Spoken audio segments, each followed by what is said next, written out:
The House will be in order. The chair lays before the House a communication from the Speaker. The Speaker's Rooms, Washington, D.C., May 16, 2024. I hereby appoint the Honorable Mary E. Miller to act as Speaker pro tempore on this day. Signed, Mike Johnson, Speaker of the House of Representatives. Pursuant to the order of the House of January 9, 2024, the chair will now recognize members from lists submitted by the majority and minority leaders for morning hour debate. The chair will alternate recognition between the parties with time equally allocated between the parties, and each member other than the majority and minority leaders and minority whip limited to 5 minutes, but in no event shall the debate continue beyond 11:50 a.m. The chair now recognizes the gentlewoman from Iowa, Ms. Miller Meeks, for 5 minutes.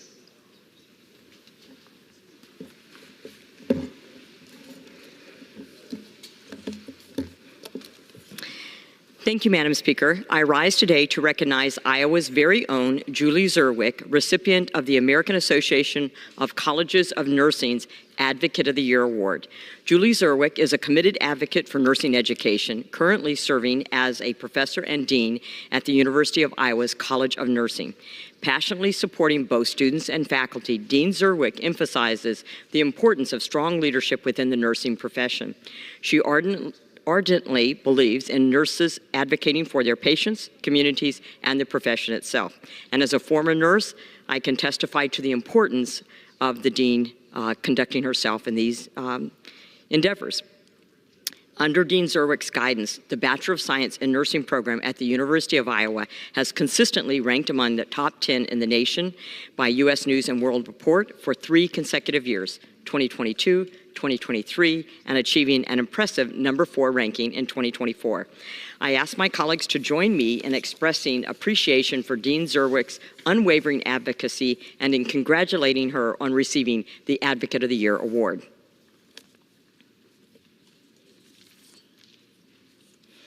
Thank you, Madam Speaker. Today we celebrate the exceptional achievement of Maharishi School students moving on to the finals in the American Rocketry Challenge. Among 5,500 talented students competing, Maharishi's team has risen to the top, showcasing unparalleled dedication and skill. Their mission is no small feat: carting a large egg to 820 feet, maintaining flight for 43 to 46 seconds, and safely returning.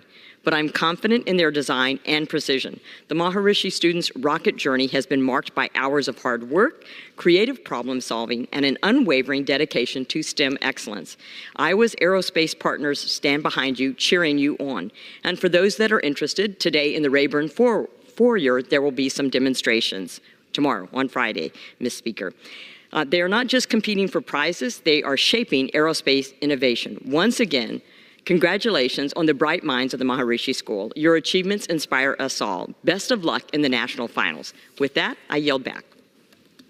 The chair recognizes the gentleman from New York, Mr. Espaillat, for 5 minutes.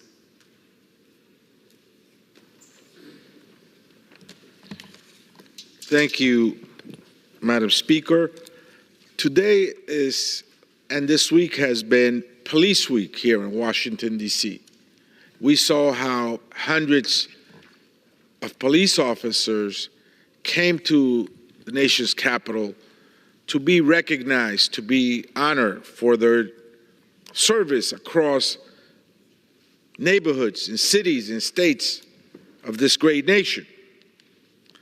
Police officers respond to crises, to a violent situation, to a family conflict, to someone brandishing a weapon.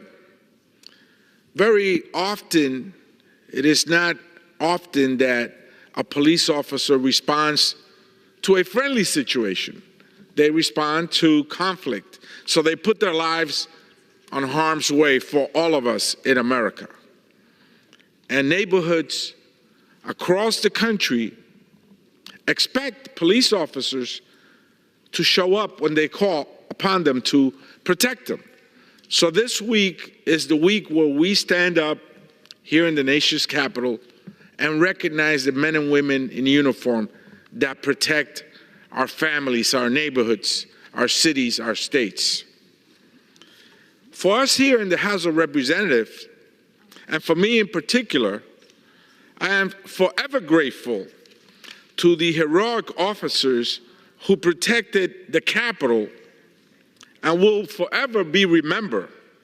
The 140 officers who were injured and the 5 who lost their lives as a result of the attack on January 6th right in this chamber.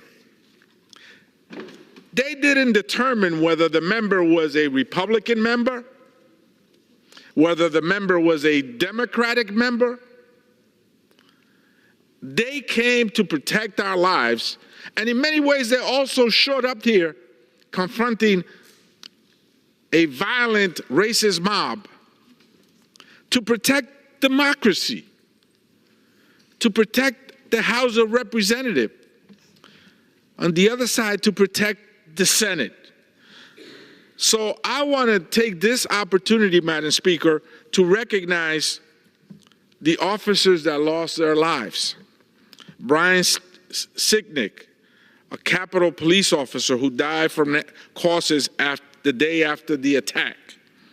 Howard Livingood from the Capitol Police as well. Jeffrey Smith from the Metropolitan Police Department. Gunther Hashida from the Metropolitan Police Department, and Kyle DeFreitag from the Metropolitan Police Department. I am grateful for the brave officers also that testified in front of the January 6th committee. Officer Michael Fanone, Officer Harry Dunn, a New Yorker, Brooklynite Police Sergeant Aquilino Gonell, and Officer Daniel Hodges. But it has been more than a year since Congress agreed to install a plaque to honor the officers who defended this very Capitol during the January 6th attack. So I brought a poster of that plaque that has not yet been installed. And we can talk all the fanfare we want about how great the police department is here in the metropolitan D.C. area and across the country, but we have failed for over a year to properly recognize the Capitol police officers and the local police departments that protected our very own lives.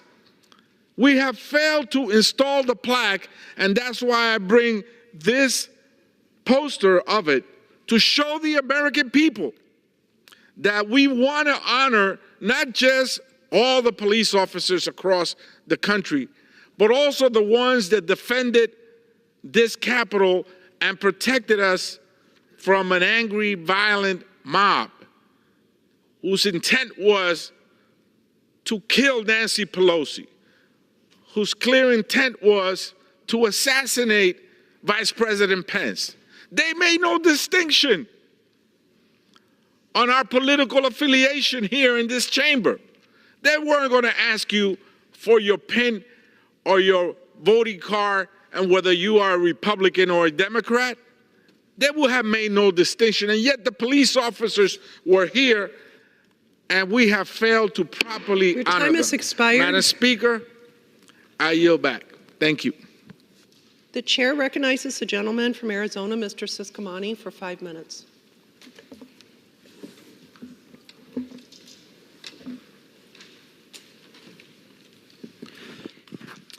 Thank you, Madam Speaker. Today I rise with grave concerns over another border record shattered by this administration. We know that the border crisis has national security consequences and also humanitarian consequences. Just recently, the Washington Examiner reported that under the Biden administration, nearly 500,000 migrant children arrived to the United States without a parent. The administration's open border policies are incentivizing parents to send their children on the dangerous journey to the United States, oftentimes putting them in the hands of ruthless drug cartels and human smugglers. Sadly, due to the lack of oversight and protection by the Department of Health and Human Services, many of these innocent children end up in sickening situations where they are trafficked forced to work in unsafe conditions, or even worse. As an immigrant myself, who moved to the United States as a young boy, and now a father of 6, this breaks my heart. We must protect these vulnerable children and treat them with the care they deserve. There is nothing fair, humane, or compassionate about this. These children are sent to the U.S. in search of opportunity and a better life, but instead end up in harm's way. This is yet another terrible consequence of the historic crisis at our border. The administration's failure to enforce the laws puts migrant children in danger while enriching cartels and criminal organizations that profit from their suffering. This is a tragedy, and it's completely unacceptable. We have a responsibility to protect these vulnerable children while enforcing the law to stop this behavior. I will continue working to secure our southern border and strengthen protections for unaccompanied migrant children.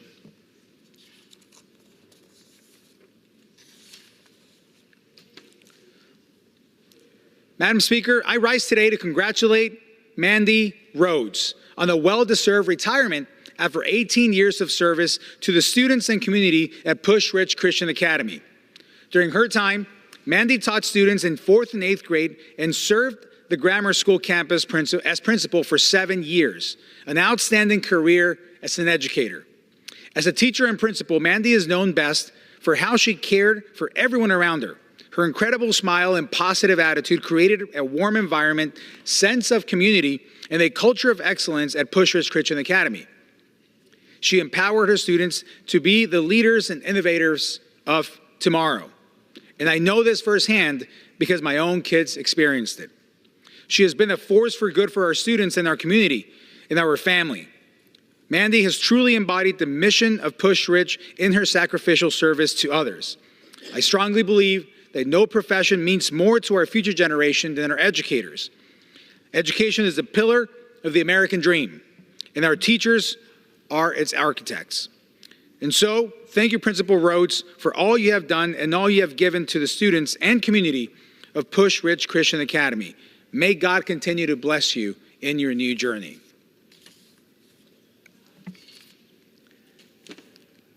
Madam Speaker, I rise today to congratulate the South Point High School softball, the South Point High School girls softball team for winning the 4A state championship.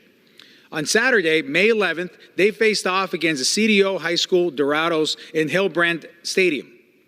In an exciting game, they shut out their opponents with a score of 11-0, with the Lancers securing 4 home runs.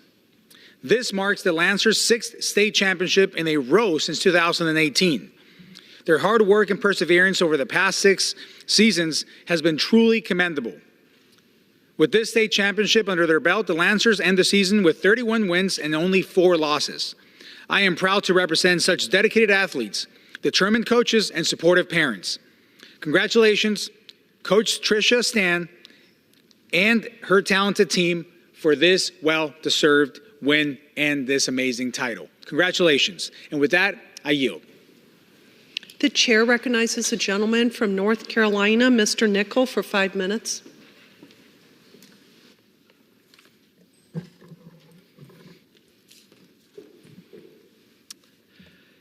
Thank you, Madam Speaker. May 18th marks 15 years since the end of Sri Lanka's almost 30-year armed conflict, a war that tragically ended hundreds of thousands of lives. This conflict shattered families and communities, leaving deep scars that are still felt to this day. This week, I'm introducing a resolution that commemorates those lost and aims to protect the Tamil community from future violence and discrimination. My resolution recognizes the genocide in Sri Lanka and affirms the right of Tamils to self-determination through a democratic process. The Tamil people have a long history of distinct cultural and political identity on the island now known as Sri Lanka.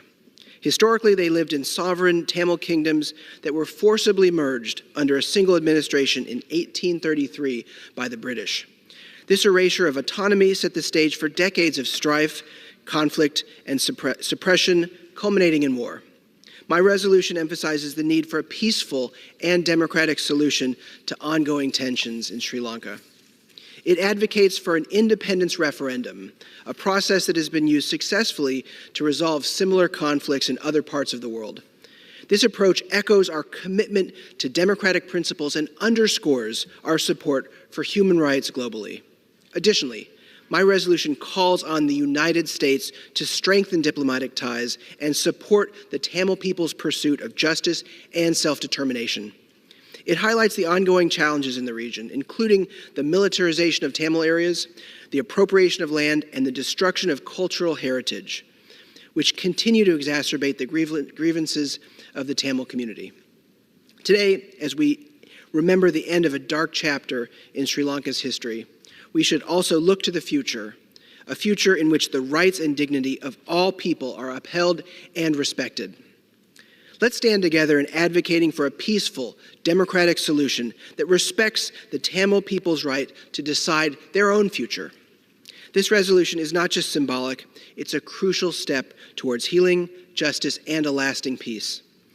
We are seeing recognition and support grow, slowly but surely, for this issue. Thanks to the Tamil community's continued advocacy and partnership, members of Congress are now discussing this issue. We have a caucus called the Ethnic and Religious Freedom in Sri Lanka Caucus, specifically to address the federal government's role in righting this wrong. We're making real progress, and I'm proud to co-chair this caucus. We started with advocacy and legislation when I was a state senator in North Carolina, and now we're continuing the fight in the United States Congress by introducing a resolution that affirms the right of Tamils to pursue an independence referendum. I urge all of my colleagues in the House to support this important legislation.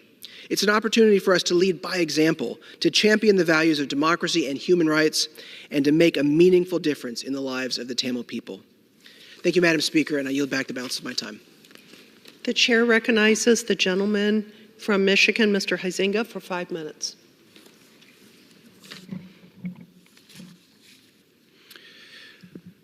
Thank you, Madam Speaker. I rise today to honor the men and women serving as first responders in our communities across Southwest Michigan. These brave individuals put on their uniforms every morning with no guarantee that they will make it back home.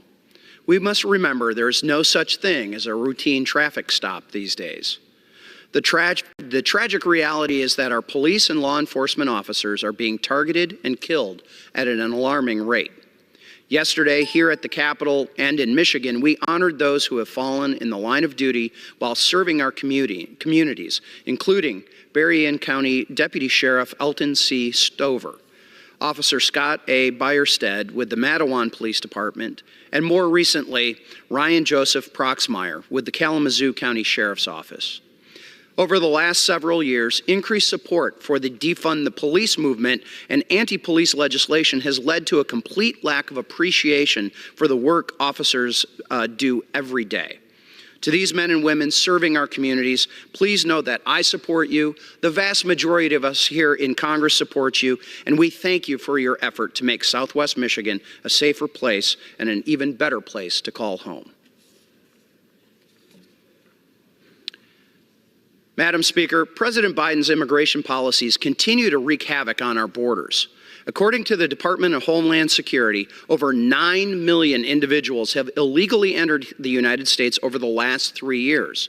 That alone is unacceptable, but just this week it was revealed that there have been more individuals who have evaded Border Patrol and illegally crossed into the United States since President Biden took office than in the previous decade combined under Presidents Obama and Trump.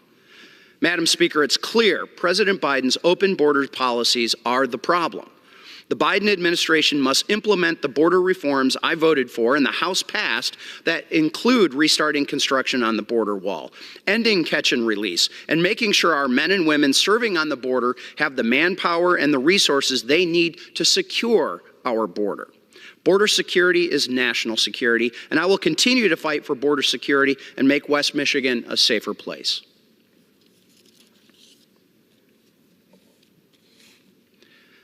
Madam Speaker, yesterday in our House Financial Services Committee, we had a big day.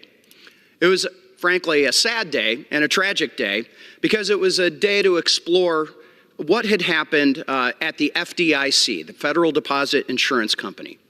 Well, there was a independent report, the Cleary-Gottlieb report as it's known, which had heard from 541 individual whistleblowers who were outlining the hostile work environment that exists at the FDIC. Sexual harassment, racial discrimination, general temper tantrums, and bad behavior abound. Some say that, well, this has been happening for a long time. That is true. But there is one person, one man, who has been in charge of the FDIC for 10 of the last 13 years. He has been now on his third tour of becoming the chair. And these complaints stretch back to each time that he has been chairman. And in fact, the other two intervening chairs, Sheila Bair from President Obama and Yelena McWilliams from President Trump, have spent their time cleaning up the mess that Martin Gruenberg has created at the FDIC. The bottom line is, Madam Speaker, is if you created the environment, you can't fix the environment, and you are not the right person for the job. If you say everyone will be held to a higher standard from now on, yet will not hold yourself to that same standard, you are not the right person for the job. Madam Speaker, the time has arrived for the FDIC Chairman Martin Gruenberg to resign or be fired, and I yield back. The chair recognizes the gentlewoman from Illinois, Ms. Ramirez, for 5 minutes. Thank you. I ask unanimous consent to address the House for 5 minutes. Lord have mercy.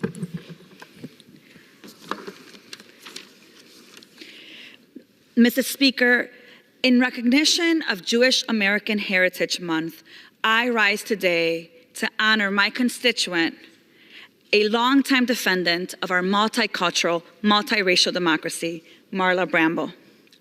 Marla has dedicated her entire life to organizing multicultural interfaith coalitions for economic and racial justice. And for the last 10 years, Marla has been a passionate voice for our Jewish neighbors, leading the community organizing team at the Jewish Council on Urban Affairs. Through these efforts, she has helped achieve significant victories for our community, for our city, and for our state. Ending cash bail in Illinois, protecting affordable housing units across the city of Chicago, expanding Medicaid coverage for undocumented immigrants, and making sure that our communities understand the importance of affordable housing. Marla has lived in the beautiful Humboldt Park community for over 20 years, and I've had an opportunity to see her work, how she organizes from a place of love, from a place of justice, and from a place of peace. Marla has devoted herself to mentoring young Jewish leaders and people of all backgrounds like me, demonstrating how through solidarity we can unite across faith communities for our fight for justice and for peace. On behalf of the Illinois 3rd Congressional District, it is the greatest honor of my life to commend Marla Bramble for being a guiding light for the Jewish community and for all of us in Illinois 3. Thank you, Marla. Congratulations.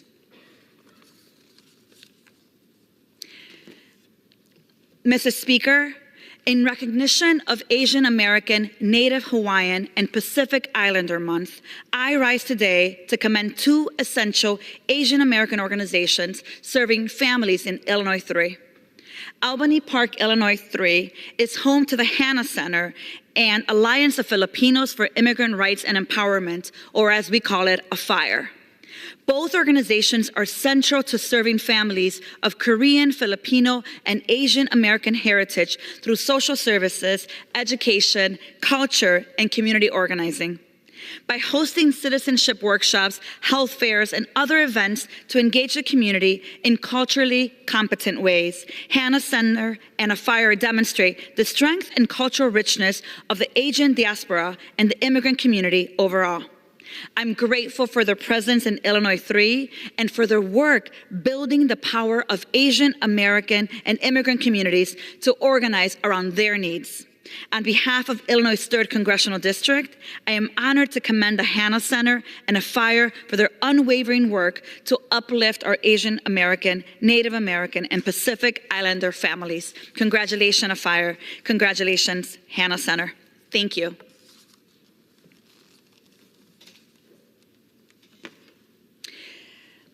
And Mrs. Speaker, I rise today to honor the life and the legacy of Dr. Tom Job, a trailblazer in the field of mental health. As we observe Mental Health Awareness Month, it's fitting to honor the contributions of a man who expanded our understanding of psychiatry. Dr. Job's multidisciplinary approach challenged established norms. His innovative research shed light on alternative treatment approaches that brought hope, humanity, and possibilities to patients across Illinois and across the nation.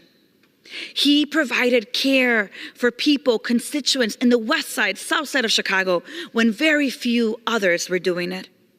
Beyond his professional achievements, Dr. Job's warmth, empathy, his generosity touched all who knew him, and his passing was deeply mourned.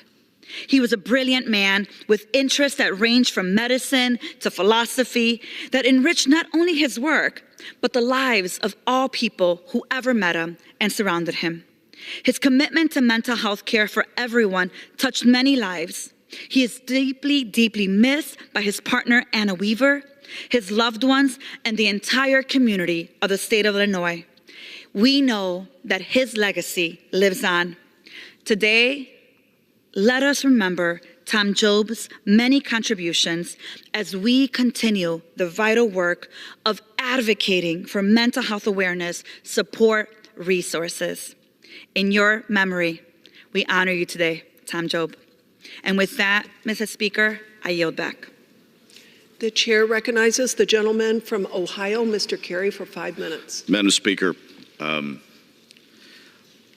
I rise today to urge the Senate action on a bill that will prevent deadly chemicals from falling into the hands of our children. Our Youth Poisoning and Prevention Act passed the House last night, overwhelmingly bipartisan. Democrats, Republicans working together in what we need to be doing. And this must become law. You know, it's a parent's worst nightmare. This faceless stranger over the internet, teaching your children how to take their own life, and your child, in a moment of vulnerability, listens to them. See, that's exactly what happened to Christine Johnson, a very vibrant 16-year-old in Hilliard, Ohio, my district. She was very open with her parents as it related to her mental health struggles, but it was behind closed doors on some ridiculous internet forum that she found sodium nitrate. And with the coaching of these online predators, Christine was able to purchase sodium nitrate through an online service and actually have it shipped to her front door without the knowledge of her parents. You see, sodium nitrate is a chemical that is used in the preservation of meat and fish. But it is, in fact, a chemical, when it is highly concentrated, that can be over 100 times more powerful, one spoonful, more powerful and deadly than any chemical. And thanks to these online forums, like the one that Christine saw, the number of suicide deaths using this sodium nitrate is steadily increasing. In recent years, the share of sodium nitrate usage as a method of self-poisoning has grown 9 times over. By passing this bill, what we did bipartisanly from the Democrats to the Republicans in the House, we need to have it passed in the Senate. The Youth Poisoning Prevention Act would prevent commercial sales of highly concentrated sodium nitrate so it can never fall into the hands of these vulnerable youth. I want to thank my colleagues, Rep. Trahan of Massachusetts, as well as my senator in Ohio, J.D. Vance, and Tammy Duckworth of Illinois, for partnering in this important effort. Again, this is the stuff that we as members of Congress need to be doing.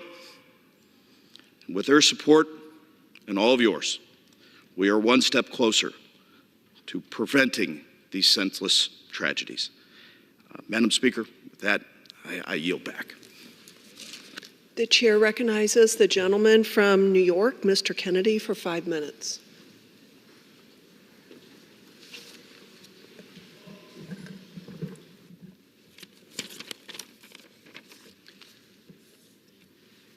Thank you, Madam Speaker. I rise to honor a great American, a dear friend of the Western New York community, the city of Buffalo, and my family, Tommy Cowan. Tommy passed away unexpectedly last Monday, May 6th, at the age of 44, leaving an irreplaceable hole in our hearts. Tommy was a one-of-a-kind soul, friendly, charitable, hardworking, and caring, with a vivacious personality and a beaming smile. His love for life and his community was constantly on display through his generosity for others. He always looked out for the little guy and would lift up anyone who needed a helping hand. Buffalo is known as the city of good neighbors, and Tommy served as a shining example of that. In 2022, Buffalo was struck by one of the worst blizzards in our history, paralyzing the city and costing the lives of dozens of Buffalonians. During this terrible storm, Tommy strapped on his skis, made his way to one of his restaurants, and got cooking for the first responders. Food was delivered to firehouses, police stations, and hospitals, keeping those heroes fed as they fought desperately to save lives in the middle of an emergency. He didn't have to do that, put his own safety at risk for the betterment of others, but for Tommy, that was just something that you do for the community. His service to the community and dedication to others earned him recognition from the Buffalo Police in 2019 when they presented him with the William Riemann Citizen of the Year Award. Tommy was a leader in the Western New York community with countless friends, but to me, he was my neighbor and part of my family. Growing up with my younger brother, Patrick, he was like a little brother to me. We watched each other grow up and our careers take off, supporting each other and cheering one another on along the way. He thrived in the hospitality industry, opening restaurants across Buffalo, 40 Thieves in the Elmwood Village, Patrick's Rooftop in downtown Buffalo, in our beloved neighborhood of South Buffalo, the legendary Doc Sullivan's, home of the famous Smitty Wings. He personified South Buffalo, and he proudly invested in our community, creating jobs and developing spaces that brought neighbors together over a pint and a few wings. It didn't matter if you were from South Buffalo. When you walked into Doc's, Tommy made you feel like you were from the neighborhood. He knew how to create more than a restaurant. He created an experience. Each place had its own signature feel, but Tommy's character was woven throughout it. Last Friday, there was a standing room only crowd that turned out for Tommy's funeral at Our Lady of Victory Basilica, a true testament to a man who made an impact on countless people. My sincere condolences and sympathies go out to his parents, Tom and Libby Cowan, his siblings, Aaron and Brian McElroy, and Kristen and Pat Lally, his nieces, nephews, and extended family. We are all better for knowing Tommy Cowan. May he rest in peace. Madam Speaker, I yield back. The chair recognizes the gentleman from Illinois, Mr. Caston, for 5 minutes. Thank you, Madam Speaker. So it's Police Week, the week when law enforcement officers who keep us safe all over the country come to Washington to remind us how important they are, and when members of Congress introduce resolutions and bills and give speeches in this chamber, letting them know how grateful we are for their service. I rise today partly to share in that gratitude. It's my privilege to represent the 19th Ward in Chicago, where neighborhoods like Mount Greenwood and Beverly have long been home to huge chunks of the Chicago police force, from rank and file beat cops to the Cook County Sheriff himself. I'm also proud last March that I was able to bring home $372,000 in federal funding for police equipment in the village of Alsip. I'm grateful to all of the service of our law enforcement officers, but for a bigger reason.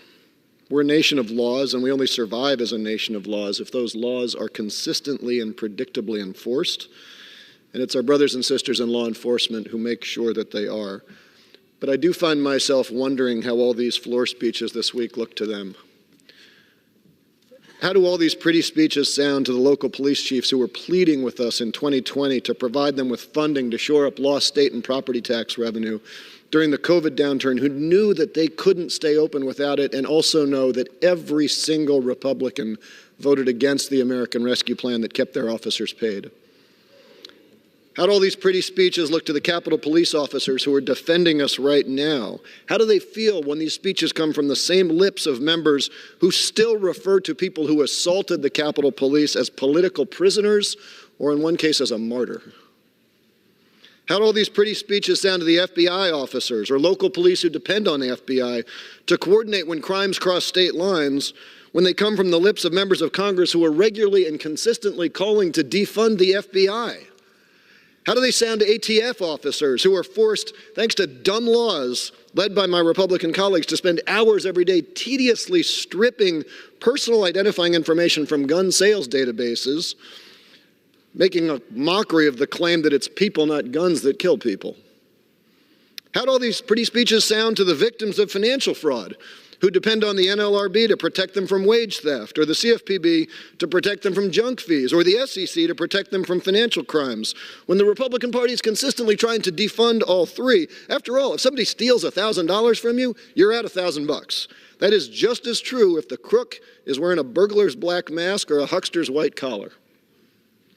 And on that subject, how do all these speeches sound to our nation's criminals? You know the ones.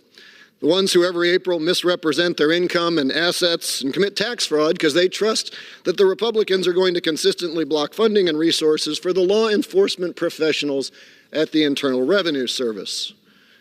And finally, how do you think all these speeches sound to E. Jean Carroll's rapist? The guy who was subsequently convicted in court of lying about that rape and still hasn't paid the $83 million fine imposed by law enforcement professionals for that lie, much less the $355 million fine imposed on him for unrelated financial fraud. The guy who most of you wouldn't trust with your retirement savings, the guy who none of you would trust for an evening alone with your teenage daughter, but who all of my Republican colleagues think should be the next president of the United States. Oscar Benavides, the former president of Peru, famously said, "For my friends, everything, for my enemies, the law."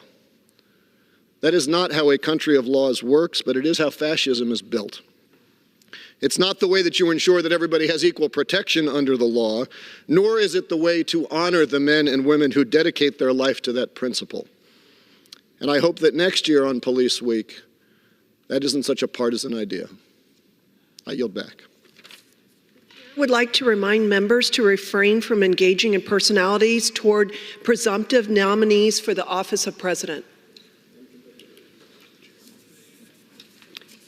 The chair recognizes the gentlewoman from Michigan, Ms. Tlaib, for 5 minutes.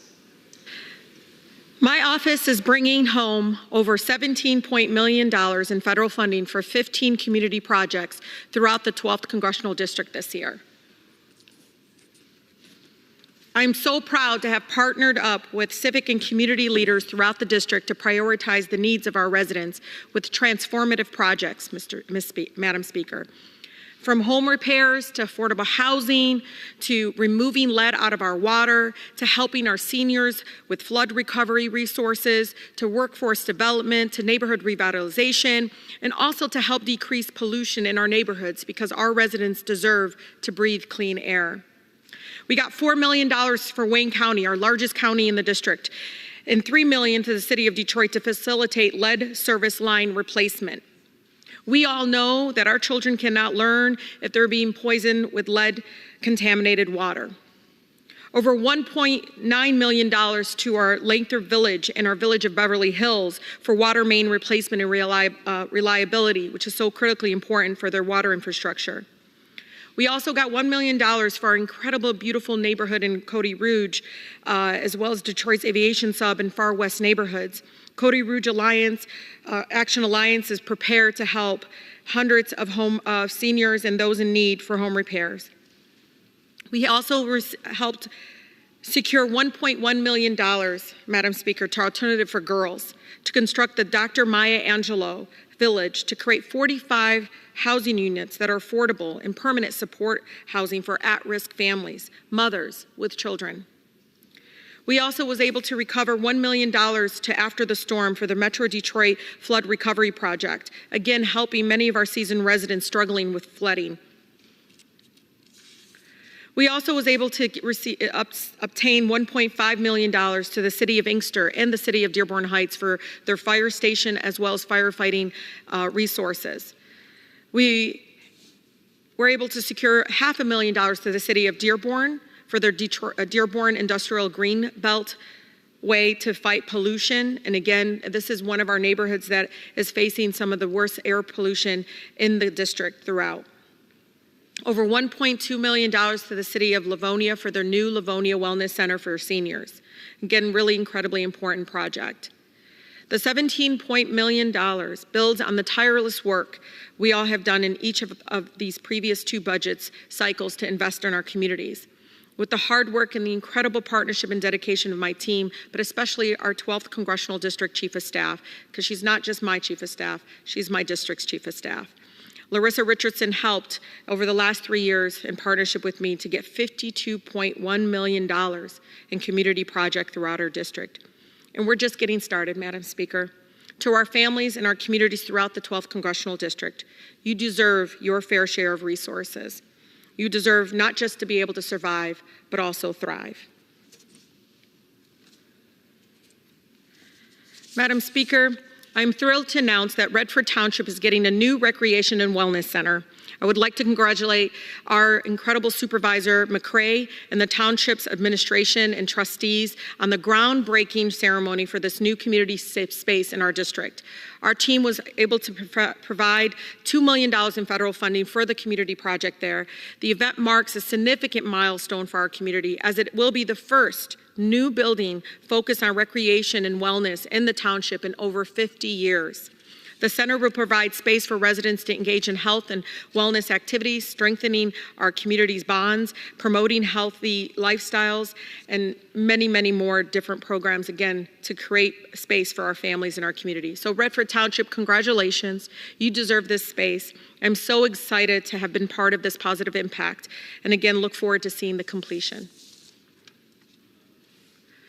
Madam Speaker, as the only Palestinian American serving in Congress, I'm a reminder to many of my colleagues in this chamber that Palestinians do indeed exist.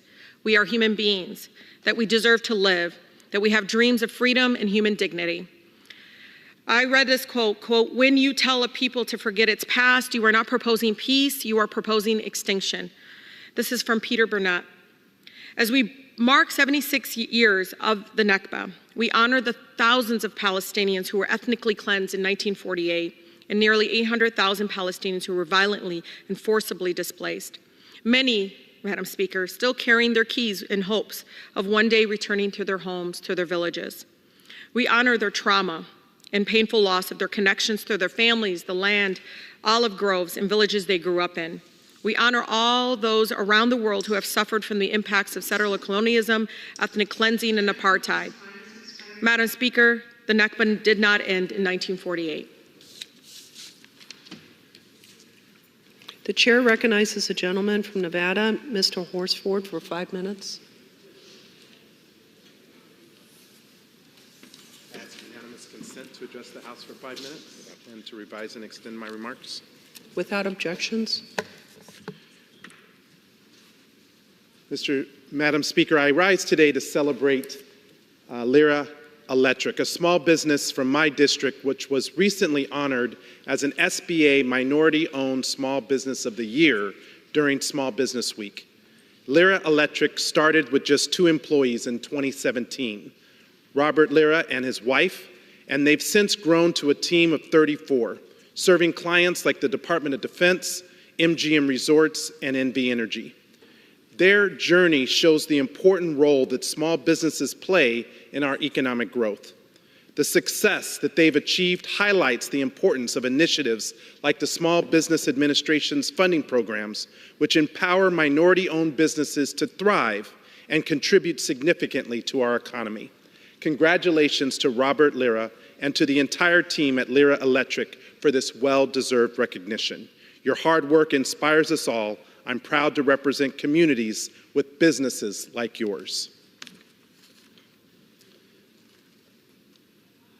Madam Speaker, I rise to honor the life of Naomi Dolores Jackson Goins, who recently passed away after a life as a beloved educator in North Las Vegas. She was born in Memphis in 1933 and pursued her passion for education at the University of Arkansas Pine Bluff, Northern Arizona University, and UNLV. In 1964, she and her husband, Theron, moved to Las Vegas, where she worked for 36 years in the Clark County School District before retiring as an assistant principal. For their collective contributions to our local education landscape, they were honored as the namesakes of the Theron H. and Naomi D. Goins STEM Academy in North Las Vegas. Mrs. Jackson Goins' strength, perseverance, and commitment to education will be remembered by her loved ones and everyone who knew her. I extend my condolences to her husband, Theron Goins, her daughter, North Las Vegas Mayor Pamela Goins Brown, and all of her loved ones during this difficult time. Madam Speaker, I rise to recognize one of the greatest heavyweight boxers in history, Joe Louis. Tomorrow, he's being recognized in Nevada in a tribute to celebrate both his professional and personal contributions to our communities. Louis was one of the first black men to be elevated to national hero status after he broke many racial barriers and advocated for civil rights. Known as the Brown Bomber, he held the heavyweight title for almost 12 years, defending it a record 25 times, despite a 4-year hiatus from boxing to serve during World War II. In addition to his boxing career, Louis was instrumental in breaking the color barrier in the PGA and paved the way for the first generation of black professional golfers. His legacy left an enduring impact on sports and civil rights, helping inspire future generations to fight for justice. I'm proud to honor his memory and celebrate his lasting influence.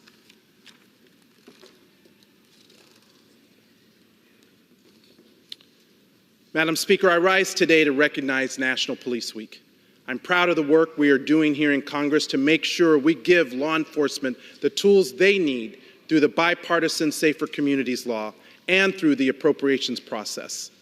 Through the bipartisan Safer Communities Law, we are making our communities safer, reducing crime, saving lives, and breaking the cycle of violence. This law has already made improvements to our school safety, mental health resources, and reduced the number of guns on the streets and cracked down on illegal gun trafficking. Historic investments in student mental health for states and school districts, including $1 billion to hire and train more than 14,000 school mental health professionals. More than 750 prohibited individuals denied firearms under BSCA's enhanced background checks for gun purchasers under 21 years old.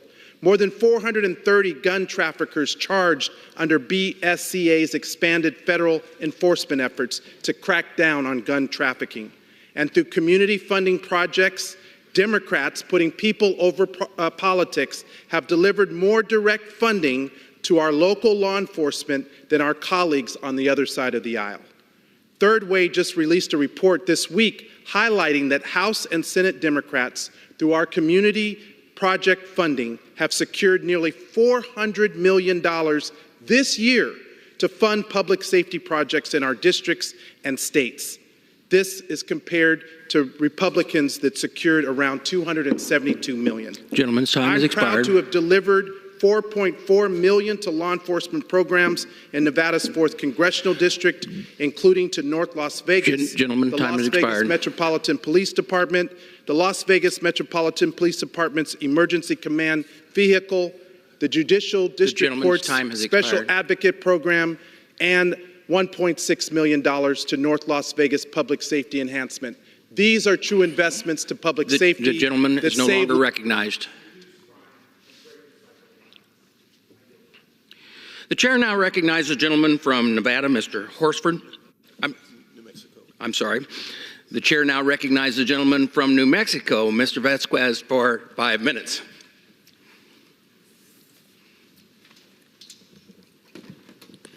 Mr. Speaker, I request unanimous consent to address the House for 5 minutes, revise and extend my remarks. Without objection. Mr. Speaker, I rise today to honor the courageous law enforcement officers of New Mexico who have made the ultimate sacrifices for their communities. Our law enforcement officers are brave public servants who put their lives on the line every day to serve the people of New Mexico. Through their bravery, they make our community safer and serve as models of justice, strength, and integrity. This National Police Week, I want to recognize and honor the New Mexico officers who have lost their lives in the line of duty just this year. Curry County Sheriff Michael Reeves, Alamogordo Police Department Officer Anthony Ferguson, Alamogordo Police Department Patrolman James Sides, New Mexico State Policeman Justin Hare, and Las Cruces Police Department Patrol Officer Jonah Hernandez. As we reflect on the bravery and service of these officers, I would like to recognize the loved ones that they left behind, their families, friends, and colleagues. Just as we won't forget the sacrifices made by these officers, we will not forget the loss that so many feel in their absence. To their families who grieve their loss today, we owe you our immense support and gratitude. Choosing a career in law enforcement is not an easy choice. In fact, it comes with unimaginable risks and challenges that the majority of the American public will never have to face. They are our peacekeepers, our first responders, and the protectors of civil society. And there's still more that we can do to support our police officers, their mental health, their physical health, and their well-being, as well as that of their families. I will continue to support measures in Congress to ensure every officer has the tools and stability that they need to serve our communities. I urge all of my colleagues on both sides of the aisle to do the same. On behalf of all New Mexicans, I thank our fallen officers again for their service and sacrifice. Part of the reason that folks look to the United States as a beacon of democracy and justice is because we honor, respect, and follow the rule of law. Assault in this nation is never acceptable, no matter the perpetrator or the cause. Never. When it comes to our police officers and first responders, that's especially important. My colleagues on the other side of the aisle have introduced a bill meant to address this issue and specifically target immigrants in this country. And unfortunately, they could not help themselves but to introduce inflammatory and anti-immigrant language that distorts what we could accomplish if they were actually willing to work together to find real solutions to our nation's broken immigration system. That's why I introduced amendments to ensure what we all can agree on: due process, justice, and the rule of law to which we are all entitled to in this country. Let me be clear, if anybody is convicted of an offense involving assault of a law enforcement officer, they should be held accountable. But that's not the case in the bill that Republicans have proposed. I remain committed to finding solutions based in truth and justice that address public safety concerns with legislators on both sides of the aisle that also support law enforcement and their families. Thank you, Mr. Speaker. I yield back. Gentleman yields back. For what purpose does the gentleman want? The chair recognizes the gentlewoman from New Mexico, Ms. Liger Fernandez, for 5 minutes.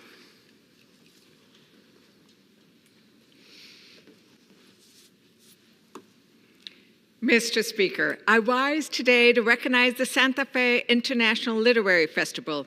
Humans have painted stories on cavern walls, etched them into clay tables, and recounted them around the dinner table.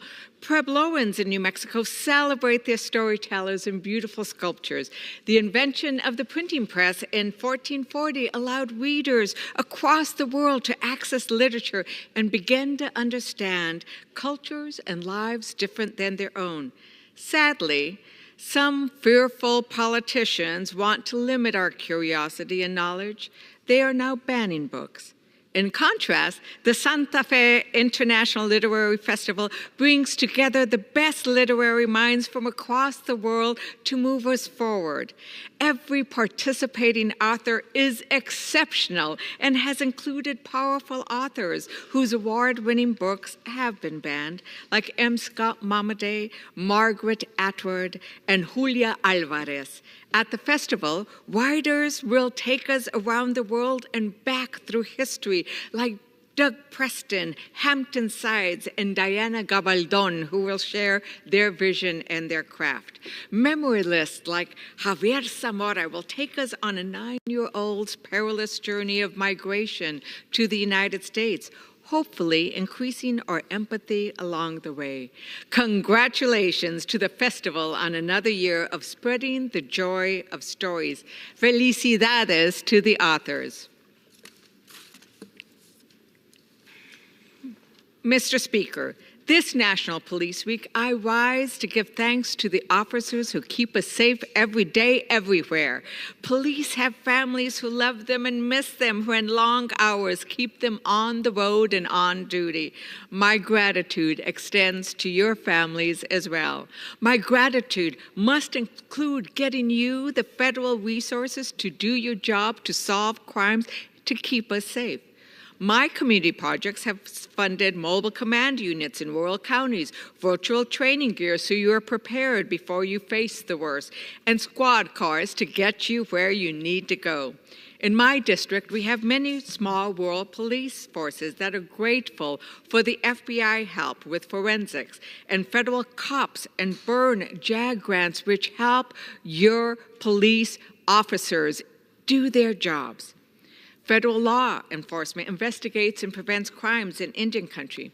Sadly, Republican bills and proposals seek to cut these important federal programs and defund the FBI. This year alone, Democrats have sent almost double the amount of funding than Republicans to local law enforcement. I will fight to keep these federal funds flowing so my rural and tribal police forces have access to these important federal grants and to an FBI that can be their partner when the worst happens. Mr. Speaker, I rise today to recognize the loss of one of New Mexico's most accomplished and best-loved public servants, former New Mexico State Representative Jim Trujillo. He demonstrated what it means to answer the call to public service and that public service is an act of love. I am grateful for the love Representative Trujillo gave to the people of his district and our state. His legacy now lives on in countless lives he touched in our beautiful state through both his important career as a financial professional and his broad public service in New Mexico Human Services Department, 6 years in the New Mexico National Guard, and his outstanding 17 years in the New Mexico legislature. I met with Representative Trujillo numerous times when I was working on voting rights and tribal intergovernmental affair matters. He always listened with deep attention and gave clear direction and support. He was a man of his word. His tireless dedication to the people of New Mexico proved how much we can accomplish when we work together for our beloved communities. I carry his inspiration with me as I continue my own service in the beautifully diverse 3rd District of New Mexico. I offer my deepest condolences to his wife, Virginia, their children, and the entire extended Trujillo family. I yield back. The woman yields back. The chair now recognizes the gentlewoman from California, Ms. Porter, for 5 minutes.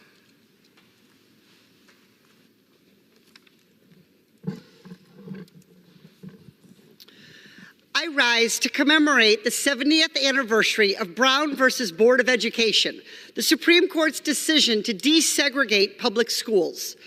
Despite this landmark case and the integration that followed, segregation in schools has increased by more than 60% over the last few decades, driven by so-called school choice and federal courts rolling back desegregation commitments.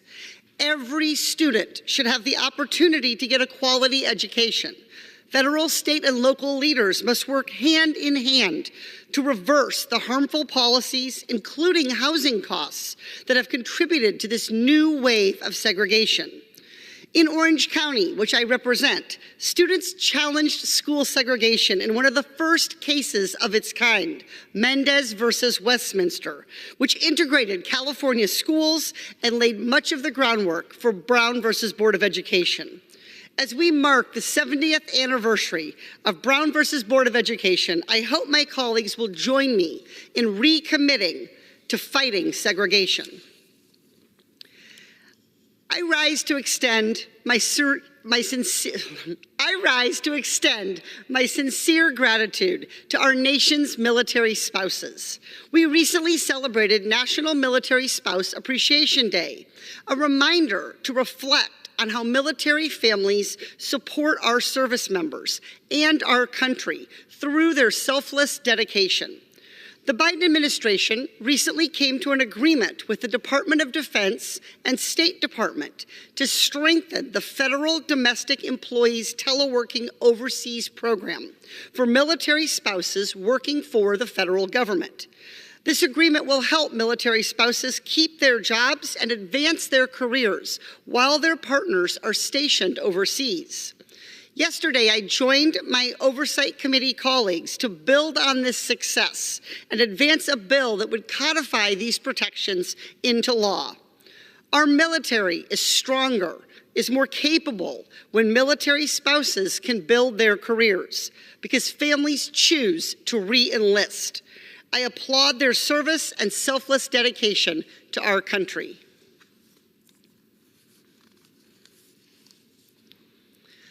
I rise to commemorate the passing of past president of Orange County Realtors, Jeffrey Jackson.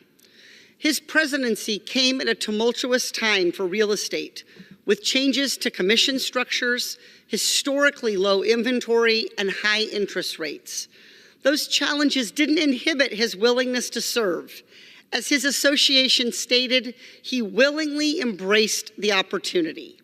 Jeff was a passionate advocate, and the struggles of his clients to find housing drove him to fight for housing for all. He fulfilled all of his roles, including at the state and national association, until the final weeks of his battle with cancer. Jeff had 4 loves: his Hoosiers, his dog Niles, jazz, and housing. He moved to California in 2010 and in 2014 began his 10-year real estate career. Jeff was loved by many, including me, and he will be dearly missed. Big Oil has long exploited and profited from our dependence on fossil fuels. I rise today proud that our president is finally standing up to Big Oil and putting people over polluters. I applaud President Biden's decision to pause the expansion of America's liquid natural gas export capacity. For too long, the United States has rapidly approved LNG terminals without verifying economic benefits and making sure that big oil companies are accountable to clean up their messes. The United States is already the top exporter of LNG, and future projects are not expected to go online for several years, handcuffing future generations with the harms of pollution. We need rigorous oversight of LNG exports to protect families, communities, the environment, and our national security. The Biden administration's announcement is an incredible first step to making sure the American people, and not just big oil companies, actually benefit from changes to our energy policies. I yield back.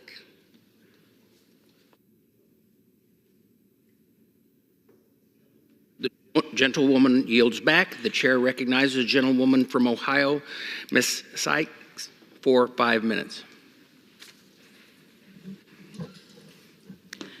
Thank you, Mr. Speaker. Today I rise to recognize the Talmadge Blue Devils co-ed wheelchair basketball team as Ohio's 13th District Champions of the Week. The Wheelchair Blue Devils recently won the Ohio Interscholastic Wheelchair Basketball State Championship title, defeating the previously unbeaten and top-ranked Austintown Falcons. During this championship game, freshman Tashawn Myers scored 16 points to help lead the Wheelchair Blue Devils to a well-deserved victory. The win capped off an impressive 15-2 season for the Wheelchair Blue Devils. In addition to the hard work and determination of these outstanding student athletes, I'd also like to recognize head coach Monica Curry and assistant coach Greg Michelik for guiding and supporting the team throughout this impressive season. In all the success of the Blue Devils wheelchair basketball team, both on and off the court, has made our community very proud, and I'm confident that the team will continue their dominance next season. Once again, congratulations to the Blue Devils wheelchair basketball team for their incredible season and for being named Champions of the Week. Mr. Speaker, today I rise to recognize Lulu Emanuel as Ohio's 13th Congressional District Champion of last week, but Champion of this week. Lulu is a sophomore from Firestone Community Learning Center in Akron, and she is my district's first place winner for this year's Congressional Art Competition. I had the opportunity to view Lulu's winning piece at the Community Arts Show hosted at the Summit Art Space in Akron, and I can truly see that her piece, titled Neon Dreams is captivating. As you can see, Lulu uses bold, dramatic neon colors that immediately catch your eye and show off her impressive technical expertise. As the winner of our district's congressional art competition, her work will proudly be displayed on the walls of the United States Capitol, where visitors from across the country and the world can see our community's artistic talent and creative abilities. I personally can't wait to see her piece each time we walk past the Capitol Arts Challenge and on our way to the House floor. In addition to recognizing Lulu's exceptional artistic talent, I'd like to also thank her teachers and her family for supporting her in her endeavors. I'd also like to make sure we recognize all of the students who participated in the Congressional Art Challenge, because you all made this year's Art Challenge especially fantastic, and we are very proud of you as well. But again, I would like to say congratulations to Lulu on being the winner of Ohio's 13th District Art Champion and this week's Champion of the Week. Mr. Speaker, this is National Police Week, and I rise to recognize the courage and dedication of police officers in Ohio's 13th Congressional District and honor those who have lost their lives while serving our communities. Being a police officer is already a tough and dangerous job, but in recent years, staff shortages have made this job even more difficult. As I've talked to law enforcement agencies across Ohio's 13th District, the number one thing I continue to hear is that they are having a hard time keeping and retaining officers. Our police officers are constantly overworked, overburdened, and tired. And this constant strain on law enforcement agencies simply does not create an environment where police officers can perform to the best of their abilities to keep our communities safe. That's why I joined several members of the Ohio delegation to introduce the Enhancing Cops Hiring Program Grants for Local Law Enforcement Act. This bipartisan common sense piece of legislation would expand the current cops hiring program to allow local law enforcement agencies to utilize these grants for recruitment and retention bonuses, and also modify the program to reduce costs and administrative burdens associated with the annual applications. Giving law enforcement agencies the resources they need to provide recruitment and retention bonuses will ensure these departments can hire the best, most qualified and responsible officers to protect our communities. In all, this bipartisan legislation will simultaneously improve our safety, the safety of our communities, and increase the trust between police officers and the people they have sworn to protect and serve. When I came to Congress, I promised I'd put the people of Ohio's 13th Congressional District first, and that's exactly what I've continued to do. I'll keep working with anyone, from anywhere, on real solutions, just like my Enhancing Cops Grant legislation that will provide our law enforcement with the resources they need to keep our communities safe. Thank you, Mr. Speaker. I yield.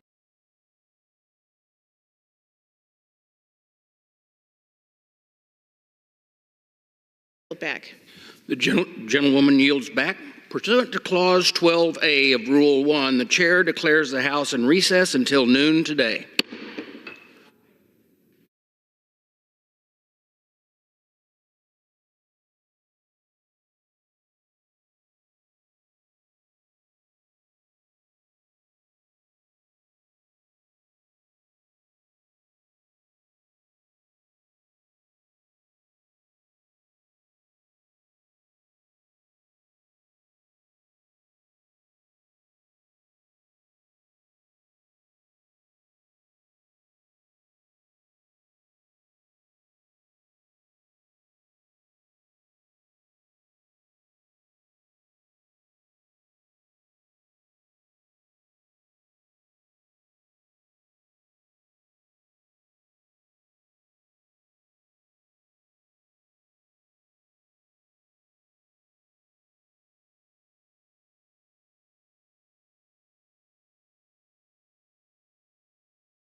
The House will be in order. The prayer will be offered by Chaplain Kibben. Would you pray with me? Gird us up, O God, for whatever lies ahead of us this day. Equip us for the work you would have us do in the situations we will face. And do not let us take this preparation lightly, for the battles we fight are more than policies and politics. We do not wrestle just against contrary human opinions and opposing ambitions, but ours is a fight to preserve mutual understanding and respect in a world shrouded in the darkness of prejudice and gripped with hatred. On each one here, you have placed a mantle of leadership for the living of these days, leadership which calls us to recover our moral bearings and uphold your righteousness. May we each live up to the responsibilities with which you have entrusted us, responsibilities that compel us to choose what is faithful over what is expedient. Then open our eyes to see the heavenly host that defends all that we aim to accomplish when we do so in accordance with your will. In the strength of your name we pray. Amen. Amen. The chair has examined the journal of the last day's proceedings and announces to the House the approval thereof. Pursuant to Clause 1 of Rule 1, the journal stands approved. The Pledge of Allegiance will be led by the gentleman from Utah, Mr. Curtis. I pledge allegiance to the flag of the United States of America and to the republic for which it stands, one nation, under God, indivisible, with liberty and justice for all. The chair will entertain up to 15 requests for 1-minute speeches on each side of the aisle. For what purpose does the gentleman from Utah seek recognition? Without objection, the gentleman is recognized for 1 minute. Mr. Speaker, I rise today in recognition of National Police Week. For me, Police Week started solemnly. On Monday, I attended the funeral of Santaquin police officer Bill Hooser. Sergeant Hooser is a hero, killed in the line of duty by a felon with a 20-year criminal history who had no right to be on Utah's roads.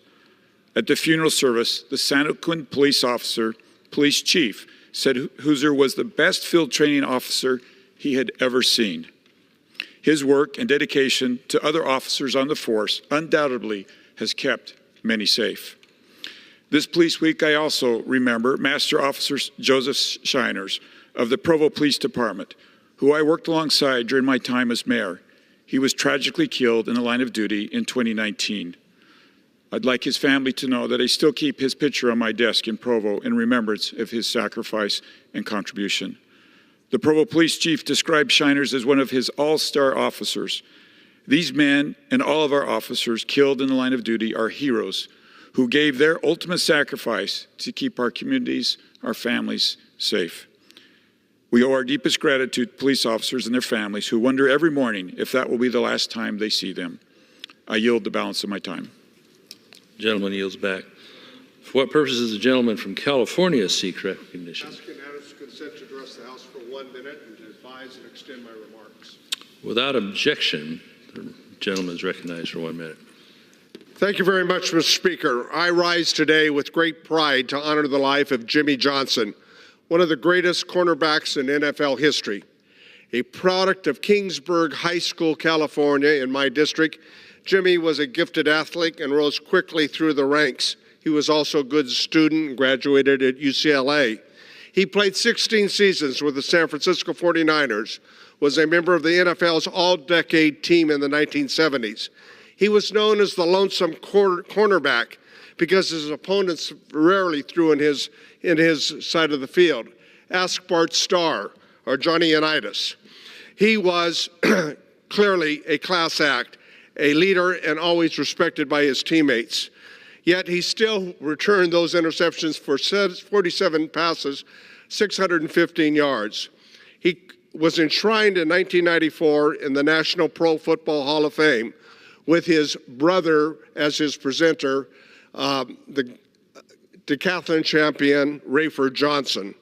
What a class act, what a team. For the 49er family and its fans, we mourn the loss of Jimmy Johnson, but his legacy will continue for the next generation of athletes and fans. Jimmy Johnson, a class act. Mr. Speaker, I yield back the balance of my time. One yields back. For what purpose does the gentleman from Pennsylvania seek recognition? Madam Speaker, I request unanimous consent to address the House for 1 minute to revise and extend my remarks. Without objection, the gentleman is recognized for 1 minute. Thank you, Madam Speaker. Madam Speaker, since its inception 56 years ago, Head Start has improved the lives of more than 32 million children and their families. Proudly, we continue to raise awareness about Head Start and the benefits it brings to America's children.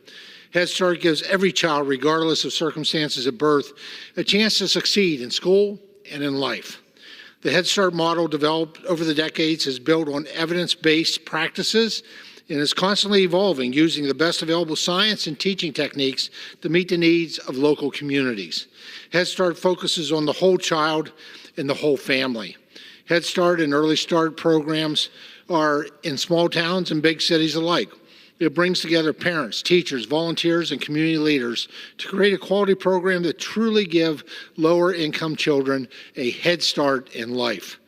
Madam Speaker, I applaud Head Start programs in the 15th Congressional District of Pennsylvania and throughout the nation for helping so many Americans from all walks of life have a fair start in life. Thank you, Madam Speaker, and I yield back the balance of my time. For what purpose does the gentleman from California seek recognition? Address the House for 1 minute. Without objection, the gentleman is recognized for 1 minute. Thank you. Today, I rise to honor National Police Week and recognize our dedicated law enforcement officers in San Joaquin County. On behalf of all our families, thank you. I also want to take this opportunity to bring attention to and honor a vital part of our law enforcement departments, our canine officers and their dogs. Canine teams go into some of the most dangerous situations, and their work quite simply saves lives. My community has seen this bravery firsthand. On February 19th, 2023, after 6 years of service, we sadly lost Duke, a police canine for the San Joaquin County Sheriff's Department. While apprehending an armed and dangerous suspect, Duke was killed in the line of duty. Duke's actions likely saved the life of one of our sheriff's deputies. This past weekend, Duke was remembered alongside 25 other police canines who gave their lives in the line of duty last year. A worthy ceremony for a brave pup. To all of our canine trainers and officers, thank you for the hard work you do. Families in San Joaquin County and across the country are safer because of your dedication, and we are eternally grateful. I yield back the balance of my time. For what purpose does the gentleman from California seek recognition? Without objection, the gentleman is recognized for 1 minute. Thank you, Madam Chair. California's ag sector is a powerhouse, contributing over $50 billion to the economy and all these amazing food products for U.S. consumers. Since we produce so many of these fruits and vegetables, 90+%, it's a key element. And so our nation's consumer base really depends on a strong farm bill for the products that come from California and all over the country. So in a week, the House Ag Committee will hold a vote on this year's farm bill. I can say from personal experience, the committee has spent countless hours going around the country, listening to people, and taking into account all the things it takes to make our food supply strong and a domestic supply. It aligns our farm safety net with the needs of producers as well as folks in need. The incentive for conservation and market access are all elements of that. I also have the privilege of chairing the subcommittee on forestry. We're focused on making our forests safer as from devastating fire as we've experienced in Northern California, to the loss of many lives, as well as my dear friend Representative Takuda in Hawaii with Lahaina. We have to do much better on making our communities and our lands fire safe for unnecessary loss of life and unnecessary damage. So the Farm Bill is going to be a big element in going forward and improving upon that situation. So I look forward to a positive vote and success next week. I yield back. Yeah, the gentleman's time has expired. For what purpose does the gentleman from California seek recognition? Without objection, the gentleman is recognized for 1 minute. Thank you, Madam Chair. Madam Speaker, I rise today to recognize and welcome the leadership of the East Bay Regional Park District to this chamber and to celebrate its 90th anniversary. The Park District has grown to encompass 73 regional parks spanning 126,000 acres of parklands and over 1,300 miles of trails across the East Bay of the San Francisco Bay Area. Even in its creation during the Great Depression, residents recognized the importance of what the Park District would provide. A ballot measure to establish the Park District and subsequent tax for land preservation received an overwhelming 71% of the vote in 1934. The Park District's commitment to providing positive experiences in nature is truly inspiring. I am very proud and grateful for the constituents that I represent that they can benefit from the largest regional park district in the United States. Please join me in congratulating and celebrating the East Bay Regional Park District for 9 decades of commitment to preserving and protecting open space, providing safe and welcoming parks, and enhancing the quality of life across the San Francisco Bay Area and the East Bay in particular. Thank you, Madam Speaker, and I yield back. The gentleman yields. For what purpose does the gentle lady from Texas seek recognition? I ask unanimous consent to address the House for 1 minute. Without objection, the gentle lady is recognized for 1 minute. This is Police Week, where we celebrate and honor the men and women in blue who put their lives on the line every day to keep our communities and our families safe. I am reminded of the bravery of Sergeant Adrian Alejandro. While serving South Texas, Sergeant Alejandro, a 6-year veteran of the Mission Police Department, encountered an individual on foot. While conducting an interview, the individual pulled out a gun and shot him once in the torso. Sergeant Alejandro was able to return fire, striking the suspect twice. By the grace of God and his training, Sergeant Alejandro survived this incident, and I pray for his continued recovery. I am proud to stand with our police officers all across the Rio Grande Valley and the entire district who come out every day after day to protect our communities. Thank you. I yield back. For what purpose does the gentlewoman from Hawaii seek recognition? Madam Speaker, I ask unanimous consent to address the House for 1 minute and to revise and extend my remarks. Without objection, the gentle lady is recognized for 1 minute. Thank you, Madam Speaker. Every May is Wildfire Awareness Month in Hawaii and across the United States. But this year, in the wake of last August's wildfires, fire prevention and preparedness are very personal and urgent for my constituents. The National Interagency Fire Center predicts above average significant potential for wildfires across Hawaii, especially in leeward communities. We must prepare for a drier and hotter summer ahead, and in just a few weeks, the Pacific hurricane season will begin, increasing the potential for gusty winds and dangerous climate conditions. While we cannot predict every situation, we know a vast majority of wildfires are human-caused, which means we each play a critical role in preventing fires from starting in the first place. Local, state, and federal agencies must also work closely with our communities to implement prevention and mitigation measures, prepare and enhance emergency preparedness and evacuation plans, and establish better methods to monitor and respond to fires. This is essential work and planning that must be done now.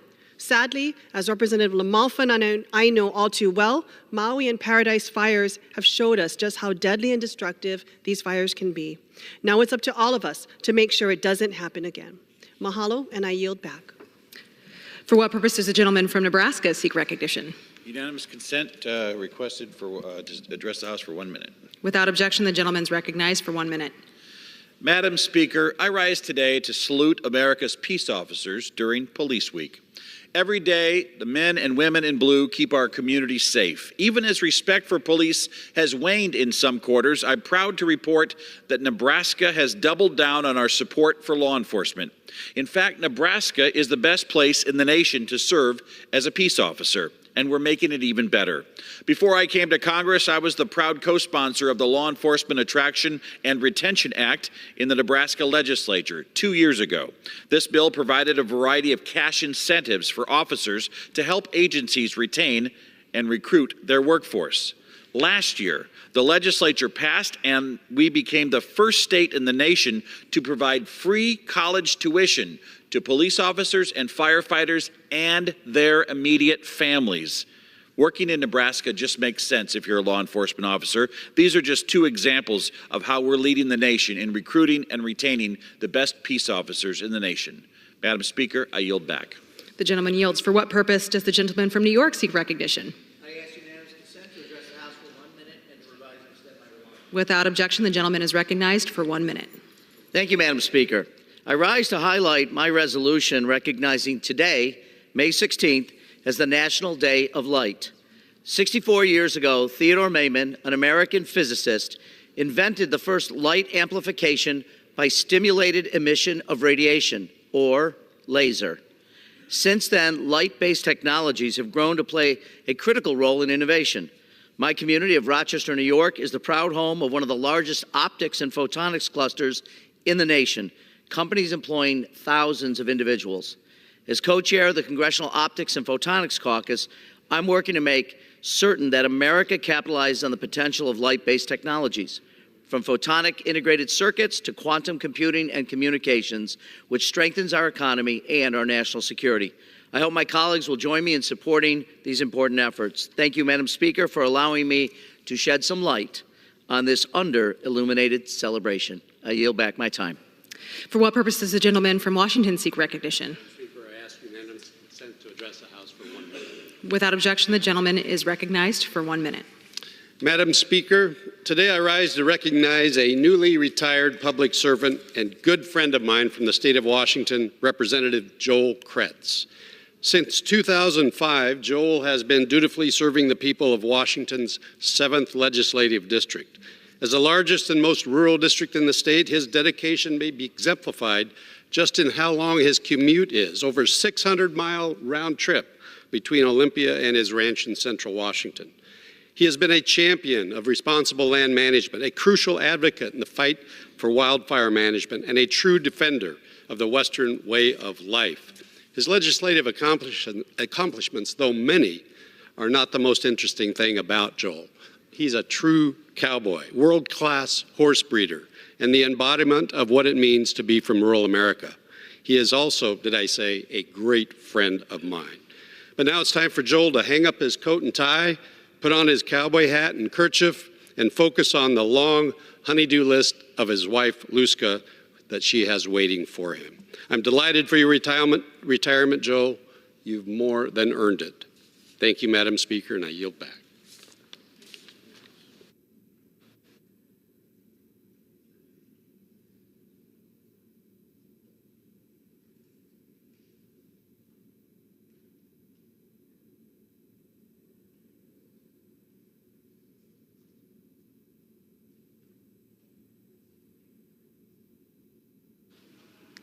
For what purpose does the gentleman from Texas, Mr. McCall, seek recognition? Madam Speaker, pursuant to House Resolution 1227, I call up the bill H.R.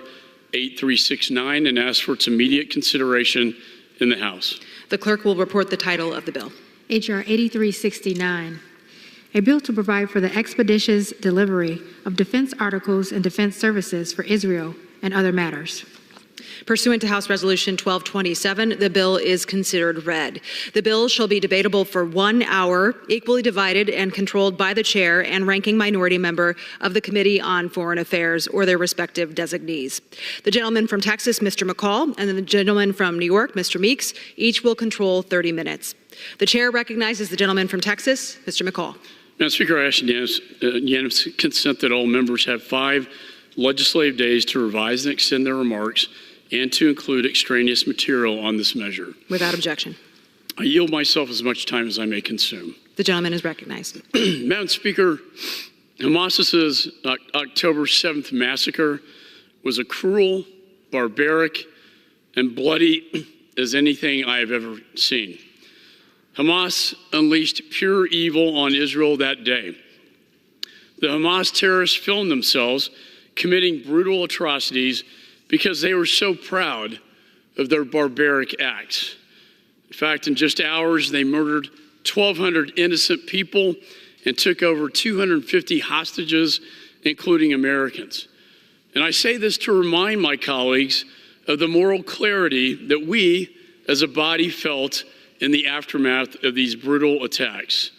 It was obvious to us then that Hamas was ruthless. It was obvious to us that Hamas needed to be eradicated to ensure Israel's security. And it was obvious to us that Hamas would fight dirty and use innocent civilians as human shields. And it was obvious to us that Israel had no choice but to win this war and end the perpetual terrorist threat. We all, Republicans and Democrats, spent those weeks talking about our steadfast support for Israel, our ironclad commitment. In fact, Mr. Meeks and I introduced a bipartisan resolution condemning Hamas in support of Israel, which had more co-sponsors than any other resolution in the history of the Congress. However, today, I'm deeply disappointed that for some in this country and for the administration, that moral clarity has faded, that their ironclad commitment apparently is not, in fact, ironclad. In an about-face, the Biden administration is now withholding critical arms necessary for Israel to win this war. This administration wants to dictate how Israel executes the war that they were thrust into. They did not ask for this war. They did not start this war. Hamas started this war. Just recently, though, President Biden said, quote, "If they go into Rafah, I'm not supplying the weapons, period," end of quote. That would be similar for us, Madam Speaker, to say during World War II, my father's war, quote, "You can invade all the way up to Berlin, but you can't go into Berlin to finish the job." Imagine if we'd done that with our allies back then. Israel is in a fight for its very existence. And this administration's public break with Israel has only made negotiations and victory more difficult. Rafah is the final key military objective to complete the mission against Hamas. Israel has effectively eradicated 19 battalions throughout Gaza, yet 4 remain in Rafah. This is the last stage of the military operation, and it keeps getting delayed and delayed and delayed. We know that Hamas is exploiting the ceasefire and using the negotiation process just to buy more time. Hamas has established a network of tunnels that total over 300 miles in Gaza. These tunnels of terror are where they are holed up, ready to strike Israel at the first opportunity. Their use of tunnels is why Israel must use these larger bombs to destroy their command and control centers and eliminate the terrorists that find refuge in them. And by the way, contrary to what's been said publicly, these bombs, when applied with the JDAM kits, can become precision-guided weapons. Precision means just that, precise. It goes straight to the target without collateral damage, and it does indeed protect innocent civilians. We know that Yahya Sinwar, the head of Hamas, is somewhere around these tunnels, and taking him out is critical to defeating Hamas. Madam Speaker, as the saying goes, war is hell. War is horrific. War is messy. Nobody wants war. But Israel did not start this war. Hamas did. And sadly, civilian casualties are part of urban warfare. Israel has limited this number greatly and is opening all routes for humanitarian assistance. This, despite the fact that Hamas are the ones who use human shields, hide behind hospitals and schools, and put civilians in harm's way. It was Hamas that destroyed the Erez checkpoint on October 7th, significantly impeding aid from getting into Gaza. And since then, they have repeatedly attacked another checkpoint that serves as a major artery of aid into Gaza. Egypt also is currently delaying aid through the Rafah checkpoint. But just the other day, I saw a video of Hamas killing their own people, Palestinian children, simply trying to get food out of the trucks as they gunned down their own people. Until Israel finishes the last major operation to remove Hamas from power, to defeat the remaining battalions that are in Rafah, we will never have the peaceful resolution that everybody wants. For until Rafah is destroyed and Hamas is destroyed, we will not be able to get to the peace talks with the Saudis and Israel and the other Arab nations that everyone is so optimistic about. I can only think of one purpose to withhold these weapons. This administration is more concerned about a small vocal wing of activists than the ironclad commitment that they talked about to stand by Israel. Under this administration, I've noticed a disturbing trend, a trend where we turn our backs on our allies and fall short of the promises we make. That is why this legislation is so important. It will ensure the weapons are delivered to Israel, and it will reassure our allies that when America makes a commitment, we keep it. For think about this, Madam Speaker, what kind of a message is this sending both to our allies and friends and our adversaries and enemies? To our allies, it sends a message of we cannot be trusted. And to our adversaries, it sends a message that they no longer fear us. It does not send a message of deterrence. It sends a message of weakness that invites conflict, aggression, and now, yes, war. For imagine if Iran cut off its weapons to Hezbollah and cut off its weapons to the Houthi rebels. What would be said of Iran? What would be our impression? They believe they have achieved victory, Madam Speaker, without a shot fired, a victory handed to them by this administration, tying the hand of Israel, one hand behind its back, as it moves into the final stage of this war to complete its final mission. Prime Minister Netanyahu says, I will do this alone if I have to. He should not have to do this alone. We need to stand with our ally Israel. Stand with her, and stand with her to defeat this terrorist organization, Hamas, and bring a final closure and a peaceful resolution to the Middle East. And with that, I reserve the balance of my time. The gentleman from Texas reserves. The gentleman from New York is recognized. Thank you, Madam Speaker. I yield myself as much time as I may consume. The gentleman is recognized. I strongly oppose H.R. 8369, which is a cynical political exercise by my GOP colleagues to attempt to sow division and use the United States-Israel relationship and American security assistance to advance their own political agenda. Despite what you have heard and will hear from the other side of the aisle today, there is no bigger champion for Israel's long-term security as a Jewish state than President Joe Biden. Like me, the president is committed to eliminating Hamas. And that is clear by what took place recently when he defended, along with other allies, Israel from an Iranian attack. He visited Israel during wartime. He has delivered unprecedented aid, and to suggest that he's abandoning or harming Israel is absurd. He has been with Israel as a senator, as a vice president, and as a president. And to insinuate that now all of a sudden he's not with Israel is not true at all. And I hear my Republican colleagues arguing that leveraging a 2,000-pound bomb should not have been done publicly. Well, that approach has not worked for months.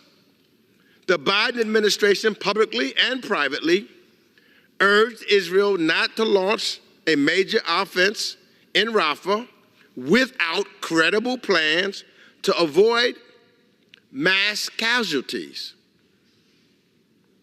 and to try to evacuate Palestinians to a safe space. The United States has also repeatedly pressed Israel to cease using large warhead ordnance that results in excessive civilian casualties in densely populated civilian areas. So humanitarian pauses, our values, to try to save innocent lives, not saving Hamas, but trying to save innocent men, women, and children while we pursue Hamas.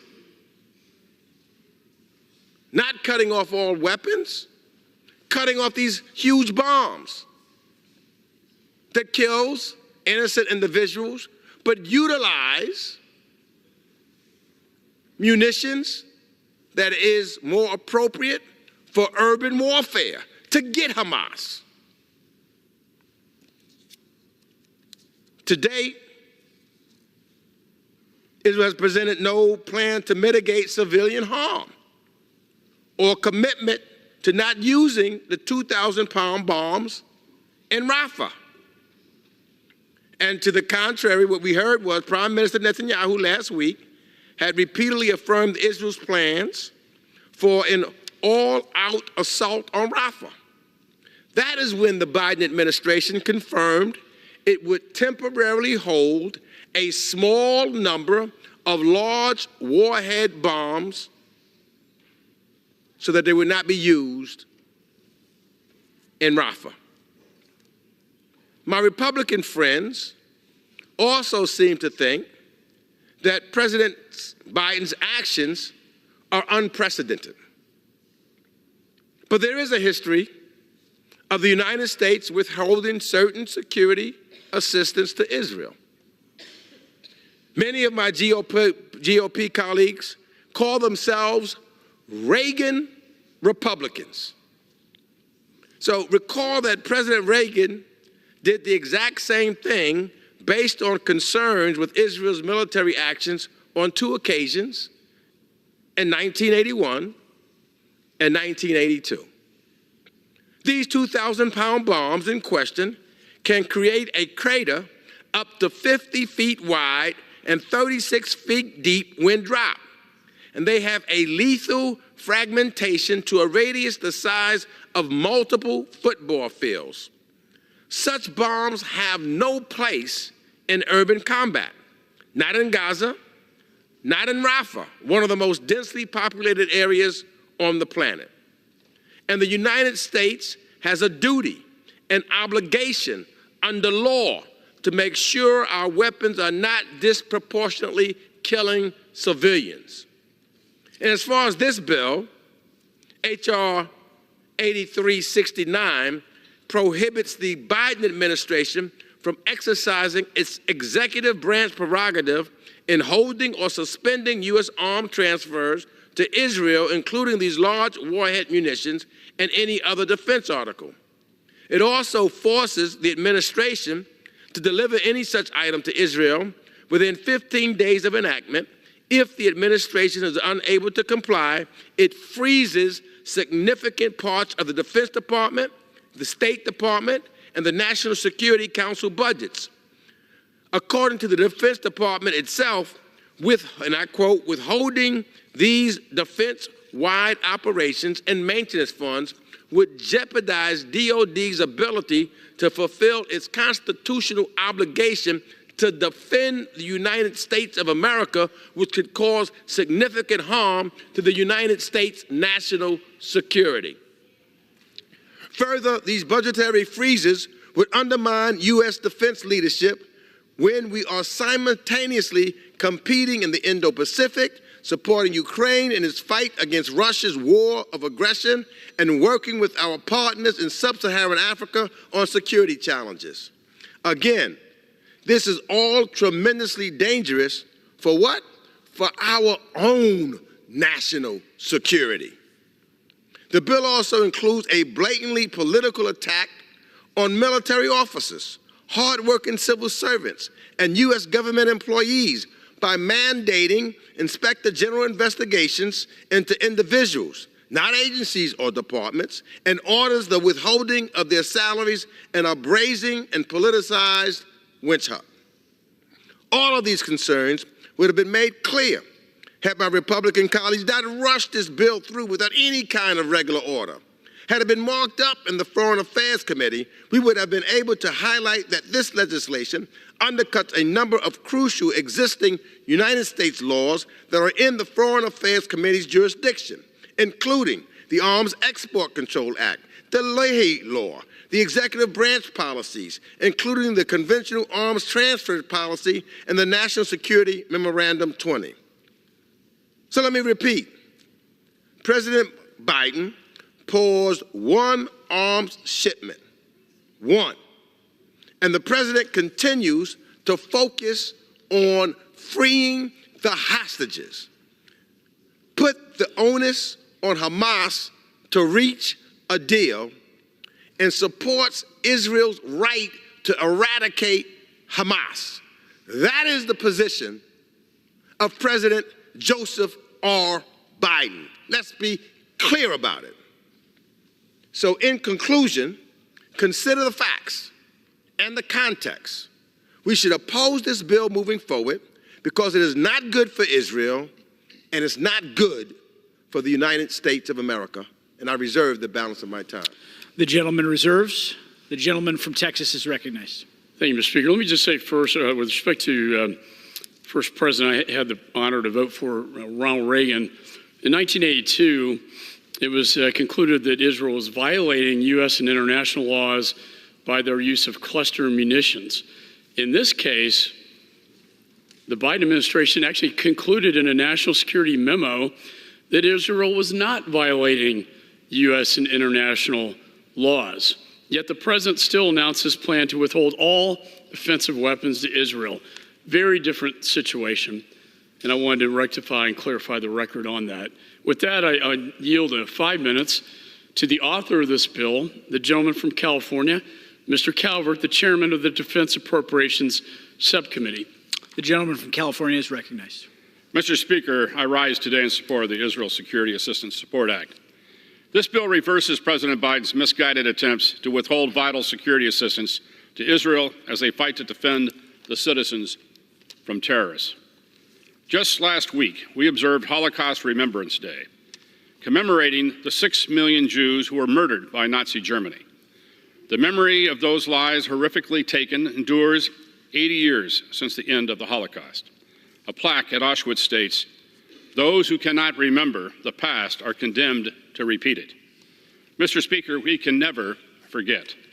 On October 7, 2023, Hamas terrorists launched a massive, unprovoked war on Israel, killing 1,200 innocent people, taking 240 hostages, including American citizens. It was the worst attack on the Jewish people since the Holocaust. The Israeli people are still reeling from the barbaric attacks on that day. Unable to begin healing while still separated from their loved ones taken hostage and determined to ensure no further innocent Israeli lives are taken by radical terrorists. Over the past 6 months, Israel has been repeatedly attacked by Iran, terrorist proxy groups, Hezbollah, Hamas, and the Houthis. Each one of these groups has vowed repeatedly to destroy the state of Israel. The only reason these attacks have been unsuccessful is because of Israel's robust military and because of their missile defense capability, honed by years of defending itself from attacks. Hamas and others who seek the end of the Jewish state have not run out of weapons, resources, or willpower. In this unprovoked conflict they started, they are using none of these things to defend innocent civilians, preferring to use them instead as human shields. Hamas has made a choice to continue the conflict by tormenting their hostages and hiding behind civilians. It is time to stop appeasing terrorists and provide Israel with the weapons and support necessary to end this war. The United States affirmed our resolve to stand with Israel less than a month when we passed the supplemental appropriations for Israel just last month with strong bipartisan support. This message could not have been clearer.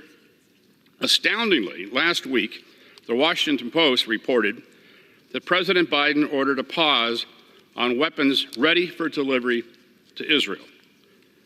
Literally on the truck, ready to be sent to Israel, to the airport and flown out to Israel immediately.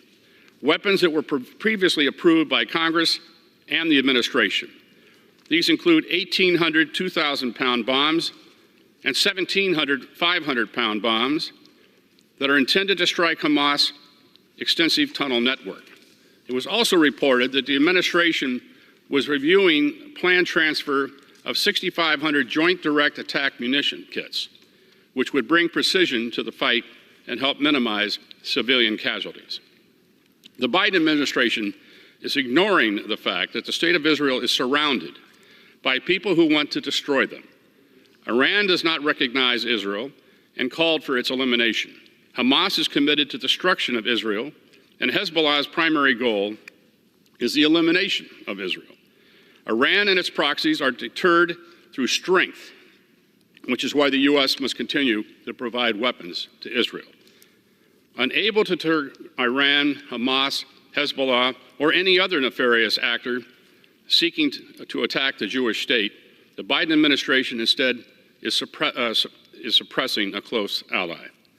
Members on both sides of the aisle have called for President Biden to reverse his decision.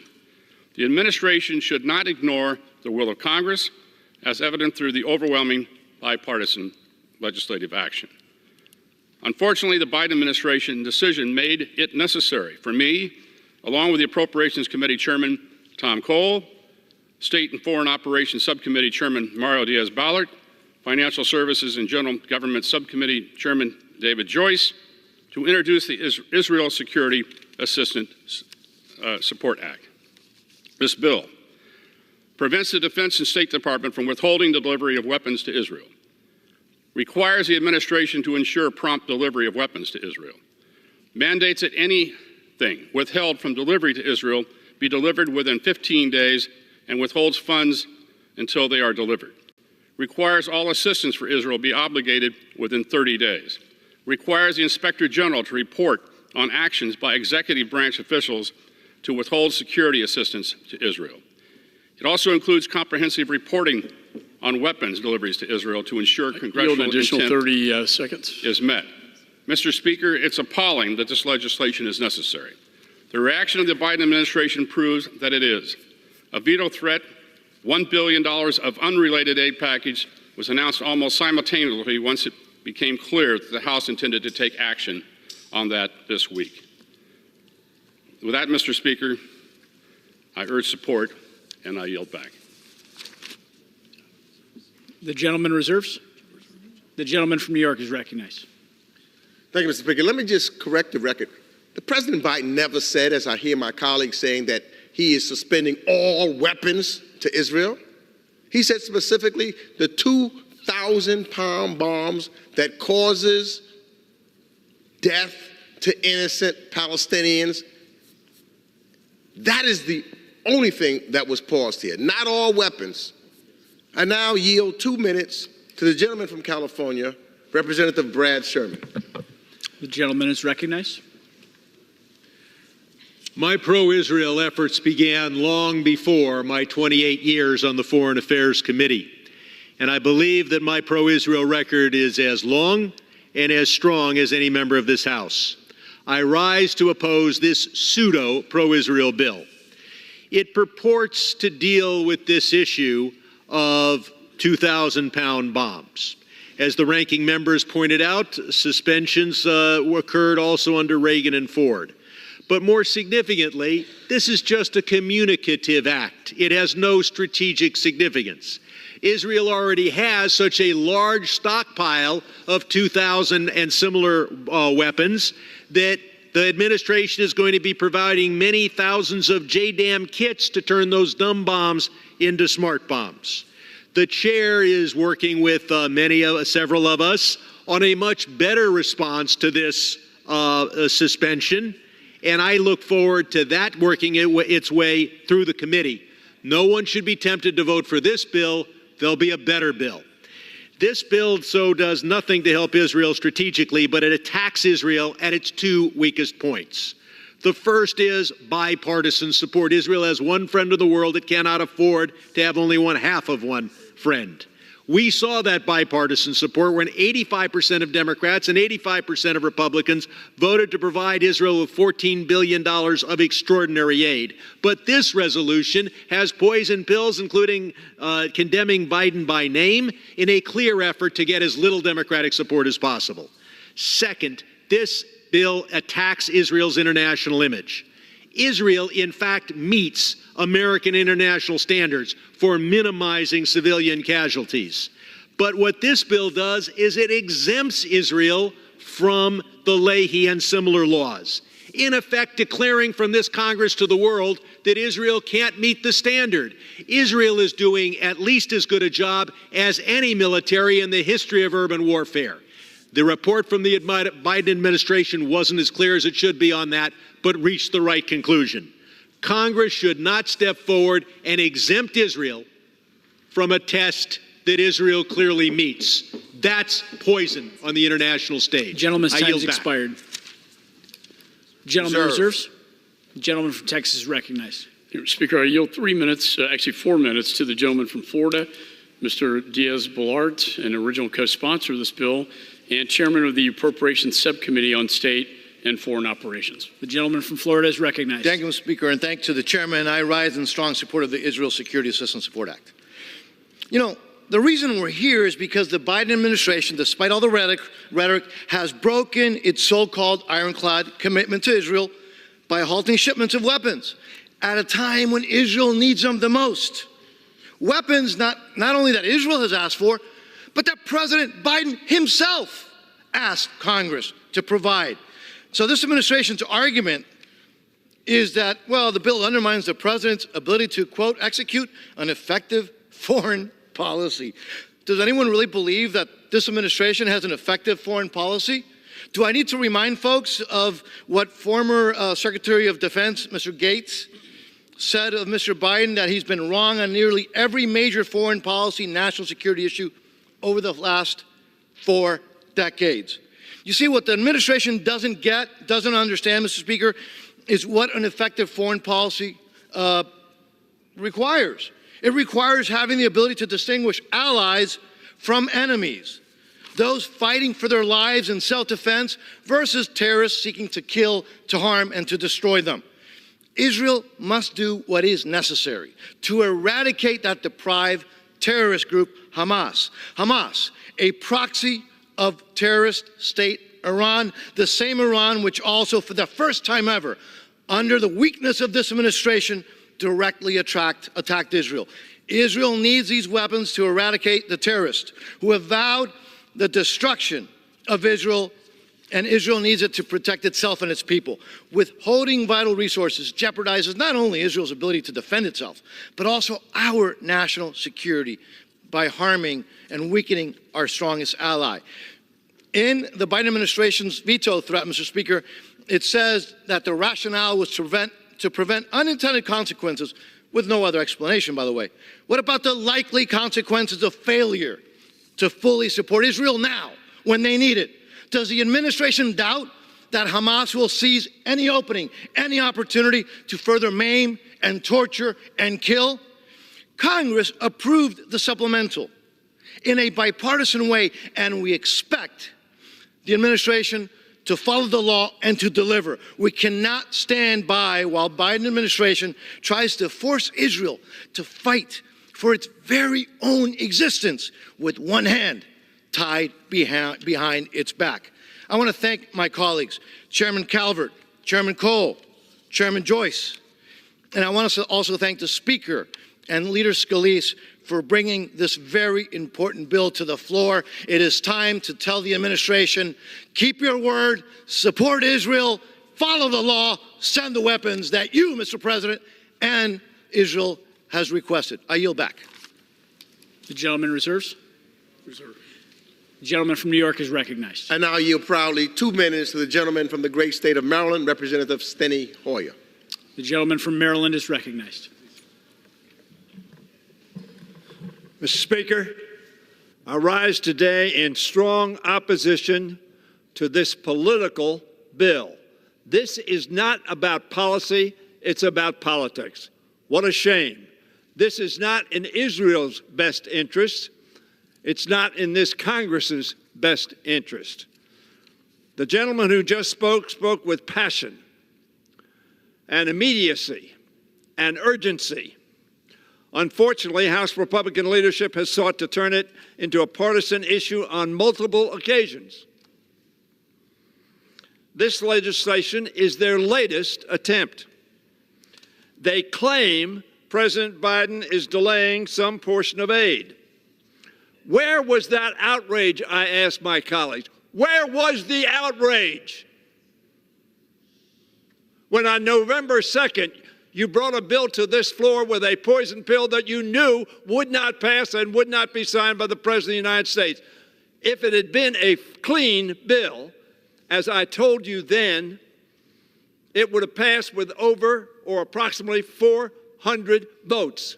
But you waited 7 months, not 20 days, 7 months. Where was the outrage when we waited 7 months to give Israel aid? And by the way, we delayed on Ukraine as well. Where was the outrage?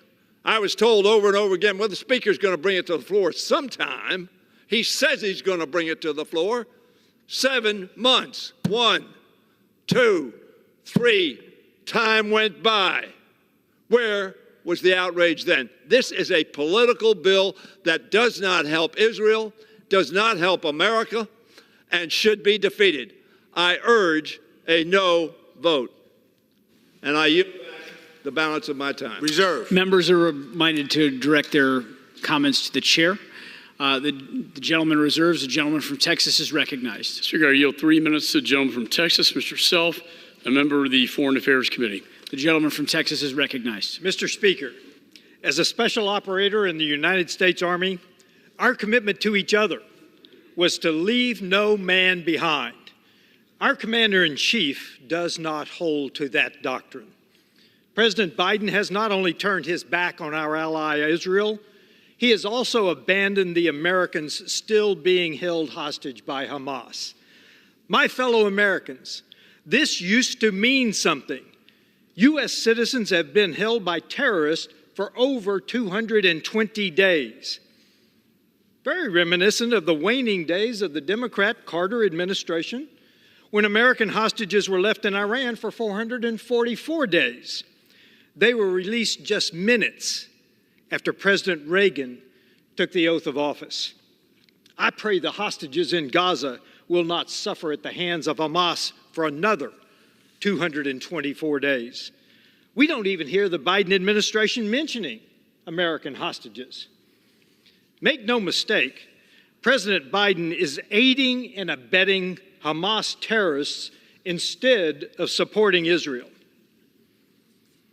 I can just imagine the terrorists playing an endless loop of Democrat sound bites to the hostages saying, "Your president is on our side," with headlines like, and I quote, "Biden just betrayed Israel and rewarded Hamas."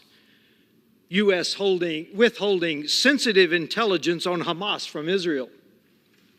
Biden admin wants Israeli forces to get out of Gaza. Pentagon chief confirms U.S. pause on weapons shipments to Israel. While our commander-in-chief signals weakness to the world and support to terrorists, I'm here to send a message to those being held hostage. You are not forgotten. Congress must fight to get you out in spite of obstacles put in place by Democrats and terrorists. We must support Israel's right to eradicate Hamas, and we must bring our hostages home immediately. I yield back. The gentleman reserves. Members are reminded to refrain from engaging in personalities towards the president. The gentleman from New York is recognized. I proudly yield 2 minutes to the gentleman from Illinois, proud the member of the House Foreign Affairs Committee, Representative Brad Schneider. The gentleman is recognized. Mr. Speaker, today is the 223rd day since Hamas slaughtered more than 1,200 people, including 45 Americans. More than 250 people were taken hostage, 132 are still held, including 8 Americans. After October 7th, President Biden immediately stepped in to help the Jewish state. 11 days after the attacks, he traveled to Israel, the first president to do so in wartime. He dispatched 2 carrier strike groups and has sent hundreds of shipments of weapons to Israel. When Iran launched more than 300 drones and missiles at Israel, the U.S. worked with our allies to defeat that attack. President Biden and Secretaries Blinken and Austin have repeatedly clarified that U.S. support for Israel is ironclad, and they continue to match those words with action, this week approving another $100 billion in arms sales to Israel. While the administration is doing everything in its power to support our allies, Republicans in Congress play politics. In the early weeks of the Gaza war, they tried to condition aid to Israel on Republican cuts to IRS funding. It took fully 6 months after October 7th for Republicans to finally put the emergency security funding on the floor.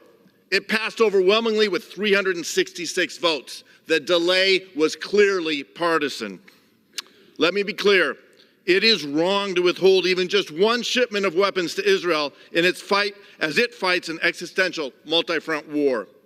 It is okay for friends to disagree, but we must not send mixed signals to Israel's enemy about U.S. support for the mission to end Hamas's reign of terror over Gaza, to eliminate the threat to Israel, and to bring the hostages home. Sadly, Speaker Johnson's approach is different. He drafted a partisan bill with no path forward. It didn't even go through the Foreign Affairs Committee where we could have fixed it.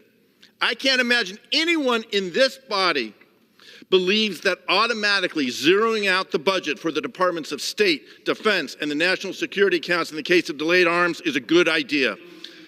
It is a terrible, dangerous idea, and it's the reason I must vote against this bill. The gentleman reserves? Reserve. The gentleman from Texas is recognized. I yield 1 minute to the gentleman from California, Mr. McClintock, Chairman of Judiciary Subcommittee on Immigration, Integrity, Security, and Enforcement, and an original co-sponsor of this bill. The gentleman from California is recognized. Mr. Speaker, on December 8, 1941, Franklin Roosevelt stood in this very hall and asked for a declaration of war against the government that had attacked our fleet the day before at Pearl Harbor. And he solemnly pledged to win through to absolute victory. On October 7th, Hamas targeted and butchered innocent and unarmed women and children. Israel not only has a right to defeat Hamas, it has a moral duty to do so. The killing on both sides can only end with the unconditional surrender of Hamas. The sooner that day comes, the better for all humanity. Now, to hasten that day, the President requested and the Congress provided the precision bombs and other munitions that Israel needs to quickly bring this war to an end while minimizing civilian casualties. And now, that same president is withholding that aid while sending billions of dollars of supplies into Gaza before Hamas is surrendered.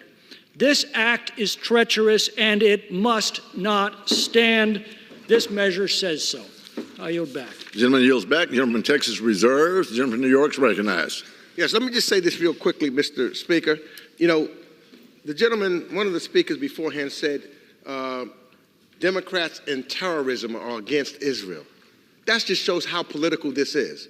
Democrats and Republicans have always been with Israel. And to try to distort it and say Democrats are against shows it's just partisan argument, not for the benefit of Israel, but trying to play politics with this issue. And with that, I yield 2 minutes to the gentleman from Texas, the ranking member of the Western Hemisphere Subcommittee, the Honorable Joaquin Castro. The gentleman from Texas is recognized for 2 minutes.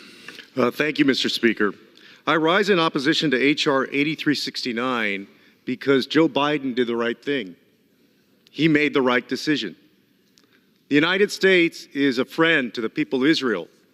The United States is not a rubber stamp to an extremist prime minister who's not prioritized the release of hostages, who has allowed for indiscriminate killings in Gaza, and who has put his own political survival above all else. Chairman McCall said something I think that was very important.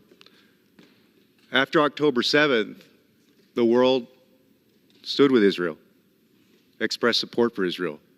I believe all of us did, in a bipartisan way. And so what has happened since then? Prime Minister Netanyahu has ruined the world's support.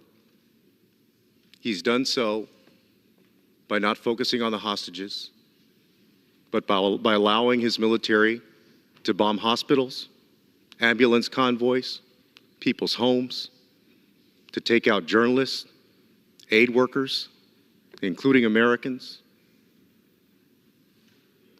The moral compass does not bend in favor of one nation regardless of what it does.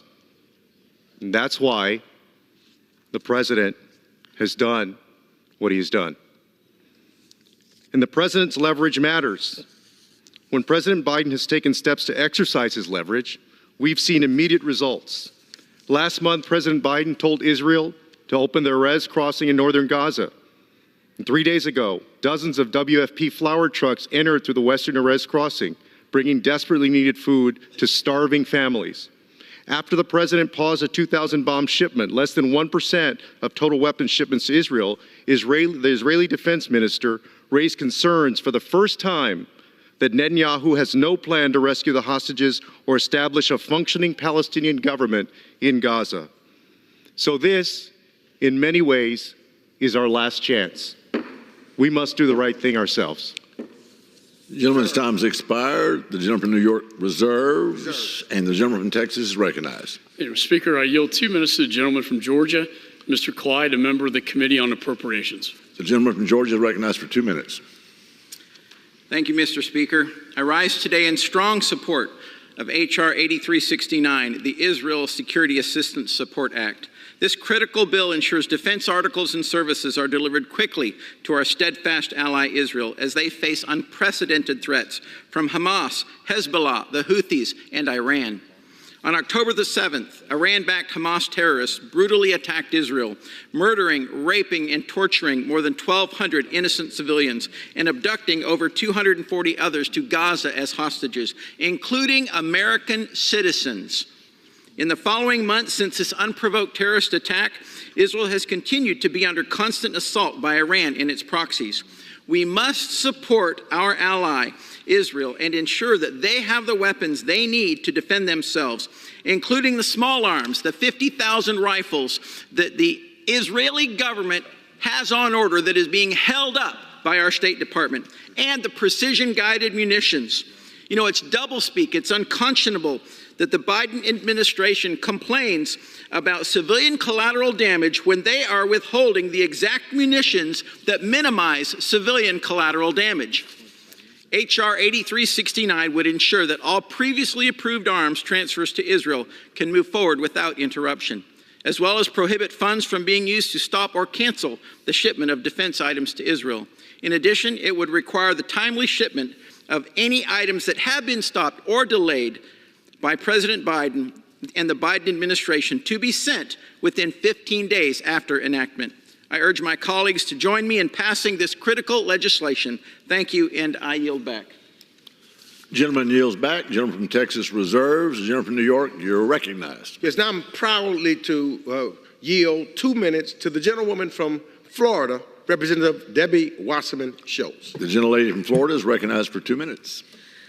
Thank you, Mr. Chairman. I rise in strong opposition to this bill, which, despite what the authors claim, threatens to defund our national security and torch the indispensable U.S.-Israel relationship.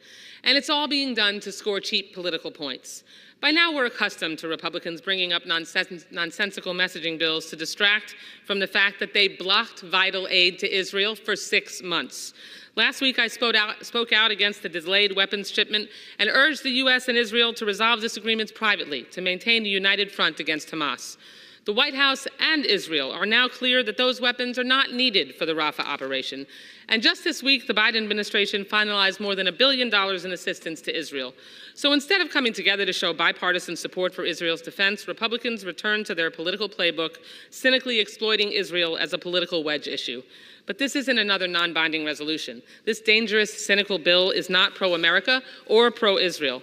The bill before us threatens to block funds to our military, the same armed forces which defended Israel against an Iranian missile onslaught. This bill also imperils our diplomats who work nonstop to get hostages released. Undercutting American security undercuts Israel's security. A plan to defund U.S. national security agencies that send assistance, share intelligence, and help defeat Hamas is exactly how you cut off your nose to spite your face. October 7th made clear that Israel's needs can evolve overnight. I won't abide by Republicans holding our national security hostage so they can micromanage our commander-in-chief and feign how pro-Israel and pro-military they are. If you don't like the president holding up one limited shipment for a week, and I don't, you should be livid about Speaker Johnson holding up all military aid for 6 months. I won't allow short-sighted partisan stunts to masquerade as bipartisan support for Israel. Stop the games. Israel needs real, consistent support, not Republican users who have repeatedly made it clear that Israel cannot count on them. I yield back the balance of my time. The gentlelady yields back. The gentleman from New York reserves. The gentleman from Texas is recognized. Speaker, I yield 1 minute to the gentleman from California, Mr. Kiley. The gentleman from California is recognized for 1 minute. Mr. Speaker, I stand in strong support of the Israel Security Assistance Support Act. President Biden's threat to withhold aid from Israel is reckless, unjustifiable, and indecent, and flies in the face of the bipartisan support that this House recently showed for continuing support of Israel. The American public understands the importance of the American-Israel relationship, how it is in the national security interest of both countries. The American public understands that Israel is our long-standing ally, a democracy in a region that has very few of them, whereas Hamas is a terrorist organization that has committed historic atrocities and would not hesitate to do so again. The president is catering to the most radical elements of his party, the sort of elements that have unleashed chaos on college campuses across this country. And it is vitally important that reasonable people on both sides of the aisle come together to reassert our support for Israel as it struggles against this terrorist organization. Thank you, and I yield back. Gentleman yields back. Gentleman from Texas reserves. And the gentleman from New York, you're recognized. Mr. Speaker, I yield 1.5 minutes to the gentleman from New York, Representative Dan Goldman. The gentleman is recognized for 1.5 minutes. Thank you very much, Mr. Speaker. I rise today as a proud American Jew who steadfastly supports Israel's right to exist as a democratic Jewish state and its right to defend itself after Hamas's barbaric and unprovoked attack on October 7th.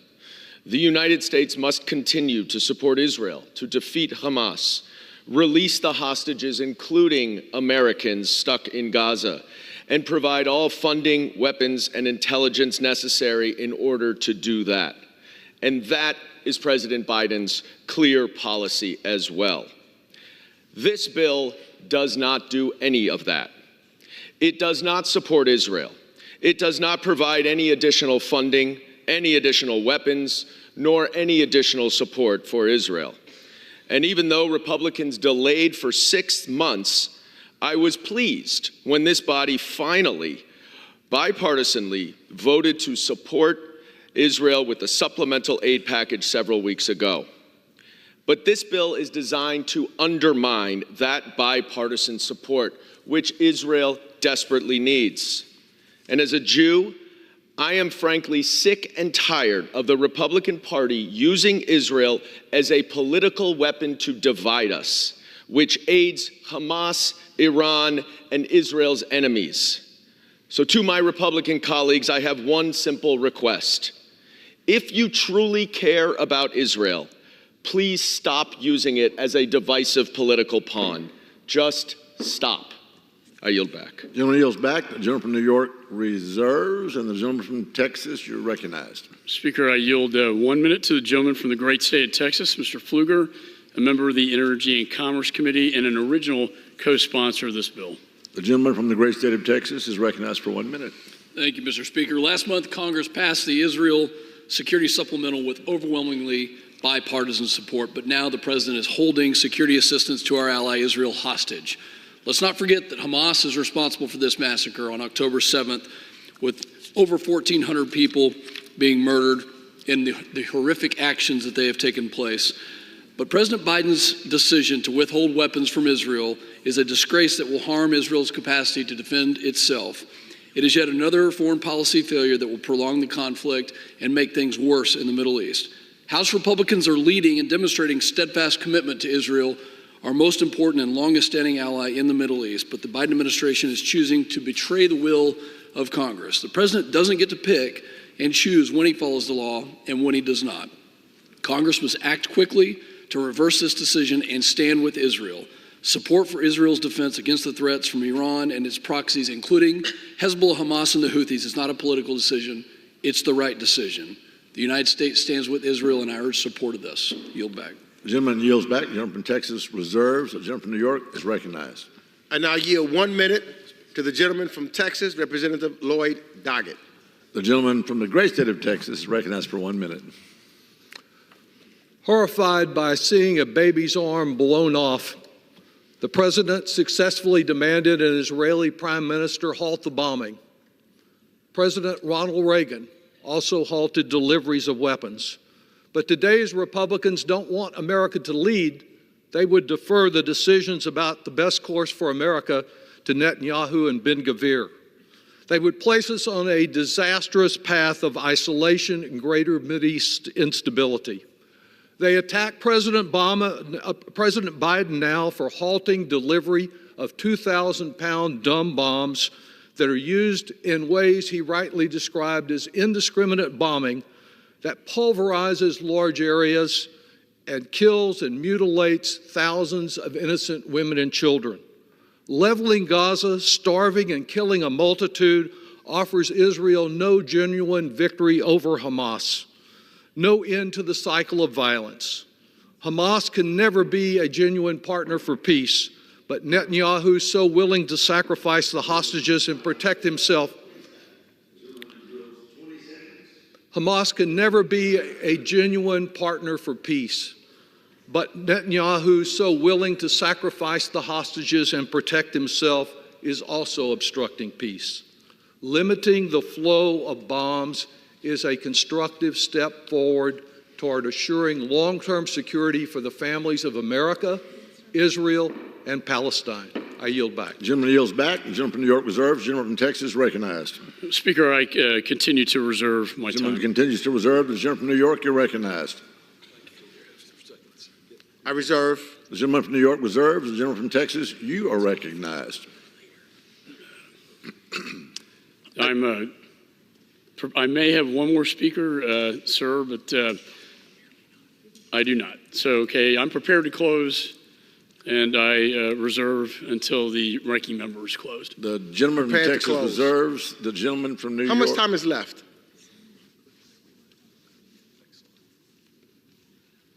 The gentleman has 7 3/4 minutes remaining.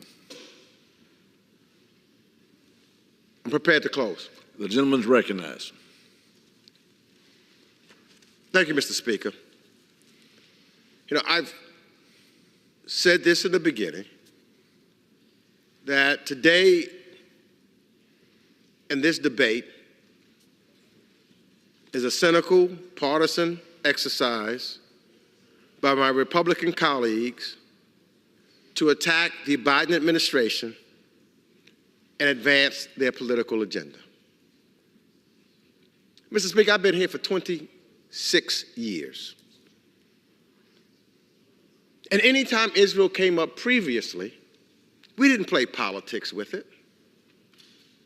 We tried to sit down and work it out and come out unified, Democrats and Republicans, especially in any foreign policies. One of the things that we've done, especially on this committee, is try to work together so that the other countries of the world did not see a divided America, a unified America with our allies. This is true with, for example, Ukraine. After many of my colleagues talked about the delay that took place to pass the supplemental. The whole idea even then was to negotiate together to try to come out with a bill that showed unity. Not play politics with it. Not try to say, oh, as we've heard in this debate by some on that side, oh, the Democrats are in cahoots with the terrorists. That's not who we are. That's not who we should be.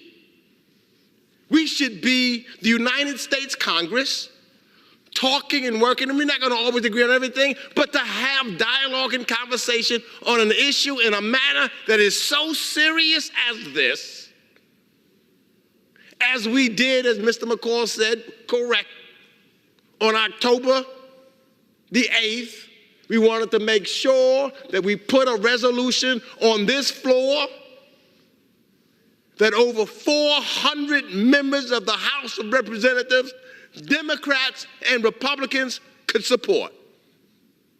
We didn't start out agreeing on everything in that resolution. We sat down and we worked and we debated and we went back and forth. And then we came up with a resolution that we could proudly put on the floor to say that the United States Congress is together, that we're not divided. That's not this bill. We didn't do that on this bill. We didn't even try. Why? Politics. Politics. In such a crucial time as this, with all that's going on, we were together and made sure that we were working together. We were talking to our Arab colleagues about normalization with Israel. Why? Because that makes for a better Middle East. It's good for Israel, it's good for our allies in the region, and it's good for the United States of America.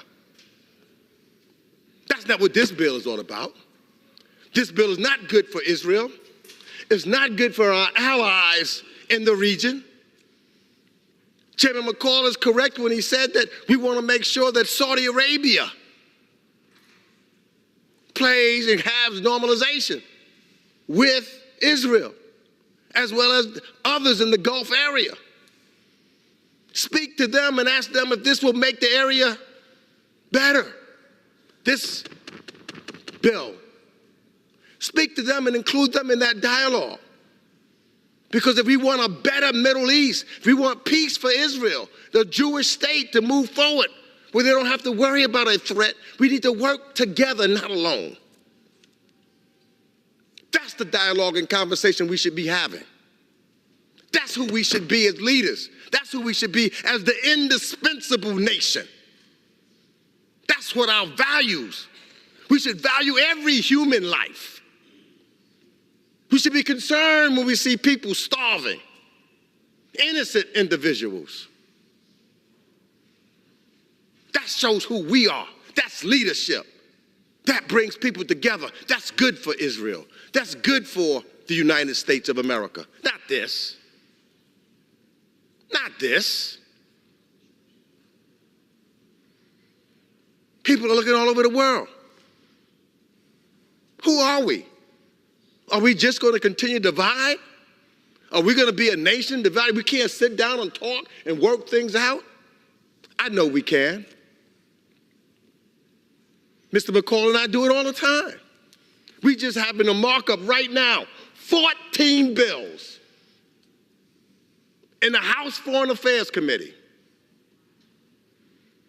Didn't start out agreeing, but we worked it out. 14 bills today. All of them bipartisan. That's who we are. That's who we should be. You heard Mr. Sherman say he's working now on another bill that we can work with together. That's who we are. That's who we should be. Let's make a difference. Let's not play politics on the House floor. Let's make a difference. We can do this. We're better than this. We're better than this. I saw today on our committee, and I'm proud of this committee, Democrats and Republicans, differences that we're talking back and forth, trying to figure out how we can change this and move that so that we can pass a bill on this floor, in the committee. Truthfully, and I was listening as we were doing certain things, it made me proud to see how we were working together. So I say to my colleagues on the other side, let's not do this. We're better than this. Especially on issues, I mean, we're going to have our political, domestic issues, but not on foreign affairs. Let's not play politics here. There's too much at stake. Just too much at stake. For us, for others. They expect more from us. Let's give them more. Let's show them we can work together. Let's show them why we're the greatest country that this planet has ever seen. Because we are the United States of America.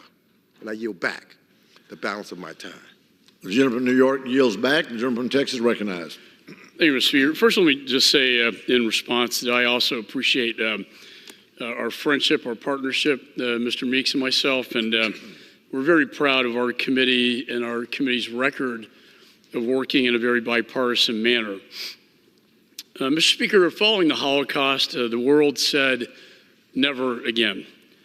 Following the massacre on October 7th, this body, through our bipartisan resolution, said never again. And when we said that, I thought we meant that. When President Biden said to Israel after the attacks, quote, "As long as the United States stands, we will not let you ever be alone," I thought he meant that. Now, in their moment of need, this administration has turned their backs on Israel, halting shipments of weapons they desperately need to win. This administration has sowed the seeds of doubt on this nation's commitments to our allies. We abandoned Afghanistan to the Taliban. We slow-walked weapons to Ukraine, giving them just enough to bleed out, but not to win. President Biden's decision to withhold weapons approved by myself, the chairman, and the ranking member, and appropriated by Congress, defied congressional intent and is tantamount to an arms embargo. Mr. Speaker, red lines are meant for our enemies. Red lines are not meant for our allies and our friends. But that's precisely what this administration is doing to Israel. And what a terrible message to send to our allies. And even more dangerous is the message that we are sending to our adversaries. This week marked the 76th anniversary of Israel's independence. Think about that and the timing of this. To mark this occasion, the State Department released a statement saying, quote, "The United States was the first country to recognize Israeli statehood when Israel declared independence in 1948. Our history of shared democratic values, trade, deep cultural ties, and commitment to regional security has provided the basis for our country's strong partnership and friendship," end of quote.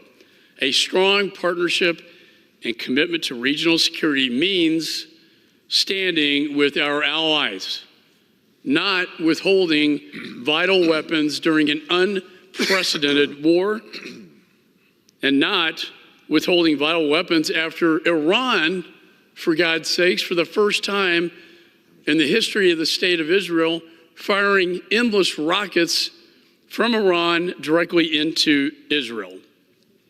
We all want peace and stability in the region, but that cannot happen as long as Hamas remains in power. Israel remains under attack, and as their closest ally and partner, we must give them the tools they need to finish the job. The time is now. We cannot wait any longer. It's been delayed enough. And only until that final military objective is completed can we begin in the other phase of this that Mr. Meeks and I have been looking forward to, and that is working with the Saudis and the Israelis on a security agreement, along with the other Arab nations, to finally just maybe bring peace and prosperity to a part of the world that has been in war for so many years, way too long. So I urge my colleagues to support this measure, to stand with Israel in its darkest hour. And with that, Mr. Speaker, I yield back the balance of my time. The gentleman yields back. All time for debate has expired. Pursuant to House Resolution 1227, the previous question is ordered on the bill. The question is on engrossment and third reading of the bill. Those in favor say aye. Those opposed, no. The ayes have it. Third reading. A bill to provide for the expeditious delivery of defense articles and defense services for Israel and other matters. For what purpose does the gentleman from New York seek recognition? Mr. Speaker, I have a motion to recommit at the desk. The clerk will report the motion. Mr. Meeks of New York moves to recommit the bill H.R. 8369 to the Committee on Foreign Affairs. Pursuant to Clause 2B of Rule 19, the previous question is ordered on the motion to recommit. The question is on the motion. All those in favor say aye. All those opposed say no. The noes have it. The motion is not agreed to. On that, I ask for the yeas and nays. The yeas and nays are requested. Those favoring a vote by the yeas and nays will rise. A sufficient number having arisen, the yeas and nays are ordered. Pursuant to Clause 8 of Rule 20, further proceedings on this question are postponed.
For what purpose does the gentleman from Alabama, Mr. Moore, seek recognition? Mr. Speaker, pursuant of House Resolution 1227, I call up H.R. 354 and ask that its immediate consideration in the House. The clerk will report the title of the bill.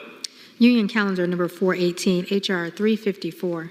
A bill to amend Title 18 United States Code to improve the Law Enforcement Officer Safety Act and provisions relating to the carrying of concealed weapons by law enforcement officers and for the purposes. Pursuant to House Resolution 1227, in lieu of the amendment in the nature of a substitute recommended by the Committee on the Judiciary, printed in the bill, an amendment in the nature of a substitute consisting of the text of Rules Committee Print 118-34 is adopted, and the bill as amended is considered read. The bill as amended shall be debatable for 1 hour, equally divided and controlled by the chair and ranking minority member of the Committee on the Judiciary or their respective designees. The gentleman from Alabama, Mr. Moore, and the gentleman from New York, Mr. Nadler, each will control 30 minutes. The chair recognizes the gentleman from Alabama, Mr. Moore. Mr. Speaker, I ask unanimous consent that all members have 5 legislative days in which to revise and extend their remarks and insert extraneous material on H.R. 354. Without objection. I yield myself as much time as I may consume. Gentleman is recognized. Thank you, Mr. Speaker. H.R. 354, the Law Enforcement Safety Act, or Reform, LEOSA. Reform Act allows qualified, active, and retired law enforcement officers to carry a concealed firearm in national parks, school zones, public transportation, and some federal facilities that are open to the public. LEOSA was initially signed into law by President George W. Bush in 2004 to exempt certain active and retired law enforcement officers from local and state prohibitions carrying of concealed firearms. In order to qualify under LEOSA, active enforcement officers must meet several important requirements. For example, they must be authorized to carry a firearm by their agency. They cannot be subject to disciplinary actions by the agency that could result in the loss of their police power. They must meet certain firearm qualifications, standards. They cannot be under the influence of alcohol or other intoxicating substances. They must not be prohibited by federal law from receiving a firearm. Retired law enforcement officers must also meet several requirements in order to qualify under LEOSA.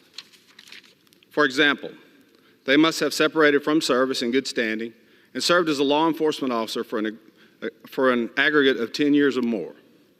They also are required to meet certain firearm training standards and must not be prohibited by federal law from receiving a firearm.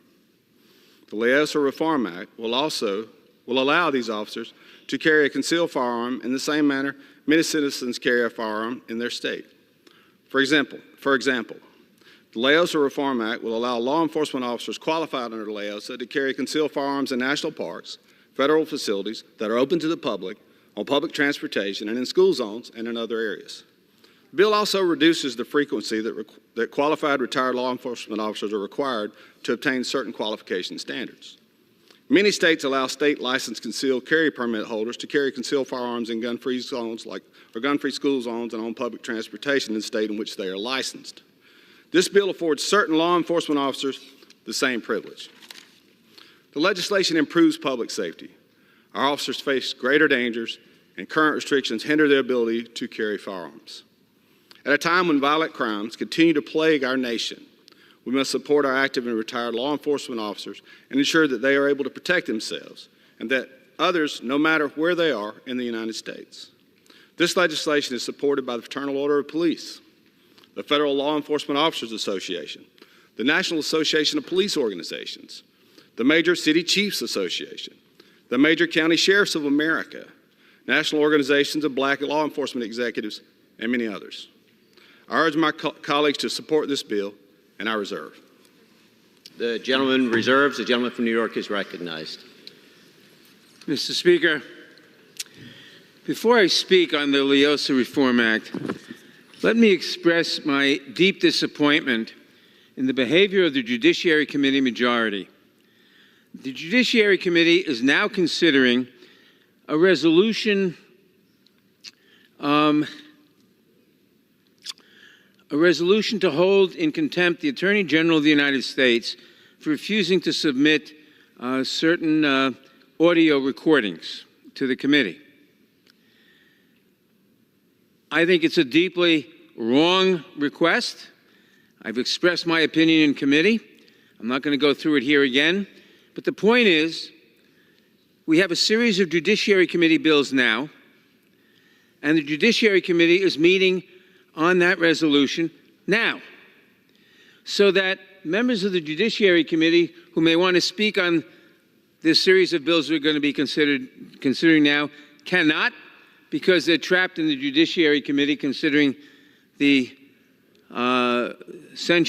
the contempt resolution. And I cannot vote against the contempt resolution because I'm stuck here. It is normally the practice that when you have committee business on the floor, you suspend the committee meeting so that people can do their work.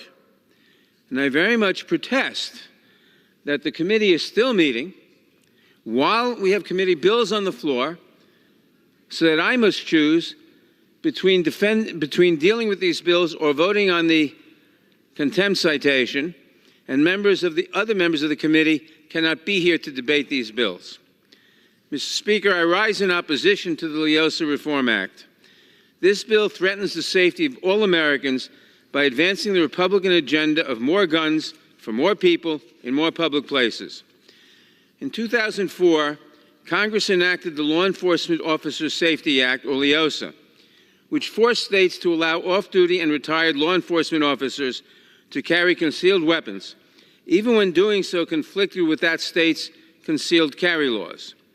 It garnered bipartisan opposition, including from the Republican chairman of the Judiciary Committee at the time, Mr. Sensenbrenner, because it supplanted the judgment of the states about the appropriate use of firearms.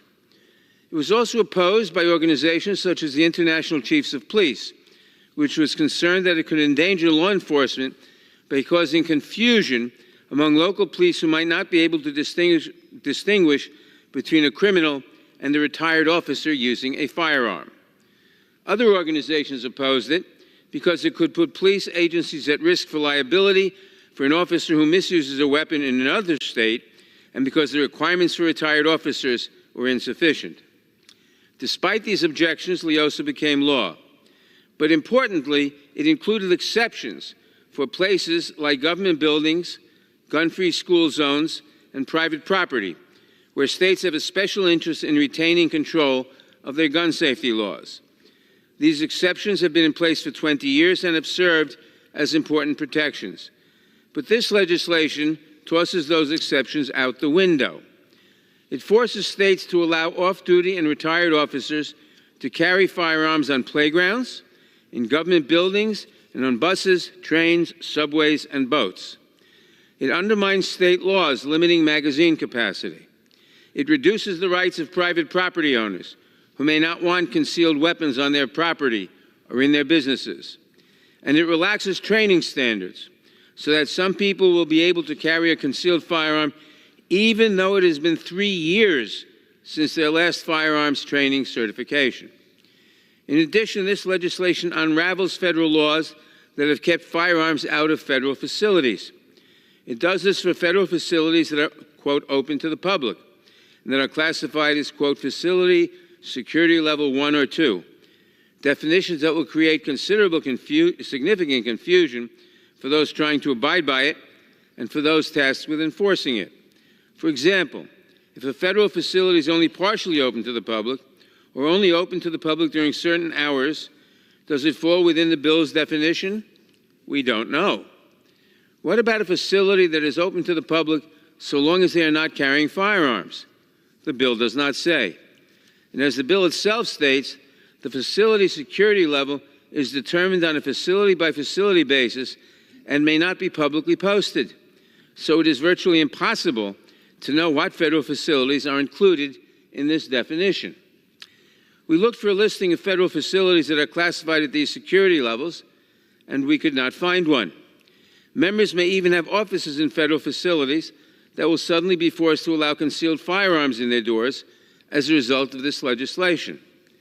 Not only would this bill inject confusion into federal law, but it also intrudes onto private property rights and undermines states' careful determinations on how best to protect their citizens from gun violence. I urge members to join me in opposing this misguided legislation, and I reserve the balance of my time. The gentleman reserves. The gentleman from Alabama is recognized. Thank you, Mr. Chief. Mr. Speaker, I actually listed 4 organizations. There are 21 law enforcement agencies and organizations around the country that support this legislation. And with that, I'm going to yield to a friend of mine from Florida, one of the best shots I know, Sheriff Rutherford. I thank you, gentlemen, for yielding. For how much time? 5 minutes. Gentleman from Florida is recognized for 5 minutes. Thank you, Mr. Speaker. Thank you for yielding, my friend. Mr. Speaker, I rise today in support of the Law Enforcement Officers Safety Act. This LEOSA reform bill will expand the ability of qualified officers, whether active, retired, or no longer in law enforcement, to carry concealed firearms in any state or territory, regardless of state or local laws. If we trust our law enforcement officers to carry guns while they're wearing a badge, why wouldn't we trust them to carry one on state and federal property in their retirement? There is no one better trained and equipped to safely use and carry these firearms. In fact, we encourage our officers at the state and local level to carry their firearms when they're off duty, because they are never off duty. They are always required to respond if an incident occurs in their presence.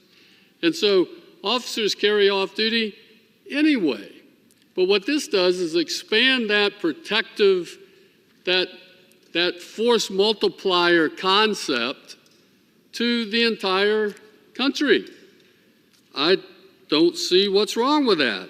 In fact, I think it makes good sense that we would want good men and women who are qualified to carry firearms to protect those who do not. This bill also gives retired officers more flexibility in the timing of their firearms recertification, reducing unnecessary burdens while ensuring that they are still properly trained in firearm proficiency. They must remain proficient. Now, officers would be able to carry a concealed firearm if they qualify yearly, or whatever their state may require, up to a 3-year limit. Now, the LEOSA Reform Act also extends concealed carry rights into, as you heard earlier, certain federal facilities, such as post offices and Social Security Administration offices, whether or not they are there in an official capacity. I'm not sure how that would create a lot of confusion. We carry firearms into all sorts of facilities now. This simply makes it open to these federal facilities now. This legislation, importantly, very importantly, will also exempt LEOSA certified officers from state magazine capacity limits, which is very important. This will simply concede that carry for officers as they travel across cities and states, ensuring that various locations, their local laws, don't interfere with operational readiness of these officers. Mr. Speaker, I have to tell you, as a former sheriff, I've seen how law-abiding citizens have used legally owned and carried firearms to protect their lives, their families' lives, the lives of others that they don't even know, in many situations in my own hometown of Jacksonville.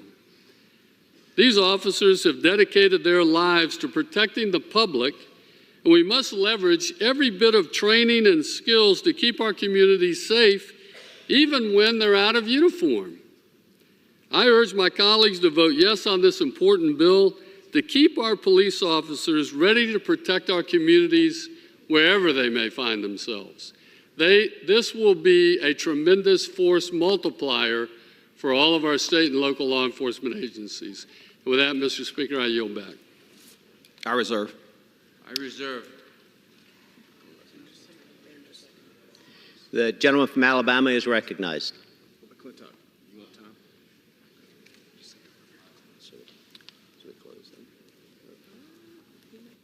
Mr. Speaker, we're prepared to close.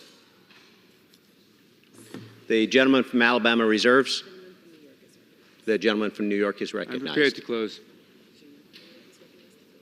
The gentleman from New York is recognized to close. Mr. Speaker, I yield myself the remainder of my time. Mr. Speaker, this legislation intrudes on the state's ability to make their own judgments about public safety, concealed firearms, and the regulation of their own law enforcement, and would make us all less safe. We hear from the other side of the aisle all the time about states' rights. But then we get legislation like this that overrules the states, that say we know best about issues of public safety. I urge members to oppose the bill, and I yield back the balance of my time. The gentleman yields back. The gentleman from Alabama is recognized. Mr. Speaker, our colleagues across the aisle very often, they told us that we didn't need firearms to protect ourselves, that they would send the police, and then last year and the year before they were calling to defund the police. The very constituents that they said, don't worry, you can call the police, they want to defund. Now they want to disarm retired law enforcement officers who could be Johnny on the spot in many cases to save civilian lives. So I would encourage my colleagues to support this legislation, and with that, I'll yield back.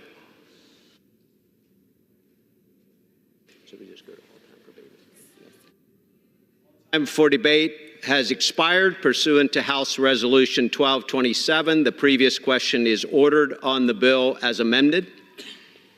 The question is on engrossment and third reading of the bill. Those in favor say aye. Those opposed, no. The ayes have it. Third reading. A bill to amend Title 18 United States Code to improve the Law Enforcement Officer Safety Act and provisions relating to the carrying of concealed weapons by law enforcement officers and for other purposes. The question is on passage of the bill. Those in favor say aye. Those opposed say no. No. The ayes have it. The bill is passed. Mr. Speaker, for what purposes? The yeas and nays, please. The yeas and nays are requested. Those favoring a vote by the yeas and nays will rise. A sufficient number having risen, the yeas and nays are ordered. Pursuant to Clause 8 of Rule 20, further proceedings on this question are postponed.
Purposes, the gentleman from California seek recognition. Mr. Speaker, I'd ask unanimous consent that all members may have 5 legislative days in which to revise and extend their remarks and insert extraneous material into H.R. 8146. Without objection. Pursuant to House Resolution 1227 and Rule 18, the chair declares the House and the Committee of the Whole House on the State of the Union for the consideration of H.R. 8146. The chair appoints the gentleman from Florida, Mr. Rutherford, to preside over the Committee of the Whole.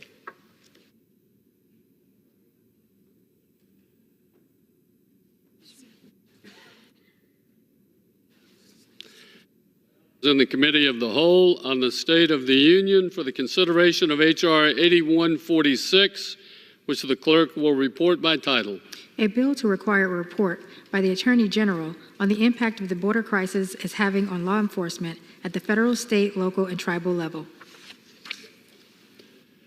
Pursuant to the rule, the bill is considered read the first time. General debate shall be confined to the bill and shall not exceed 1 hour, equally divided and controlled by the chair and ranking minority member of the Committee on the Judiciary or their respective designees. The gentleman from California, Mr. McClintock, and the gentleman from New York, Mr. Nadler, each will control 30 minutes. The chair recognizes the gentleman from California. Thank you, Mr. Speaker. I yield myself such time as I may consume. Objection? Mr. Speaker, on Inauguration Day of 2021, our borders were secure. The Trump Remain in Mexico policy had cut phony asylum claims to a trickle.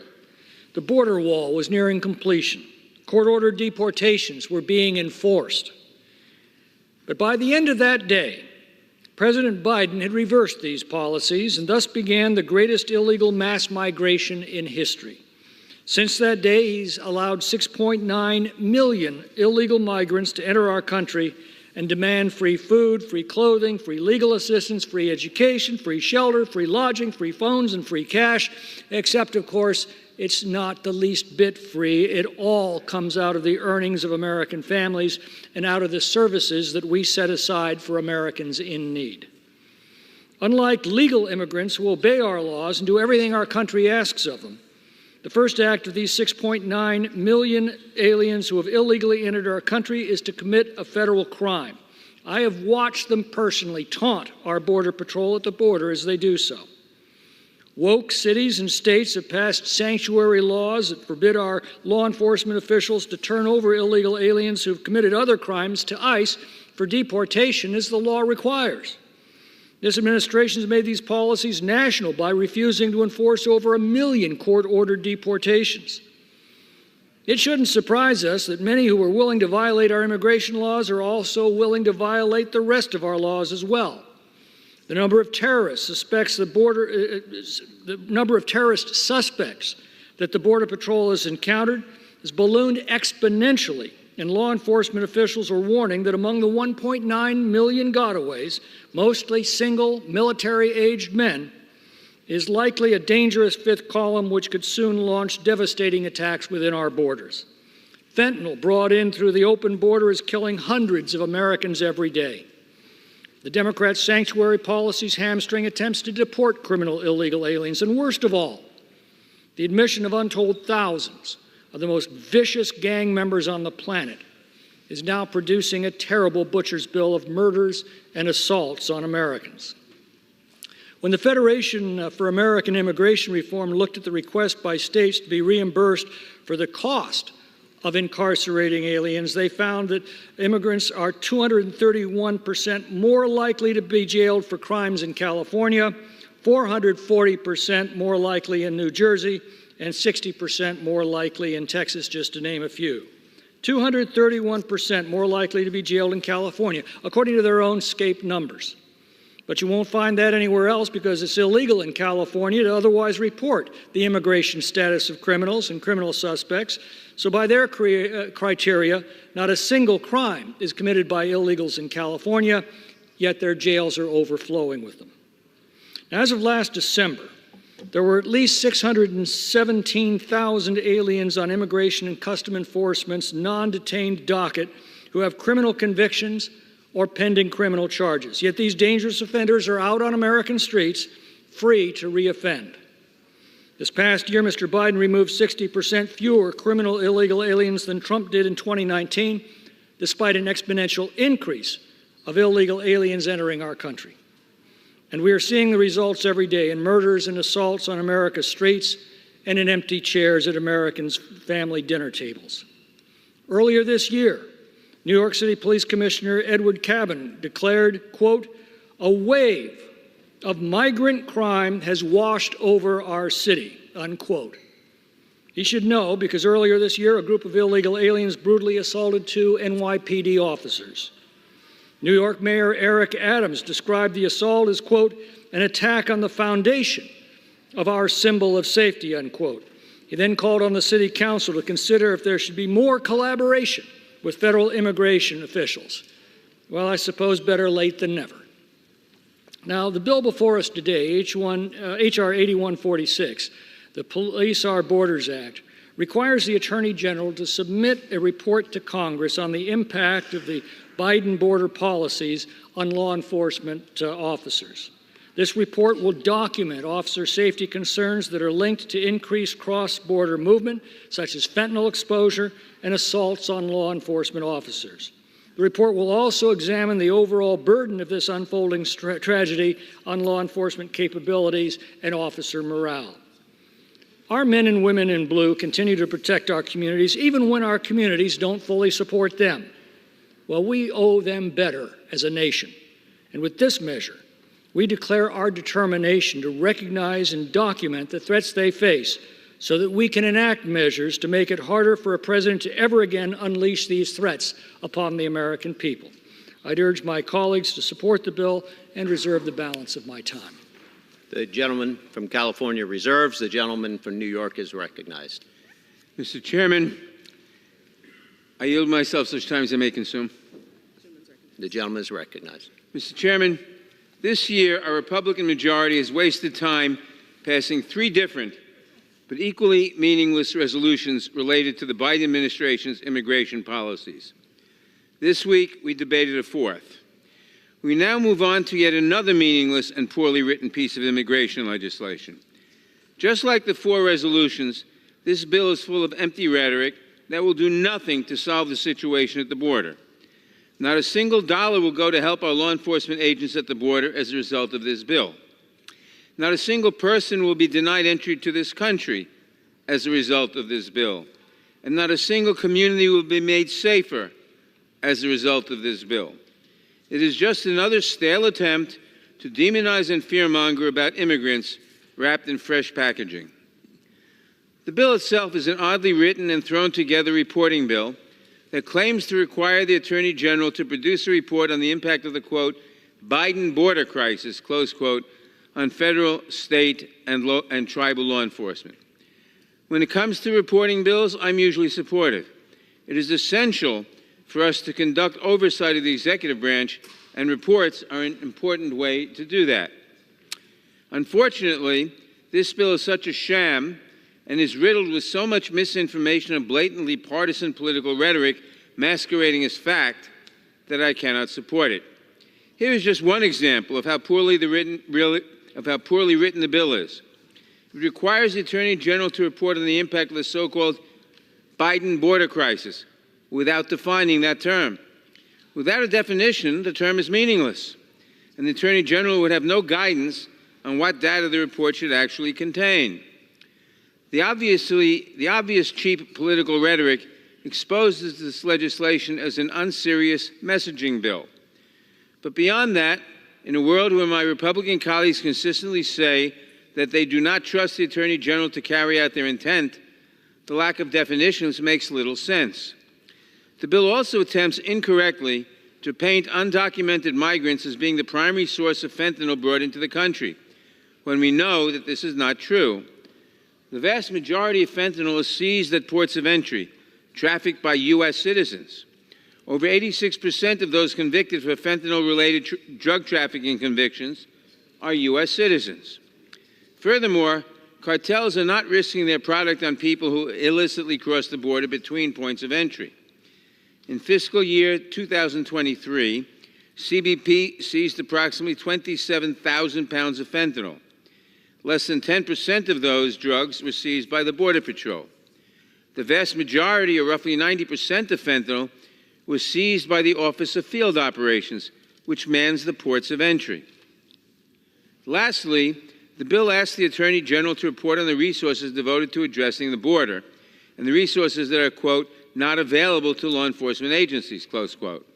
However, at every turn, there has been Republicans who have voted against giving DHS the resources it needs to do its job. In 2021, all but 6 current House Republicans voted against the bipartisan infrastructure deal, which provided additional funding to modernize ports of entry and allow for non-intrusive inspections to combat the smuggling of people and drugs. Likewise, all but 2 current House Republicans voted against providing robust funding for Customs and Border Protection and border security operations in the FY 2023 appropriations omnibus legislation. That bill provided more than $17 billion to CBP, including $60 million to hire an additional 125 CBP officers and $70 million for non-intrusive inspection technology to detect narcotics and firearms at ports of entry. And when it comes to the President's supplemental request, which would provide $14 billion for border security, we have not had a single hearing, let alone a vote on the request. The President has requested vital funds for 375 immigration judges and 1,600 asylum officers to speed up processing of asylum claims so that people could get their asylum claims adjudicated in weeks, not in years. The Republicans are fond of talking about catch and release, but that's because it takes years for someone to get his asylum case adjudicated. The President has requested these funds, and if he got them for the 375 immigration judges and the 1,600 asylum officers, as well as funds, then you would adjudicate these cases in weeks, not years. He's also asked for funds for additional personnel at ports of entry and technology to stop drugs from coming into the country. But the Republicans have said no. As a final indication of just how unserious this bill is, its findings state that Congress should pass and the President should sign into law, quote, strong border security legislation, close quote. Never mind the fact that it was House Republicans who walked away from a bill negotiated by one of the most conservative members of the Senate, a bill that Senator McConnell called the toughest border bill in 30 years, all because Donald Trump told them he wanted the issue for the election, not a solution. Now, I know my Republican friends will say, well, there's H.R. 2, which is a better bill.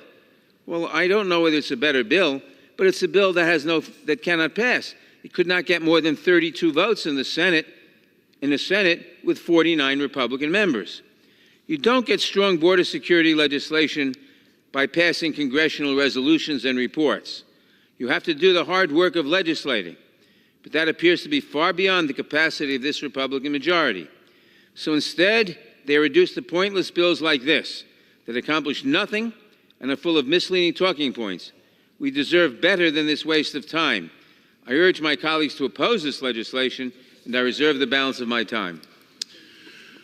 The gentleman from New York reserves. The gentleman from California is recognized. Mr. Speaker, or Mr. Chairman, when my friend complains about partisan Republican rhetoric, I'd advise him to listen to his own constituents who are begging their representatives in New York, in Chicago, in Denver, whose social services are being overwhelmed by the tidal wave of illegal immigration that this administration has unleashed and that my friend has defended every day in this House. He complains that the term Biden border crisis isn't defined. He might want to open his eyes and look around him, or open his ears to hear the pleas of his own constituents. I'm now pleased to yield such time as he may consume to the author of this measure, Mr. Despacito of New York. Well, thank you very much. And Mr. Speaker, I'm not really sure where to begin. My friend across the aisle said that we would talk about H.R. 2, but that it didn't have the votes to pass. Well, I think we're in the same situation as the imaginary bill that he talks about, which never made it out of the Senate and wasn't a solution, it was a surrender. And if you need a definition of the Biden border crisis, let's talk about the over 8 million illegal migrants that have come over this border since Joe Biden has taken office. Let's talk about the over 1.3 million known gotaways that have come into this country that we don't know what they're doing, who they're talking to, or who they're associating with. Let's talk about the record number of illegal narcotics that has come across the southern border. Let's talk about the problems, the draining of resources that the migrant crisis, the Biden border crisis, is leaving on law enforcement across this country. And I'm not going to just focus on police departments back in New York. Let's start further away. Let's start and talk about sheriffs and deputies along the southern border who have said that the Biden border crisis has affected every single bit of industry in their state or county. Let's talk about sheriffs that, Mr. Speaker, we've visited who have said their jails are full to capacity. Why? Because of the Biden border crisis. So I'm not really sure what my good friend from New York across the aisle needs more explanation about the Biden border crisis, but I will tell you this: law enforcement throughout this country has made it explicitly clear. They've made it explicitly clear that they need help, that they need communication, and that's exactly what this bill does. It's not a messaging bill. It requires the Justice Department to provide to law enforcement agencies information, intelligence, explain to them the issues that are plaguing this country that the migrants are affecting so that we, Congress, can provide the resources that these law enforcement agencies need. Now, this isn't just Republicans talking about this. The very city that my friend across the aisle represents, the mayor of the city of New York, Eric Adams, has said, quote, "The migrant crisis will destroy New York City." And I have to remind my friend across the aisle that the very department who provides him executive protection, the New York City Police Department, has said that they need more information, that communication between law enforcement agencies, whether it's Customs and Border Patrol, whether it's local agencies, whether it's other federal agencies, the communication would be better. So this is a step in the direction to make sure that law enforcement agencies throughout the country have the ability, have the information that they need to effectively protect and serve the communities they represent. You see, H.R. 2 was a great starting point. And over a year ago, House Republicans not only put H.R. 2 across the finish line in the Homeland Security Committee, but got it across the finish line on the floor of this House. It was voted against by Democrats. It was sent over to the Senate, where it has collected dust on Chuck Schumer's desk. It's collected dust, and in the process, the crisis at our southern border, Mr. Speaker, the Biden border crisis, has gotten worse. It's affected more people. People have died because of the failed policies of Joe Biden and Secretary Mayorkas. And the fact that we have our colleagues on the other side of the aisle saying that this is about messaging, well, Mr. Speaker, I wonder if they would deliver that same message to the family and loved ones of victims who have fallen prey to the Biden border crisis. You see, Mr. Speaker, when we are back home in our districts, we ensure our constituents, they need to know that we are committed, dedicated to fact-finding and well-researched policy. You see, the other side of the aisle, they can't support this simply because they're trying to deny that there's even a crisis. The fact that we're wondering what the definition of the Biden border crisis is actually scary. It's either they're not paying attention, they're not reading the newspapers, they're not focused on the facts, or they just don't care. But what I will tell you is there is a crisis. And the crisis has gotten worse because of Joe Biden. We've seen migrants in some of videos that have gone viral on social media. As a matter of fact, 2 of the victims of some of these crimes were my guests right here at the State of the Union, when 2 members of the NYPD were brutally attacked in Midtown Manhattan by illegal migrants. We know for a fact that migrants smuggle narcotics into this country. We know for a fact that illegal migrants have been arrested for brutal crimes and for making communities less safe.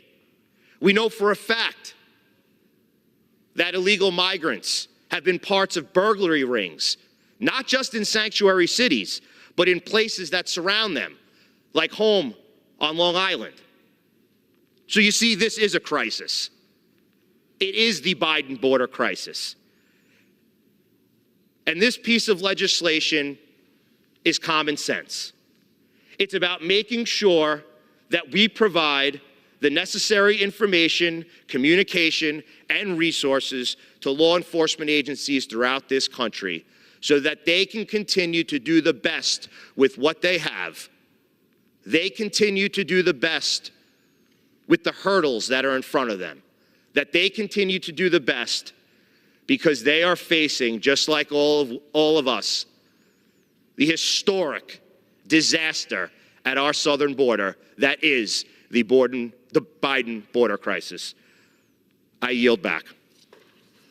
Reserve. The gentleman from California reserves. The gentleman from New York is recognized. Mr. Speaker, my friend from New York talks about the Biden border crisis, and he talks about the bill that failed in the Senate because the president, or the former President Trump, told the Senate, told Republicans not to vote for it because he wanted an issue. He didn't want the problem solved, he wanted an issue. He said it in his own words. Congressman Nels said it in his own words. H.R. 2, which they claim to support, in fact, could never get more than 32 votes in a 49 Republican member Senate. So the Republicans didn't support it, never mind the Democrats. The only viable bill was the bill negotiated by Mitch McConnell and Senator Lankford, the most conservative bill in a generation, and one supported by the union representing the Border Patrol people. But that bill was killed because President Trump wanted no progress and said so. At least he was honest about it.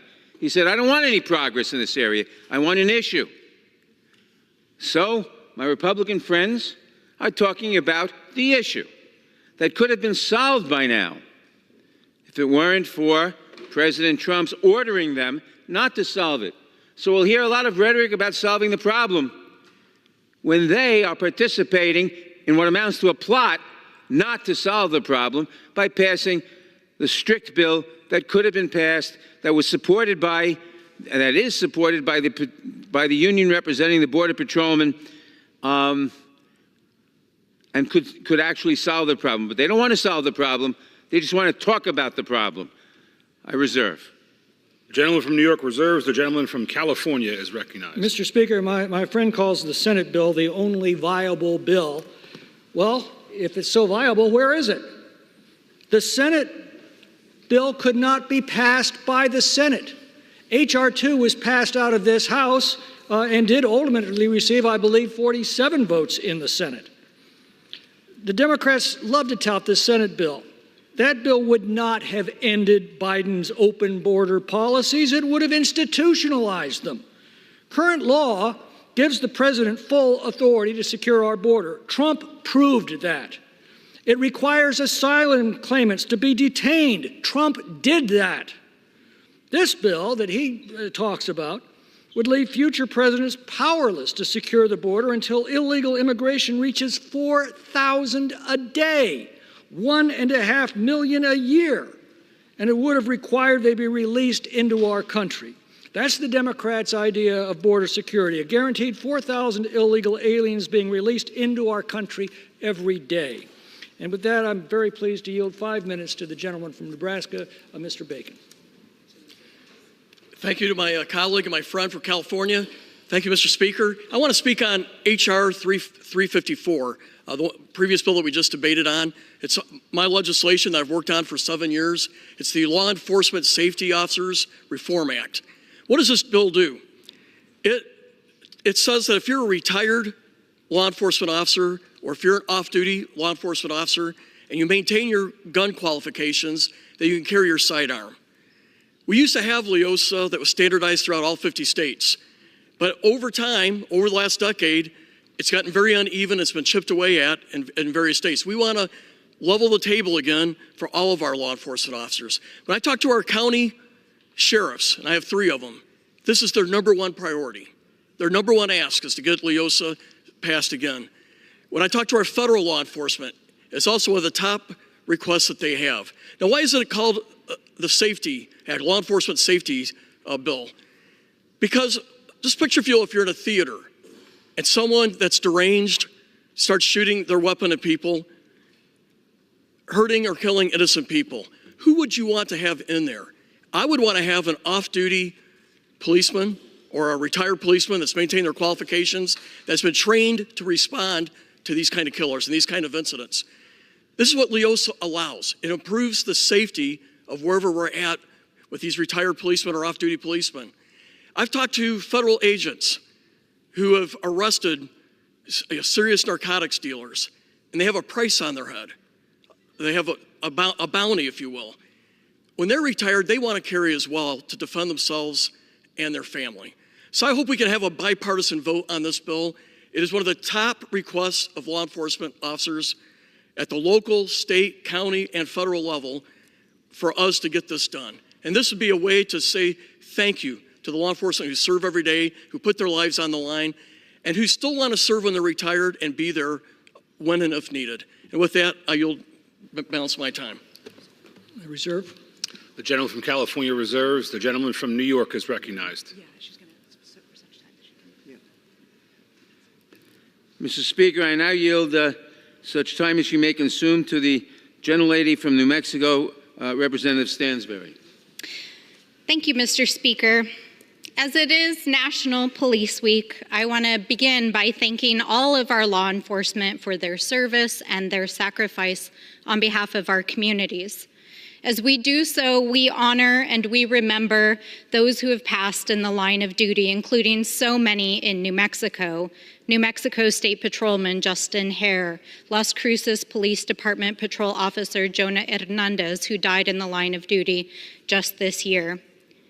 I stand to oppose this bill, but I also stand deeply proud to serve New Mexico's 1st Congressional District, which includes Albuquerque metro area, 7 counties, 2 tribal nations, and dozens of state, county, tribal, and local law enforcement and emergency service agencies and federal law enforcement.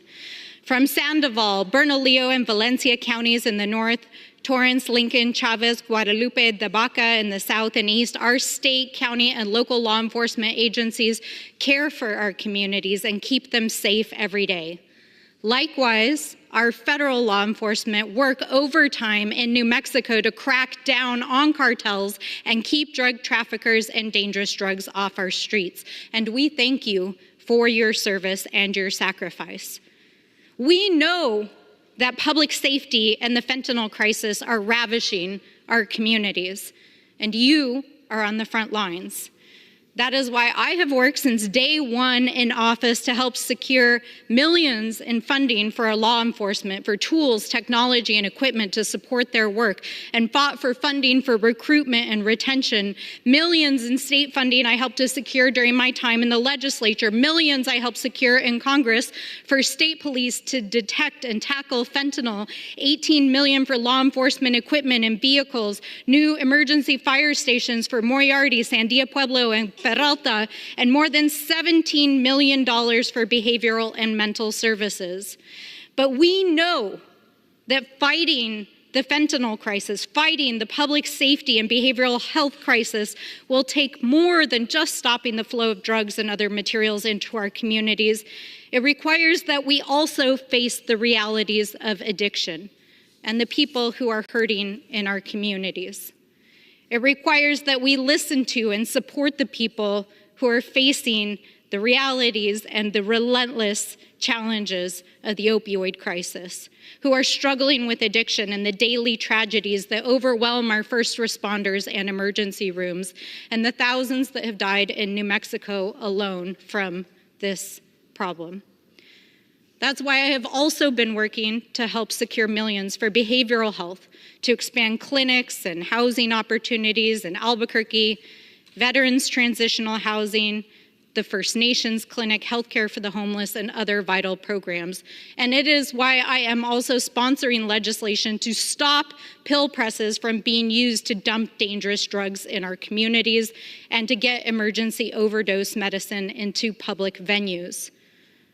These are the realities of how we deal with the fentanyl crisis. This is what our law enforcement are asking us to do.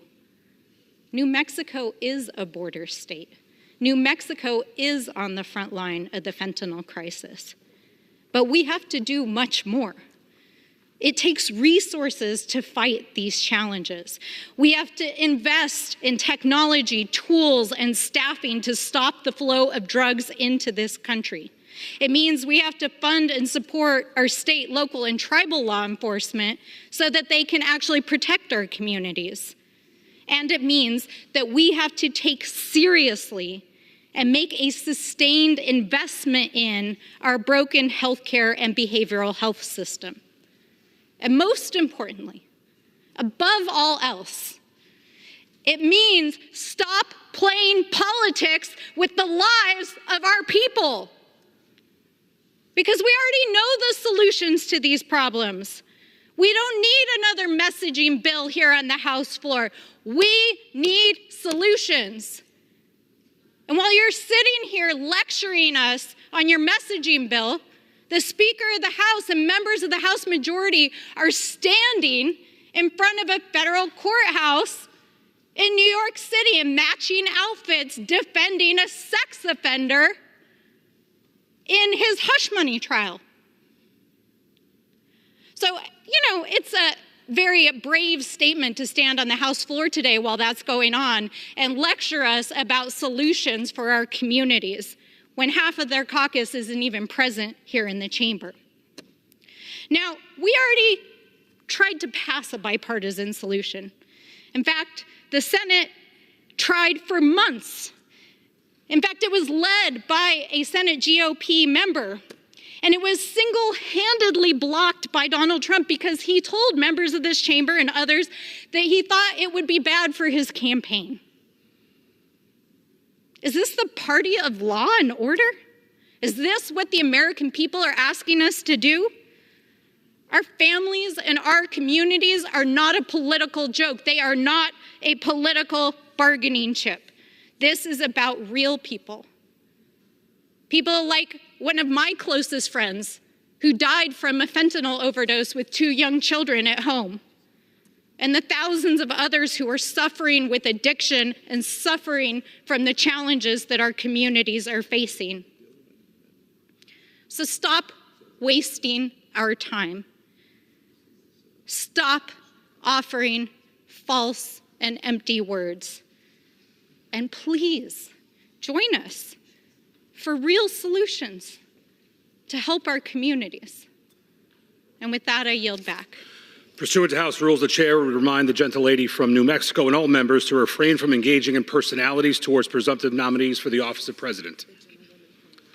The gentlewoman from Washington I reserve. controls the remainder of the time. The gentlewoman reserves. The gentleman from California is recognized. Mr. Speaker, in response to that tirade, let me just remind the gentlelady 6.9 million illegal immigrants admitted into our country in violation of our immigration laws since this administration took office. The gentlelady speaks of all the taxpayer money that she generously volunteers to pour into our social services. Well, I've got news for her.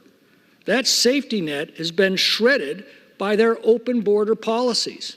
The Federation for American Immigration Reform estimates that just in the last year, the cost to our public schools is $70 billion just to educate the children of the illegals that they have admitted into this country. $22 billion in costs to our hospitals. Now, I submit to you that if Republicans were to suggest we should cut $70 billion from public education or $22 billion from our public hospitals, there would be complete outrage on the other side of the aisle. And yet that is exactly what their open border policies are costing us right now. And that is a travesty. There's one way to solve this, and that is to secure our borders as we had accomplished under President Trump. And that's why there are so many members over there right now to defend a president who actually was serious about defending our borders. Do we have any other speakers? Okay. And with that, Mr. Speaker, I'm ready to close when the gentlelady is. The gentleman reserves. The gentlelady is recognized. Mr. Speaker, how much time do I have remaining? The gentlelady has 15 minutes remaining. Oh, great. I'm prepared to close.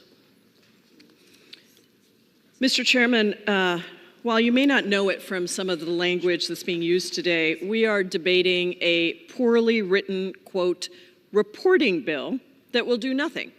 This bill is full of empty rhetoric, makes no policy changes to address the outdated immigration system, and it provides no funding of any kind. All this bill does is attempt to produce a one-time politically motivated report on the so-called Biden border crisis. Just one report. That's it. Give me a break. And even though the entire bill is focused on reporting requirements related to the, quote, Biden border crisis, the bill doesn't even define the term. As if we needed any more proof that this is not serious legislation and is more about messaging than congressional oversight of the executive branch. Why are we continuing to waste our time marking up these meaningless messaging bills? I've said this before, and I'm going to say it again because the same resolutions keep coming up over and over again. So I feel like I need to repeat myself. The situation at the border is directly linked to the fact that the legal immigration system has not been modernized in 30 years. It has been left in chaos because it has not been updated to meet the needs of our country today. When the legal process is so outdated that it takes decades for green card holders to get their children into the country, or when employers simply can't get visas for the people that they need to hire because 2 million people are in processing backlogs, or when we have so few immigration judges that asylum seekers wait over 8 years to get their cases heard, well, then people turn to unscrupulous actors, including the cartels. The cartels promise desperate people that they can escape dangerous situations by paying cartels to get them in to seek safety by crossing the border. If my colleagues on the other side were serious about addressing the situation, they would work with us to fix the immigration system to provide people with workable ways to immigrate. That would disempower the cartels. It would ensure the integrity of the border. It would give us what we all want, which is order at the border that is fueled and made possible by a legal immigration system that works, a legal immigration system that provides pathways for people to come and work here, to be with their families, to contribute to our economy. That is what we need right now. But here we are. Instead of that, we are defending a bill with no chance of becoming law or solving the problem. Republicans are showing clearly what we Democrats have been saying over and over again, that they don't want to do anything that would help fix the broken immigration system.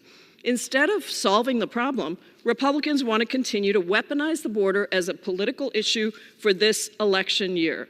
Rather than debating meaningless bills, we should be exploring how to meaningfully reform the broken immigration system to expand lawful immigration to the United States, given the very clear and documented benefits that that brings.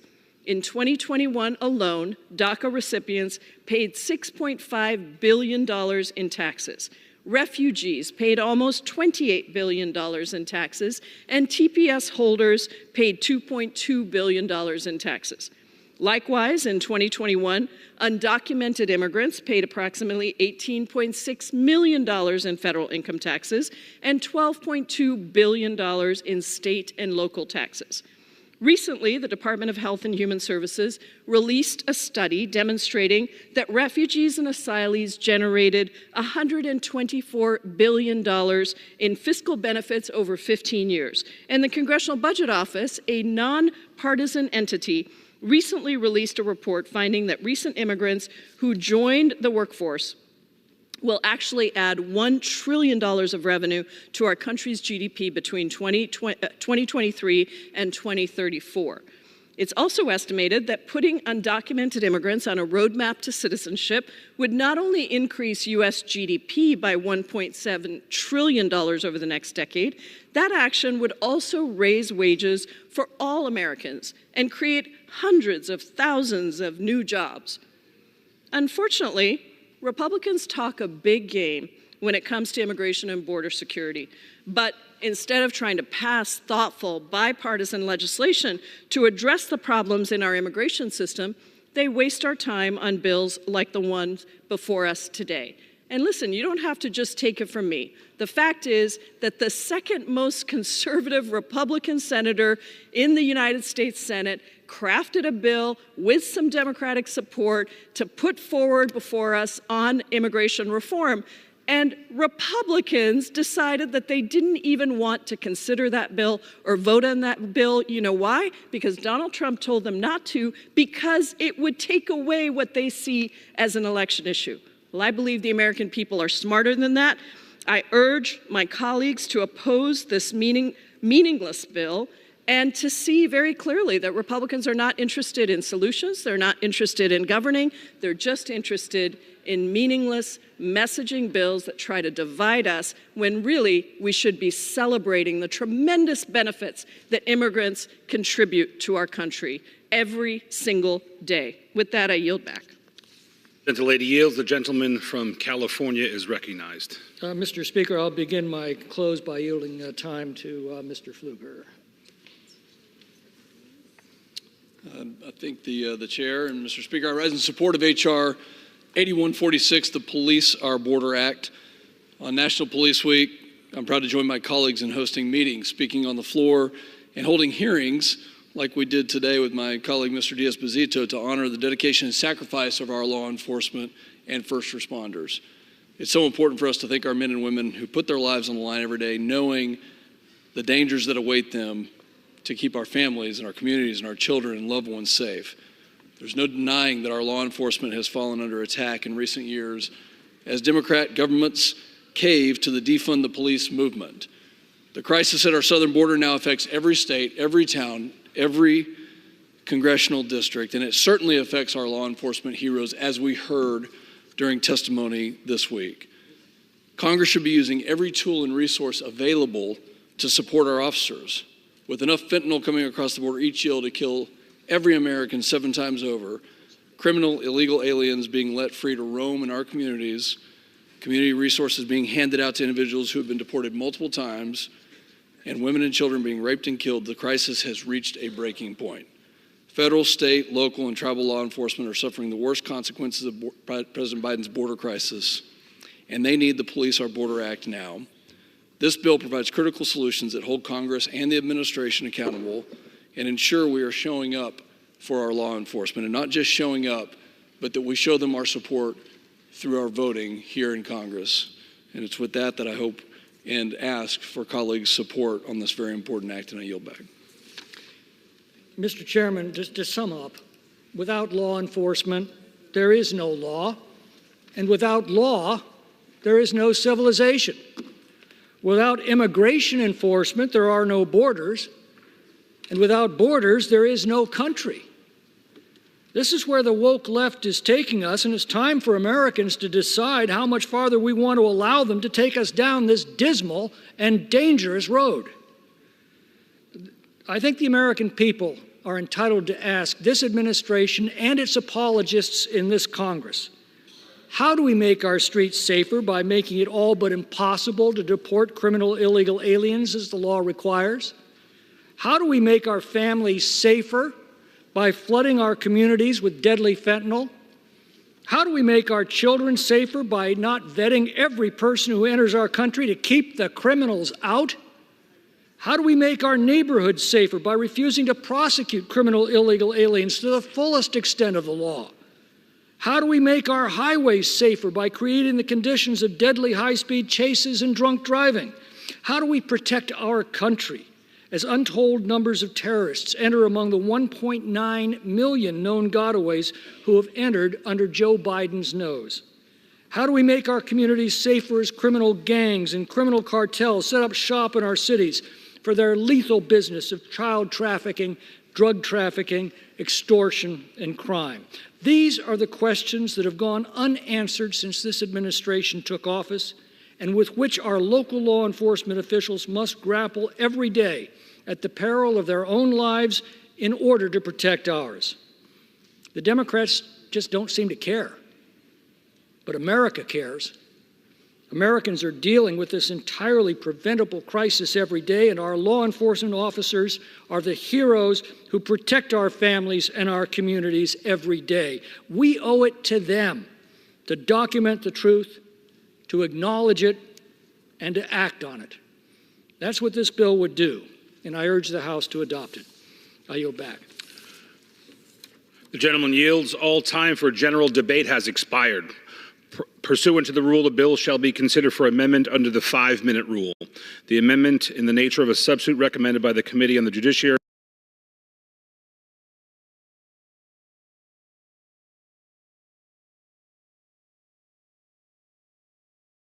printed in the bill shall be considered as adopted.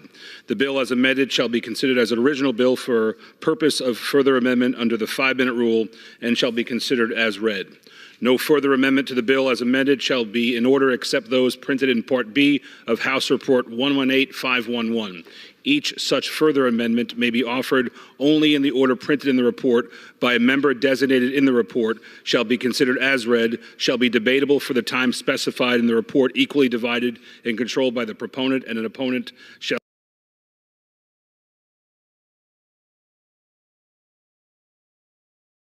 not be subject to an amendment and shall not be subject to a demand for division of the question. The chair understands amendments 1 and 2 will not be offered. Thank you. It is now in order to consider amendment number 3, printed in Part B of House Report 118511. For what purpose does the gentleman from New York seek recognition? Mr. Speaker, I rise as the designee of the gentleman from New York and have an amendment at the desk. The clerk will designate the amendment. Amendment number 3, printed in Part B of House Report number 118-511, offered by Mr. D'Esposito of New York. Pursuant to House Resolution 1227, the gentleman from New York, Mr. D'Esposito, and a member opposed each will control 5 minutes. The chair recognizes the gentleman from New York, my good friend, Mr. D'Esposito.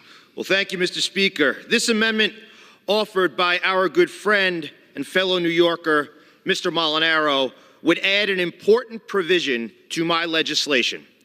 If adopted, it would ensure that my bill, in addition to measuring things like exposure to fentanyl, injuries, and morale, would also measure the Biden border crisis effects on recruitment.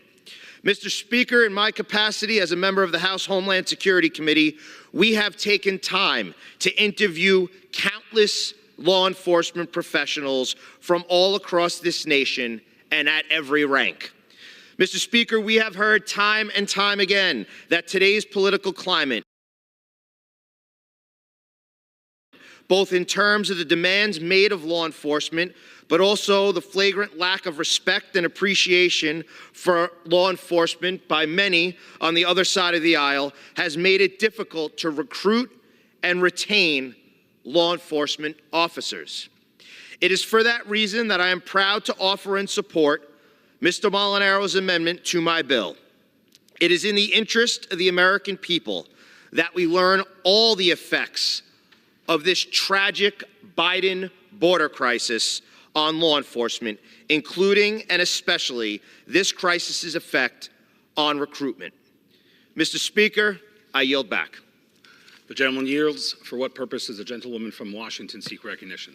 Mr. Chairman, I claim time in opposition. The gentlewoman is recognized. Thank you. Mr. Chairman, this amendment furthers the major drafting problems in this legislation by asking the Attorney General to report on how the so-called Biden border crisis impacted law enforcement recruiting. Now, as I said earlier, there is no definition for the, quote, Biden border crisis, and this amendment highlights just how unserious this legislation is. How on earth is the Attorney General supposed to determine how the border impacts law enforcement recruitment? Are local law enforcement agencies going to have to go to all the candidates who turned down job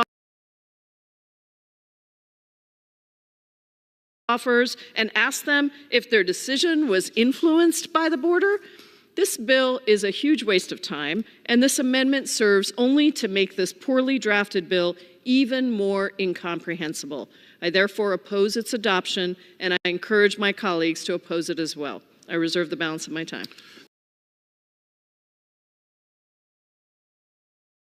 The gentlelady has the only time remaining. Does the gentlelady wish to yield her time? I yield. The gentlelady yields. The question is on the amendment offered by the gentleman from New York. Those in favor say aye. Those opposed say no. In the opinion of the chair, the ayes have it. The amendment is agreed to. It is now in order to consider amendment number 4, printed in Part B of House Report 118511. For what purpose does the gentleman from Iowa seek recognition? Thank you, Mr. Chair. I have an amendment at the desk. The clerk will designate the amendment. Amendment number 4, printed in Part B of House Report number 118-511, offered by Mr. Nunn of Iowa.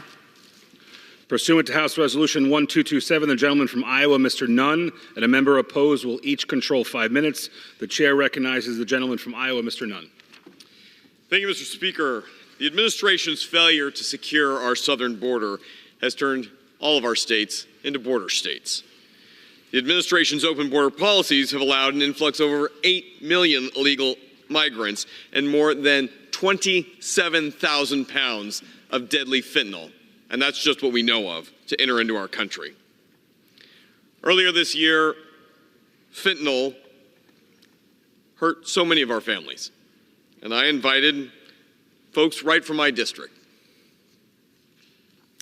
Derek and Kathy Kidd joined me to hear what our country could do during the State of the Union to help fight the fentanyl crisis, the synthetic drug made in China that enters into our country illegally, primarily through our southern border, that has so far been left completely unprotected. We honored the loss of their son. At 17, he lost his life and became one of 150 Americans every day dying from the fentanyl crisis. We looked for answers from the administration to close the border that they could do on day one, to be able to stand up and make sure that stop and release is ended, and to reinstate remain in Mexico. The administration chose to do none of those things, and they have put our law enforcement on the front lines of defending our communities, not just from local policing, but from the threat posed by this deadly drug. Mr. Speaker, no family should experience what the Kidd family did. This, in their own words, could and should have been prevented. But unfortunately, it remains. Most recently, Interstate 35 that extends from Mexico north right into my district in Iowa was the site of the largest seizure of fentanyl near Des Moines. A 35-year-old male traveling from the southern border was intercepted not by Border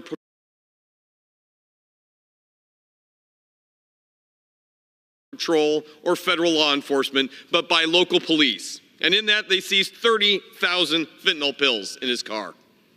Let's not forget, 1 teaspoon is more than enough to kill an entire community. Luckily, our law enforcement officers were able to intercept these drugs and make sure they should not have made it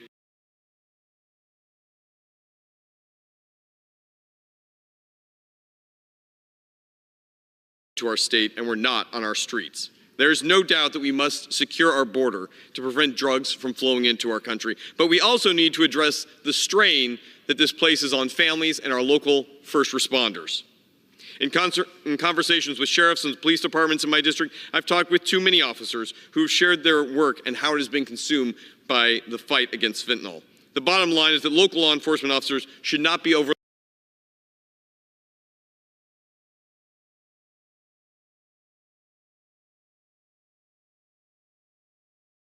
with these issues when we have a federal responsibility to assist them. To better understand how big of an impact fentanyl is on our communities, my amendment would require the Department of Justice to detail how much states have spent on local law enforcement efforts to investigate, intercept, and process fentanyl that has been trafficked across U.S. borders. By understanding the root of this challenge, we can better allocate resources and make sure our local law enforcement has the support they need. I urge my colleagues to support this amendment and the underlying bill by Representative D'Esposito.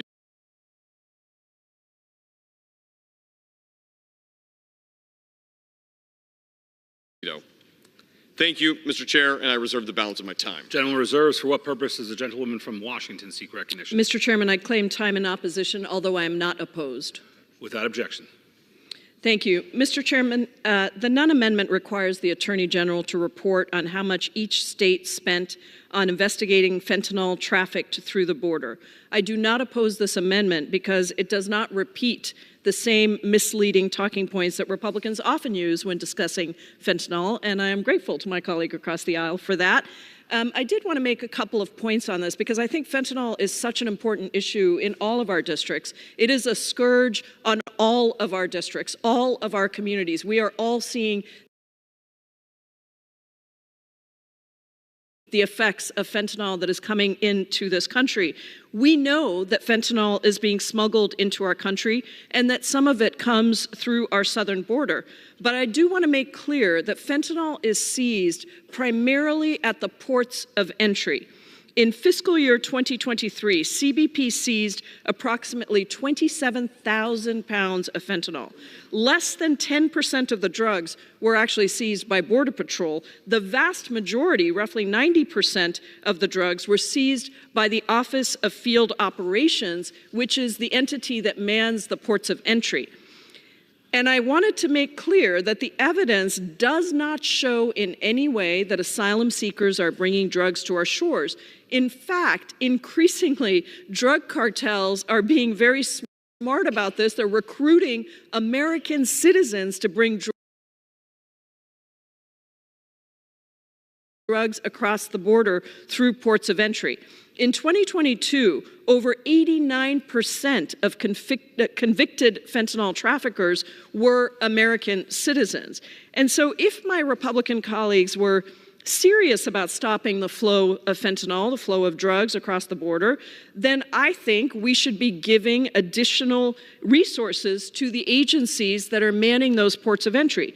Instead, all but 6 current House Republicans voted against the bipartisan infrastructure bill, which provided additional funding to ports of entry to combat smuggling of people and drugs.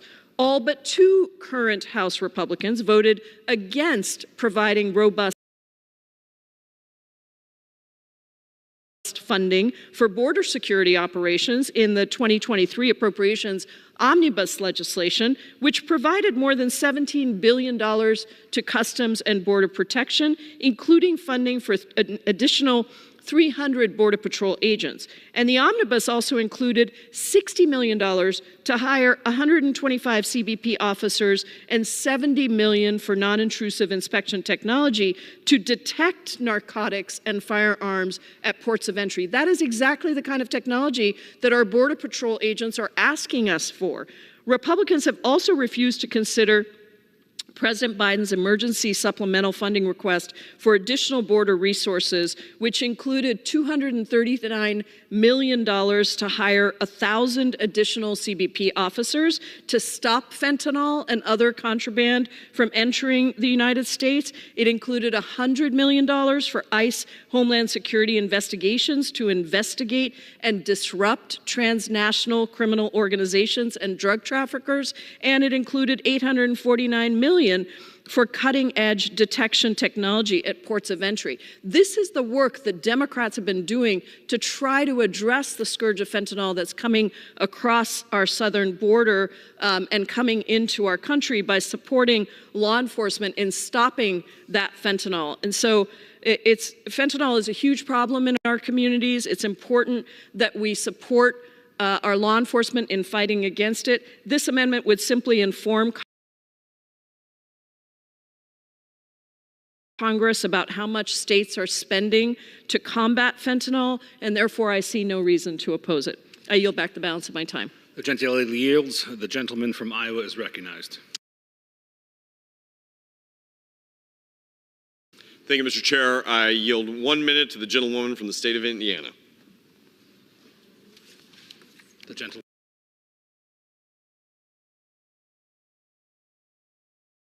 Lady is recognized.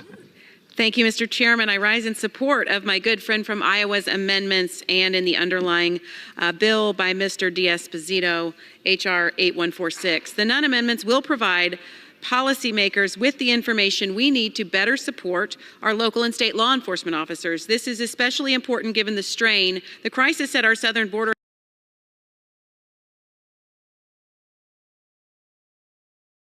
has placed on our local communities, like the ones we are privileged to represent in Iowa, in Indiana, and New York.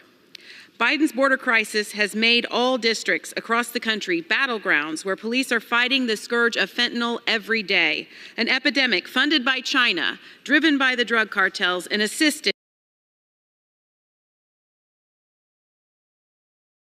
by Biden's disastrous border policies. During National Police Week and every week, we should be doing everything in our power to support the men and women in blue. That's why I'm grateful to the gentleman from Iowa for his leadership and the gentleman from New York, and encourage all of our colleagues to support the Nunn amendments and Mr. D'Esposito's bill, the Police Our Border Act, H.R. 8146. With that, Mr. Chairman, I yield back my time. The gentleman from Iowa is recognized. Thank you, Mr. Chair. I recognize the gentleman from New York for 30 seconds. The gentleman from New York, Mr. D'Esposito, is recognized for 30 seconds. Well, thank you, Mr. Speaker. Everyone knows the reality of the crisis at the southern border. We know that narco-terrorist groups are exploiting President Biden's weakness to import record amounts of fentanyl into the United States. Just 2 milligrams of fentanyl, the size of a few grains of sand, is a lethal dose. Seizures of this uniquely dangerous drug by law enforcement agencies has doubled, if not tripled, in some places.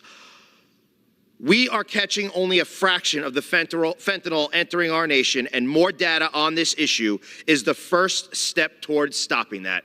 I encourage all of my colleagues to support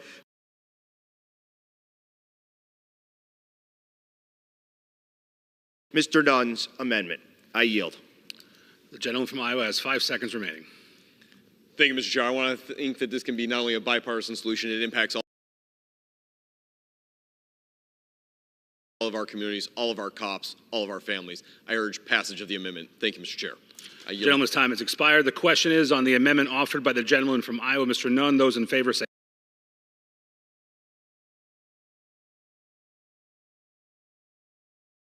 aye. Those opposed say no. In the opinion of the chair, the ayes have it. The amendment is agreed to. It is now in order to consider Amendment Number 5, printed in Part B of House Report 118511. For what purpose does the gentleman from Iowa seek recognition? Mr. Chairman, I have an amendment at the desk. The clerk will designate the amendment. Amendment Number 5, printed in Part B of House Report Number 18.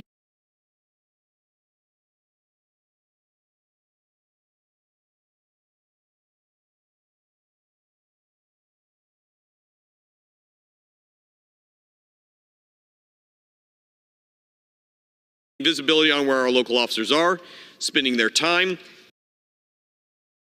prioritizing the threat, and appropriately separating and addressing the issues at the state and federal levels respectively is not only imperative, it is simply prudent. I'm proud to offer this amendment in order for my colleagues to support it along with the underlying text. Thank you, Mr. Chair, and I reserve the balance of my time. Gentleman reserves. For what purpose does the gentleman from Washington seek recognition. Mr. Chairman, I claim time in opposition, although I am not opposed. Without objection. Thank you, Mr. Chairman. This amendment requires the Attorney General to report on how local officers and resources have been reallocated to combat fentanyl trafficked through the border.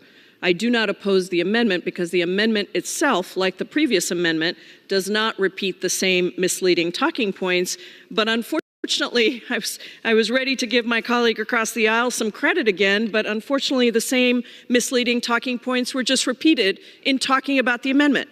Fentanyl is not coming across the southern border because of some failed border policy. It is coming across the southern border primarily carried by American citizens, primarily at ports of entry. This is about providing resources to our law enforcement officers on the southern border to be able to have the technology to detect that fentanyl. It's about providing enough people so that they can actually do the kind of monitoring that they're asking for. It's about providing the resources that Democrats put forward as the answer to this question, and Republicans opposed time and time again. So I want to be very clear that I appreciate the data that we are getting because fentanyl is a scourge. I have gone out with my local firefighters across Seattle multiple times, and I will tell you 99% of their calls are responding to fentanyl overdose, to opioid overdose. And it is heartbreaking to see what is happening. And in fact, in my first year, I worked with then Speaker Mike Johnson on a bipartisan allocation of money to provide other ways of dealing with overdose due to opioids and fentanyl on the streets by actually providing supportive services for law enforcement, so law enforcement wasn't having to deal with all of this. I don't think that this is something that the majority of our law enforcement members want to be dealing with in our cities. So I just want to be clear, we should be fighting the scourge of fentanyl. We should be doing it in a bipartisan way. We should not be doing it as part of some legislation that is meaningless, that puts the blame for what is happening with fentanyl on some, quote, Biden border policy that has failed. Combating fentanyl should be a priority for all of us, regardless of what side of the aisle we're on. We should not repeat the talking points that are divisive and untrue in talking about this issue. Fentanyl seizures shot up during the Trump administration, have continued to rise during the Biden administration. It is a bipartisan problem. Fentanyl poisoning is killing so many beloved members of our communities, and we have to do everything to stop it. Republicans often assert, without any evidence, that asylum seekers are the ones that are bringing fentanyl into our shores, even though the data suggests otherwise. The vast majority, once again, I'm going to repeat this, of fentanyl that is seized coming into this country is seized at ports of entry, smuggled in by United States citizens. Playing politics about such a deadly substance is extraordinarily irresponsible. Fortunately, the amendment itself is straightforward, and it aims to get more data about combating fentanyl so we can be better informed about how it's impacting our communities. The underlying legislation, on the other hand, and some of the talking points that are used by my colleagues across the aisle is not that. The underlying legislation is poorly written, it's misleading, the talking points are misleading, but the amendment is clear. And so, because of that, I see no reason to oppose it. I reserve the balance of my time. Gentlelady reserved. Gentleman from Iowa is recognized. Thank you, Mr. Chair. I thank my colleagues on the other side of the aisle. I think we can all agree, not only that fentanyl is a challenge, not only that it is killing Americans at an unprecedented rate, fentanyl now kills more Americans my daughter's age to my age, and I'm getting to be an old man. We should not be in this position. The reality is that our frontline defenders have become our local law enforcement. And collectively, I think we absolutely agree that this should never have happened. This amendment moves forward with the ability to identify this and to help to prioritize these resources. Now, I will say to my colleagues on the other side of the aisle, there is a way to end this. We recognize immediately that fentanyl comes largely from China. We recognize immediately that it is coming across our southern border. In this, there is no dispute. Shut down the border should be a great mantra for all of us to be able to save lives. Today, the administration can do that. It can end the catch and release program. It can reinstate a remain in Mexico policy. It can ensure that the drugs flowing across our southern border are intercepted there so they don't end up being intercepted on our streets, in our hometowns, in the heart of the heartland of communities like mine in Iowa. I don't want to see another child, friend, or neighbor die because we at the federal level have failed to do our job. By prioritizing these resources, we can better identify what other services are being left behind and what other communities are endangered because their first priority has to be on intercepting fentanyl. With that, Mr. Chair, I encourage passage of the amendment and the underlying bill, and I reserve. Gentleman reserves. And gentleman's time has expired. The gentlelady from Washington is recognized. Mr. Chairman, here I was coming to the floor thinking that I could support an amendment that made sense to me about fighting the scourge of fentanyl. And I do support the amendment because I think data is good for us. I just would say to my friend across the aisle, shutting down the border is not going to fix this problem. And by saying that and by continuing to use those divisive talking points, you are moving us away from a solution to the really dire issue of fentanyl that is killing our communities. Let's work together in a bipartisan way to actually deal with the scourge of fentanyl. Let's not put it on the border, and let's not pretend that shutting down the border is going to help, because as I said, fentanyl poisoning rose under the Trump administration, and Donald Trump did try to shut down the border until the courts prevented him from doing that. So the reality here is we have a real problem. We have a real problem. I was willing to come to the floor and support this amendment because I think the data is important. And I hope my colleague across the aisle will recognize that sticking to the facts, as he did in his amendment, is the most important thing to actually addressing the issue of fentanyl. I yield back. Thanks. Thanks, Jerry. Aye. Those opposed, no. In the opinion of the chair, the ayes have it. The amendment is agreed to.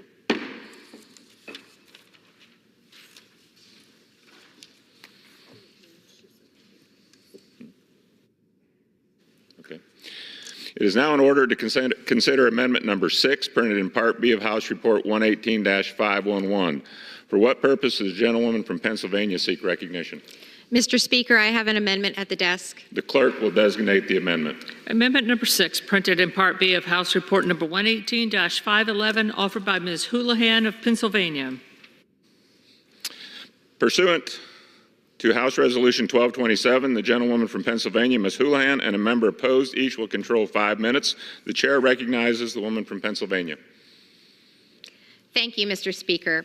I rise today in support of my amendment that would remove unnecessary and partisan language from the legislation that is under consideration, the Police Our Border Act. Let me read what my amendment says, because it's only 2 lines. Page 2, strike line 17 and all that follows through line 19 and redesignate succeeding provisions accordingly. Strike the term Biden each place such term appears. Let me tell you what line 17 through 19 says. The Southwest border crisis created by the Biden administration has made every state a border state. I also want, before I continue on, to thank Ranking Member Nadler for his leadership on this issue on the Judiciary Committee. The reason I read that amendment and the lines that it refers to is it's really important that people, Americans, know that the situation at our border requires our action. I agree. We agree. The vast majority of Congress agrees. But if you listen to this chamber, and many of you all have lately, you would think that this is not a bipartisan issue. Unfortunately, this is intentional. I want to let the American people know, and in on an important and poorly kept secret, that too often bills are written to be intentionally inflammatory, to divide Republicans and Democrats. And my amendment seeks to bring us together, back to the middle, and back to the middle ground that we all share, because real and substantive and durable action will need the support of both of our parties. We know our police and law enforcement need and deserve support. We know our border needs and deserves to be addressed. We know that fentanyl is an issue requiring our attention. But bipartisan action is what's required and what is demanded by us of our bosses, and our bosses are the electorate. We in Congress must be doing a better job than just be simple partisan hacks, political reporting with no chance of ever making it past or to the president's desk. The American people, our bosses, deserve better, which is why this amendment, my amendment, plainly just asks for data on the facts and facts alone. A report like the one in the bill that is proposed, with my proposed changes, is important, not only for our law enforcement, but also for the American people as well. It will allow us to take a step towards understanding things such as the estimated dollar amount of all the resources that would be devoted to addressing the situation at the border, and the extent to which such resources are not available to law enforcement agencies. It would help us understand the exposure to and possible injury as a result of the fentanyl crisis on our law enforcement. And with this data, we can finally address these issues. As is demonstrated by the way that this legislation was written, my colleagues on the other side of the aisle are likely to falsely claim that President Biden is boasting of an open border. But this ignores the fact that under numerous administrations, both Democrat and Republican, the situation at our border has worsened. And in fact, this issue is not just about Republican or Democratic administrations, it's also about the Congresses that have not addressed this issue either. Record migration to our southern border, coupled with a woefully inadequate and overwhelming processing system here in the U.S., has caused existing challenges to get progressively worse over time. And we know that our law enforcement agencies have faced many new challenges as a result.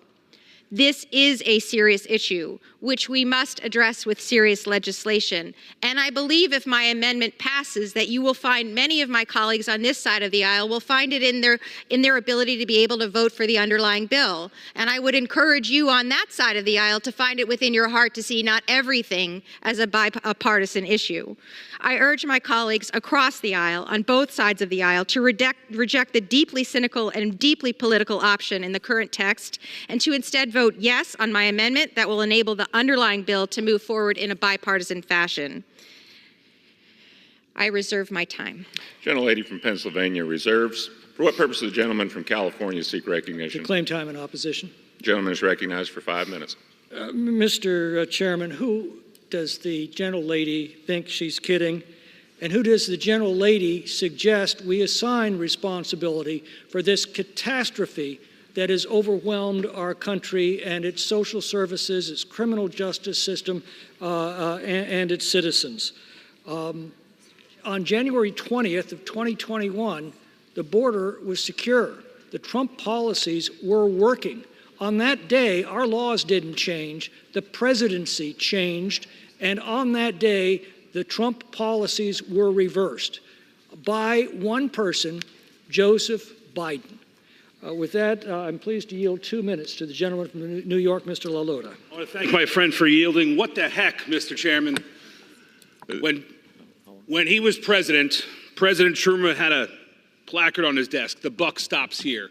It was a sign of responsibility that the commander-in-chief, the chief executive of our great country, wouldn't pass off as an excuse any responsibility that he was responsible for. And yet what my colleague proposes to do is to disassociate the border crisis from the chief proponent of it and to pass the buck to somebody else. 64, not 1, not 2, not 10, not 20, not 60, 64 different actions the president has taken to undermine border security through executive orders and other administrative actions, which have opened the border wide, which have canceled mass parole, which have repositioned border agents away from the border, which have paroled millions into the interior, causing crises in cities like New York. It's the president's border crisis. There should be no renaming of this. There's one individual in our great country who can today, with a stroke of a pen, start to solve this crisis, undoing the same executive orders that he issued to get us into this crisis. It's President Biden. I'm in strong opposition to this amendment. Bipartisanship does not mean blind. It does not mean that we need to be ignorant to the facts that the commander-in-chief, President Biden, is the sole person responsible for this border crisis. I reserve. Gentleman from California reserves. The chair will remind all persons in the gallery that they are here as guests of the House and that any manifestations of approval or disapproval of proceedings is in violation of the rules of the House. The gentlelady from Pennsylvania is recognized. May I inquire as to how much time I have remaining? Gentlelady has 1 minute remaining. Thank you. Mr. Speaker, it's rebuttals and comments like these that I find, frankly, deeply distressful, and they are nothing but finger pointing and really the genuine politicization of this body and this government. My colleagues are self-defeating in their efforts to try to put the words into this piece of legislation that require us to assign one single point of blame when there clearly is quite a lot to go around, and it's gone around for a very long time. By politicizing this issue in this way, it's self-defeating because we have no ability to actually pass this piece of legislation. And so in and of itself, this becomes a self-defeating effort. I believe if my colleagues truly wanted the information that this bill purports to want, if they truly wanted to understand what is causing the border issues and what it could be done to be helpful, then they would work with us as Democrats to make that indeed happen. That we would then be able to pass this bill in the House, and as is the custom with our Constitution and with Schoolhouse Rock, send it to the Senate and send it to the President's desk for signature. Here we have no opportunity to have this happen, and with that, I yield. The gentlelady yields back. The gentleman from California Mr. Chairman, is recognized. I yield 1 minute to the gentleman from New York, Mr. Esposito. Well, thank you very much. Mr. Speaker, my colleague on the other side of the aisle said that our bosses deserve better. And she's right. The American people do deserve better, because over the tenure of Joe Biden, he has made this country less safe. Like my friend from New York mentioned, by the stroke of a pen, President Biden can begin changing the course of this country. But unfortunately, he won't, because he doesn't want to. And as a matter of fact, in his first days in office, he used that same pen to create this disaster that we are dealing with right now. An unprecedented, historical amount of migrants illegally coming into the United States of America. Some involved in terrorist organizations, smuggling illegal narcotics into this country. So you are correct. Our bosses do deserve better.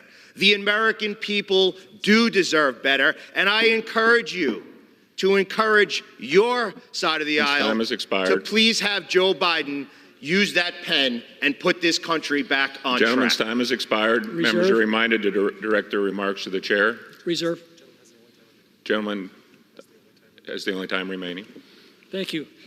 Mr. Chairman, this is not a question of incompetence, and it's not a question of chance.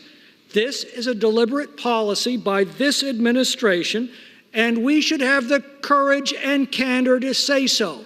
And my Democratic colleagues should have the courage to look their constituents in the eye and admit what they have brought upon this country. You know, people ask me all the time, how could this be happening? The answer is pretty simple. Elections have consequences. Sometimes elections have terrible consequences, and that's what we are facing. This catastrophe will end when this administration ends, and that will be done by the American people at the ballot box. I yield back. Gentleman yields back. The question is on the amendment offered by the gentlewoman from Pennsylvania. Those in favor say aye. Those opposed, no. In opinion of the chair, the noes have it. The amendment is not agreed to. I would like to request the yeas and nays, please. Does the gentlewoman request a recorded vote? Yes, I do. Pursuant to Clause 6 of Rule 18, further proceedings on the amendment offered by the gentlewoman from Pennsylvania will be postponed.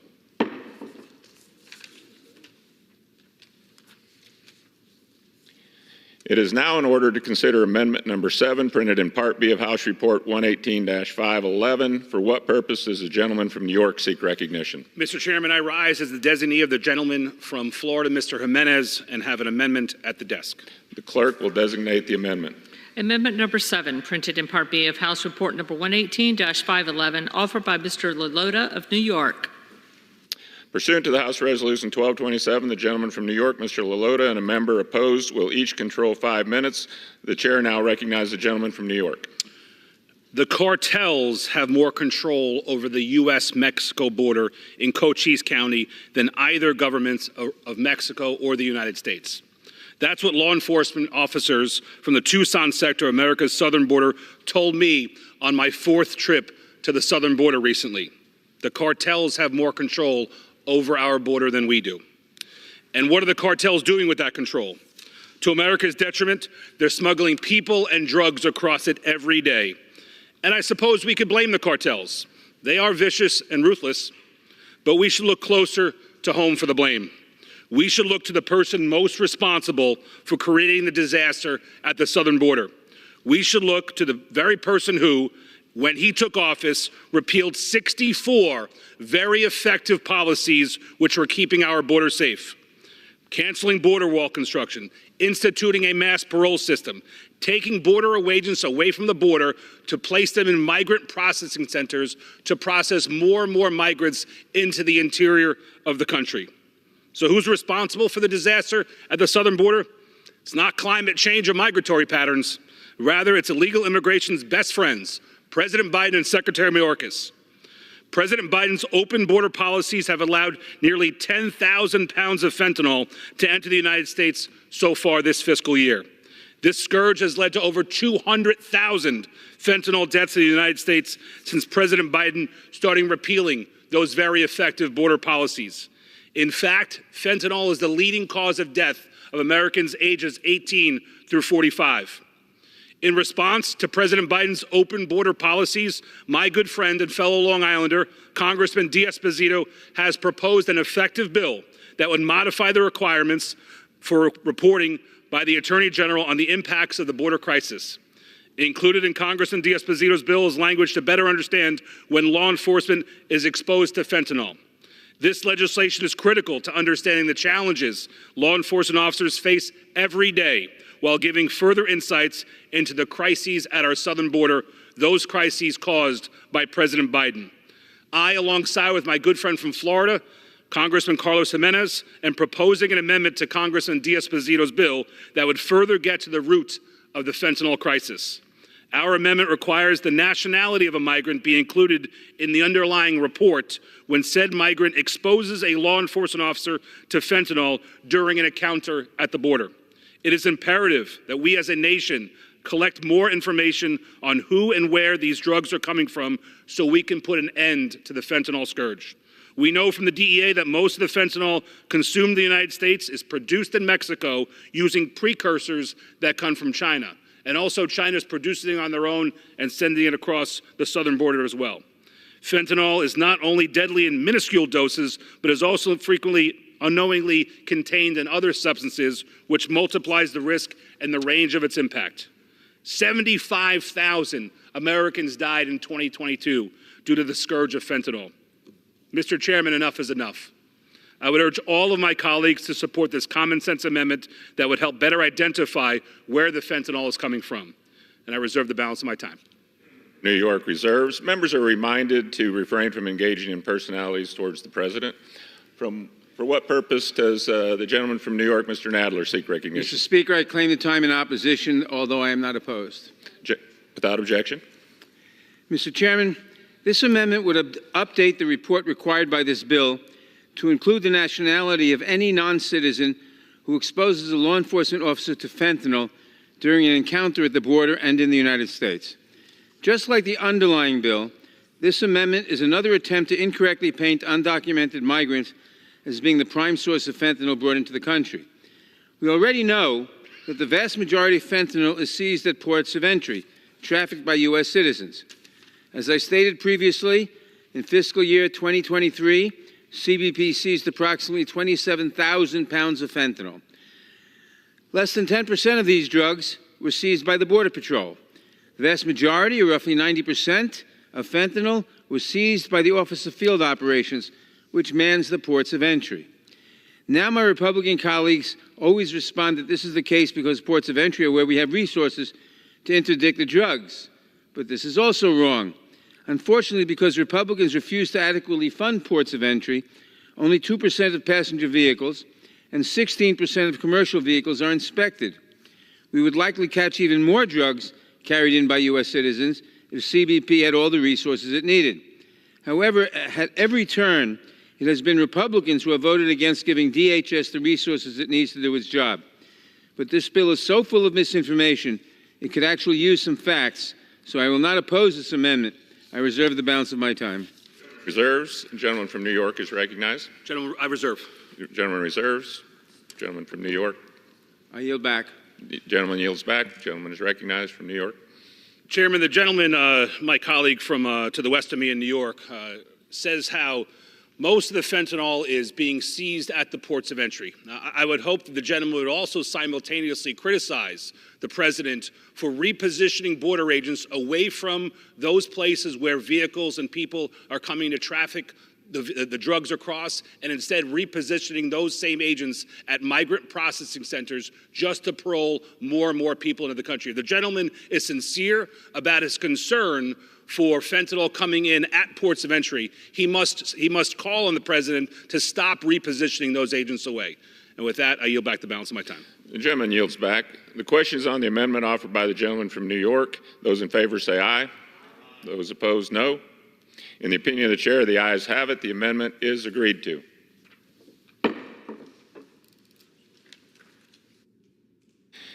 It is now in order to consider amendment number 8, printed in Part B of the House Report 118-511. For what purpose does the gentlewoman from Illinois seek recognition? Mr. Chairman, I rise as a designee of the gentleman from Tennessee, and I have an amendment at the desk. The clerk will designate the amendment. Amendment number 8, printed in Part B of House Report number 118-511, offered by Mrs. Miller of Illinois. Pursuant to House Resolution 1227, the gentlewoman from Illinois, Ms. Miller, and a member opposed, each will control 5 minutes. The chair recognizes the gentlewoman from Illinois. Thank you, Mr. Chairman. Since Joe Biden took office, 10 million illegal aliens have entered our country, and untold numbers of Americans have been murdered by people who should never have been here. To the Americans watching, Joe Biden does not care about you. He does not care about your family. For him, it is worth letting hundreds of thousands of illegals in every month and hundreds of foreigners on the FBI terrorist watch list if it means the Democrat Party's base turns out in November. The purpose of this amendment is that President Biden already has existing authority to secure the border, and he needs to use it. But he doesn't want to because he's afraid of his far-left base. President Biden is choosing to keep our border open and allowing the American people to be kept in harm's way. Thank you, and I yield back. Gentlelady reserve. Gentlelady yields back. Members are reminded to refrain from engaging in personalities towards the president. For what purpose does the gentleman from New York seek recognition? Mr. Chairman, I claim the time in opposition. Without objection.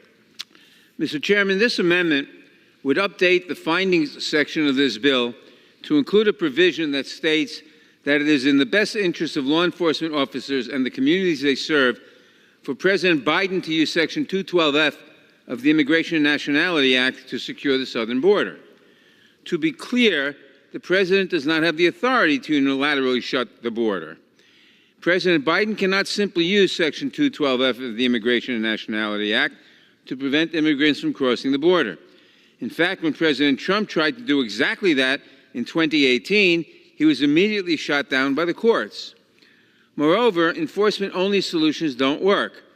The best way to secure the border is to expand lawful pathways and to adequately fund the immigration system. We have not updated our legal immigration system in over 30 years. The more broken the legal immigration system is, the more people will try to come to the border as the only means of entry. This notion that the President has all the authority, not to mention the resources, that he needs to solve all the issues at the border with a stroke of his pen is a fantasy. Congress must work together to provide the legal tools and the resources necessary to address the border crisis. I know that there are Democrats willing to put in the hard work, but we have yet to find any House Republicans who are willing to do so. This amendment is as unserious as the underlying bill. I will oppose both, and I urge my colleagues to do the same. I reserve the balance of my time. The gentleman reserves. Does the gentlelady ask unanimous consent to reclaim her time? Yes. President Biden. Recognized. Thank you. President Without Biden objection. does have authority to secure the border, and he did use his pen to open the border. Thank you, and I yield back. Gentlelady yields back. I yield back. Gentleman from New York yields back. The question is on the amendment offered by the gentlewoman from Illinois. Those in favor say aye. Those opposed, no. In the opinion of the chair, the ayes have it. The amendment is agreed to. For what purpose the gentleman from California seek recognition? I move that the committee do now rise. The question is on the motion that the committee rise. All those in favor say aye. All those opposed, no. The ayes have it. The motion is adopted. Accordingly, the committee rises.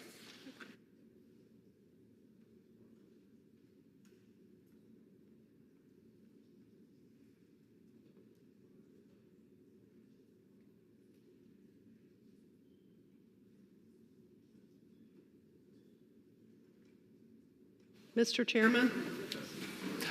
Madam Speaker, the Committee of the Whole House on the State of the Union, having had under consideration H.R. 8146, directs me to report that it has come to no resolution thereon. The chair of the Committee of the Whole House on the State of the Union reports that the committee has had under consideration H.R. 8146 and has come to no resolution thereon. Pursuant to Clause 12A of Rule 1, the chair declares the House in recess, subject to the call of the chair.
The House will be in order.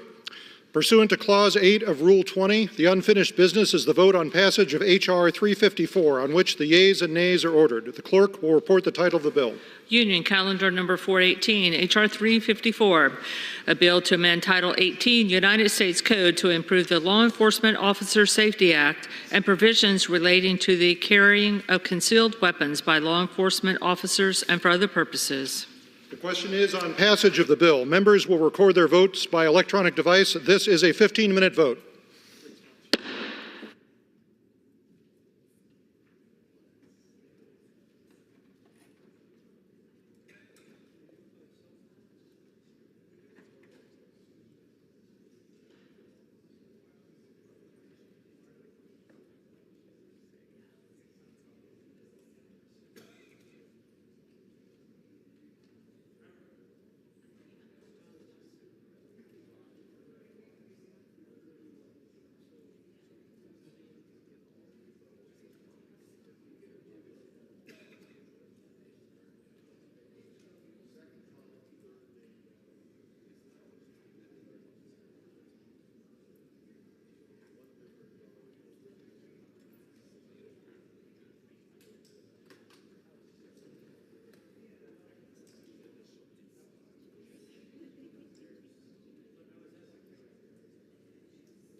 On this vote, the yeas are 221, the nays are 185. The bill is passed without objection. A motion to reconsider is laid on the table.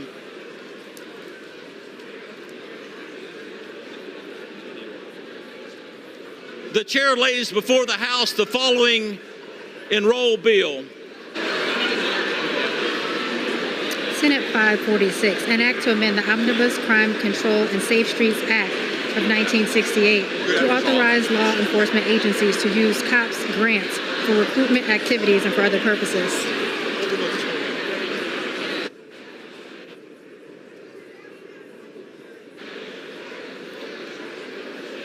Pursuant to the House Resolution 1227 and Rule 18, the chair declares the House in the Committee of the Whole House of the State of the Union for further consideration of H.R. 8146. Will the gentleman from California, Mr. Obernolte, kindly take the chair?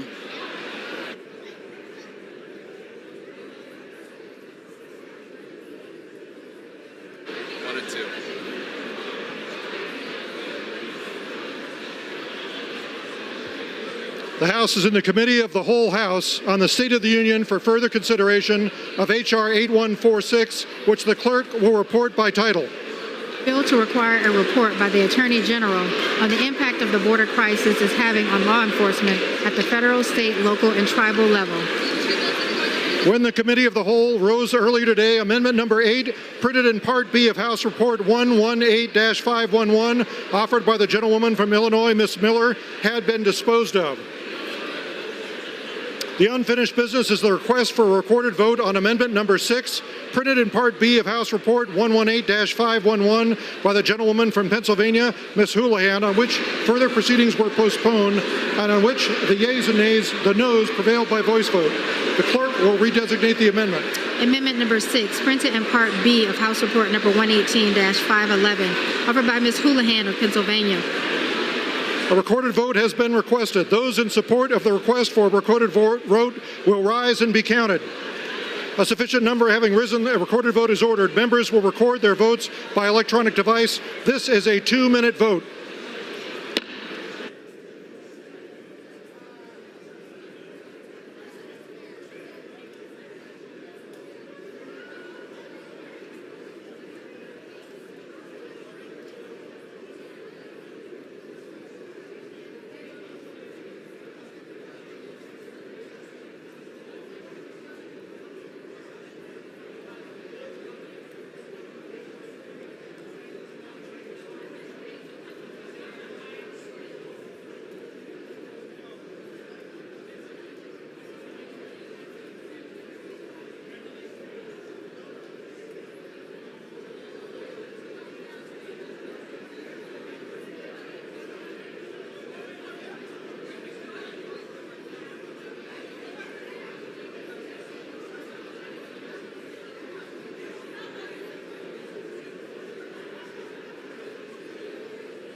On this vote, the yeas are 197 and the nays are 213. This amendment is not adopted. There being no further amendment under the rule, the committee rises. Okay, got it.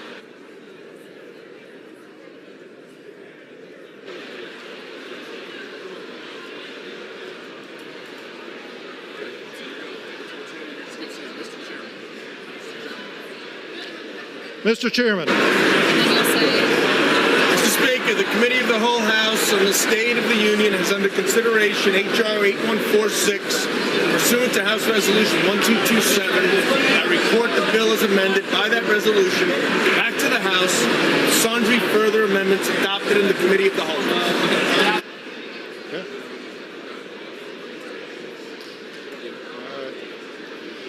The Chair of the Committee of the Whole House on the State of the Union reports that the committee has had under consideration the bill H.R. 8146 and pursuant to House Resolution 1227, reports the bill as amended by that resolution back to the House with sundry further amendments adopted in the Committee of the Whole.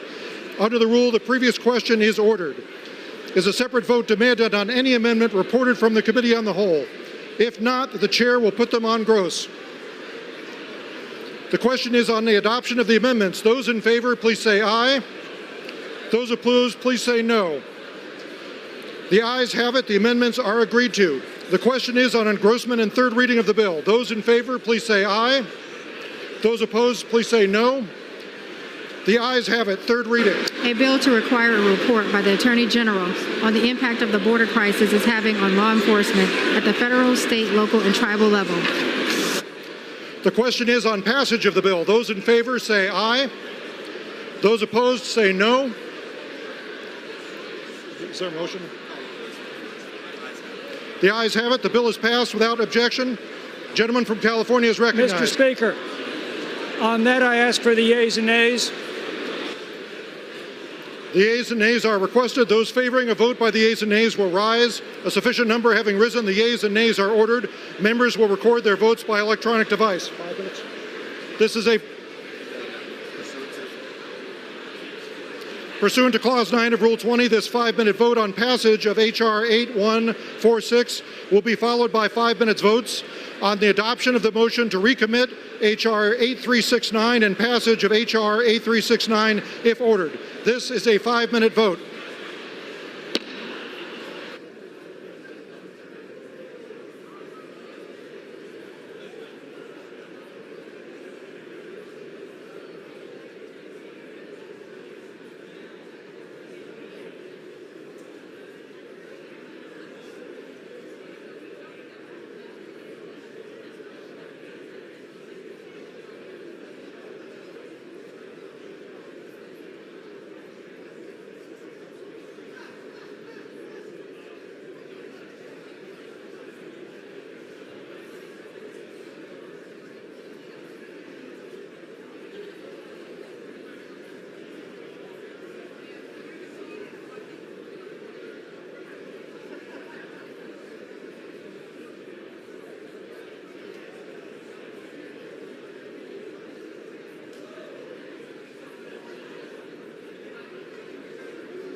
The yeas are 254. The nays are 157. The bill is passed. Without objection, the motion to reconsider is laid on the table.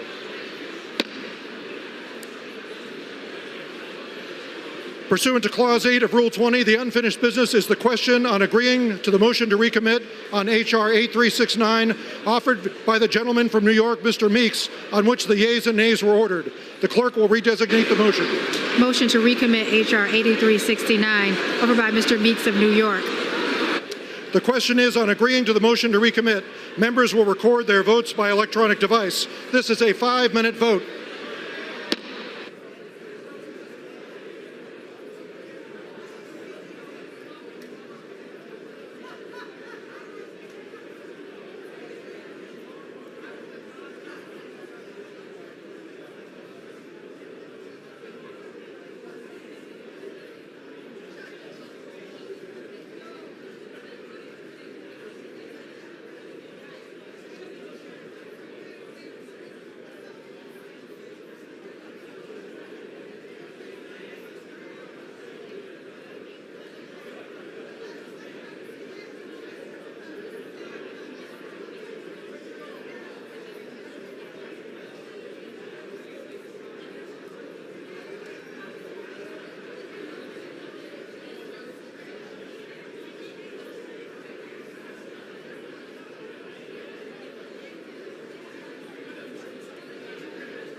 On this vote, the yeas are 202, the nays are 210. The motion is not adopted. The question now occurs on passage of the bill. Those in favor say aye. Those opposed say no. The ayes have it.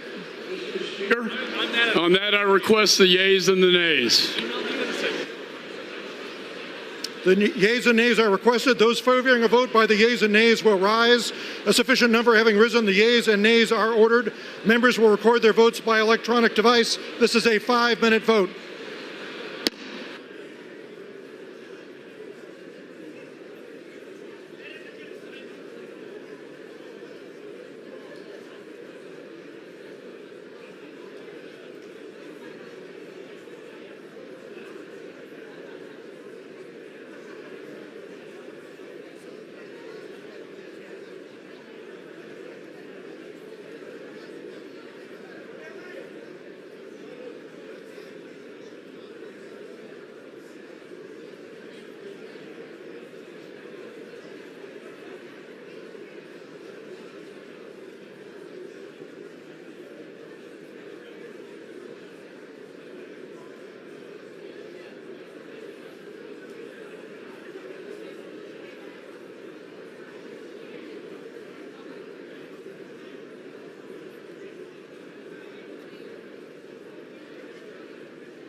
On this vote, the yeas are 224, the nays are 187. The bill is passed. Without objection, the motion to reconsider is laid on the table.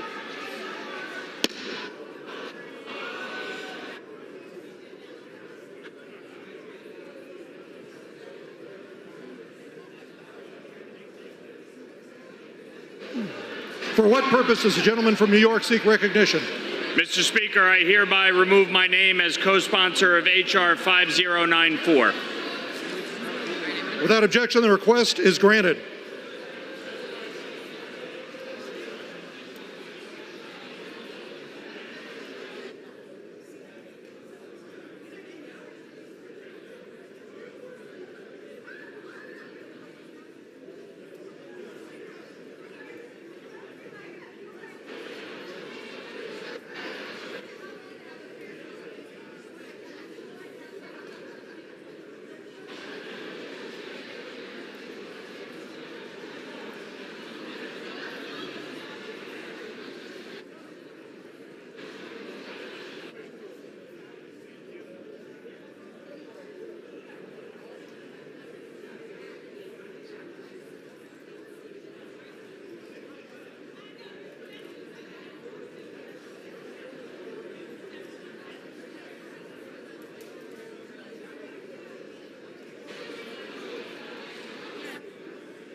The House will be in order. Members, please take your conversations off the floor.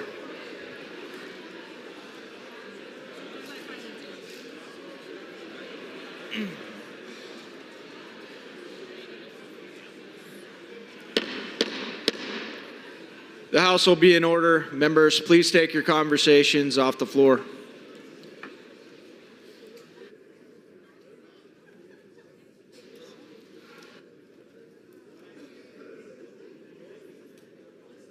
For what purpose does the gentlewoman from Ohio seek recognition?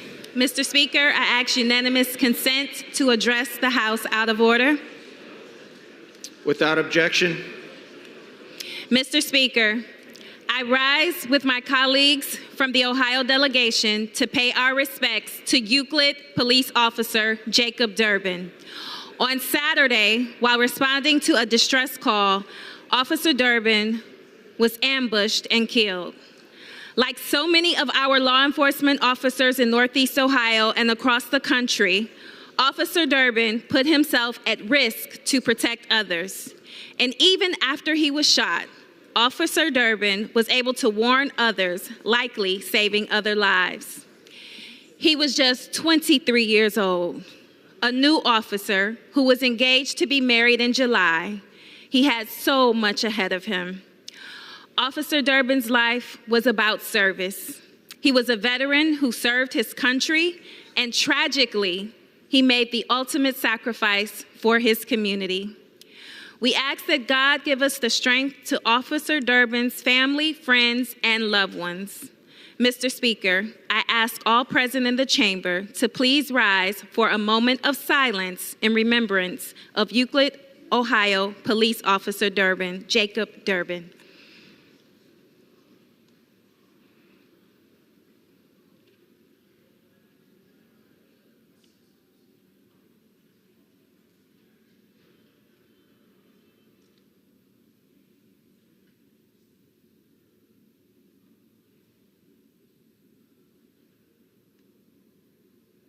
I yield back.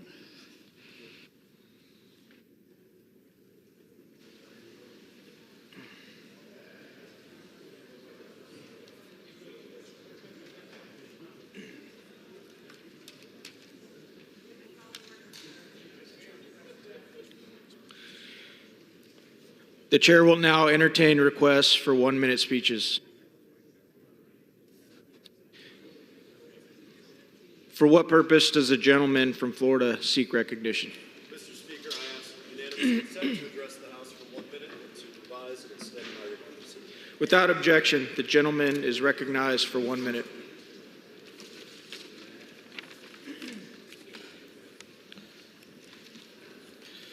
Mr. Speaker, the Treasure Coast lost a hero this year.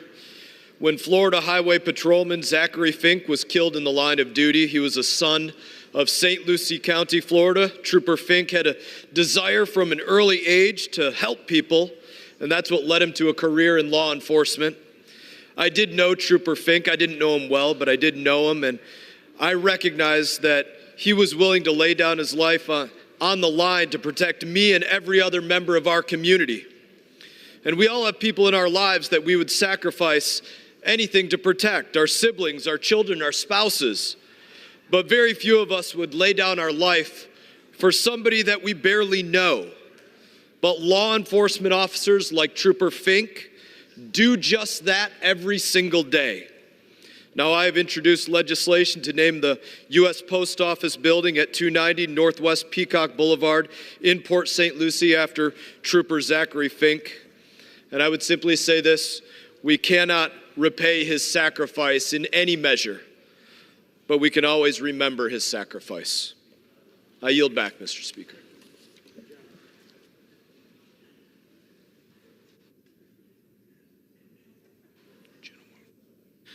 For what purpose does the gentlewoman from Michigan rise to seek recognition? Without objection, the gentlewoman is recognized for 1 minute. Mr. Speaker, I rise today during Police Week to honor the service and contributions of law enforcement officials in West Michigan and across the country. Throughout my time in Congress, I've had the privilege of meeting with so many brave public servants who put their lives on the line every single day to protect our communities. Policing is hard work and not without significant challenges in the year 2024. For some, it might be easier to just walk away. And it's for that reason that I am constantly in awe of those who continue to serve.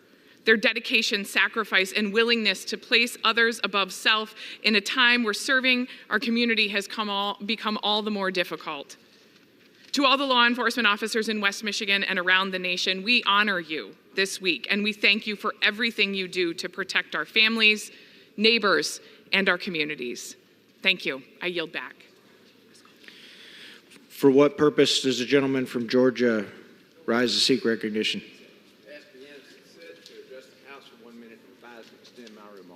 Without objection, the gentleman is recognized for 1 minute. Thank you, Mr. Speaker.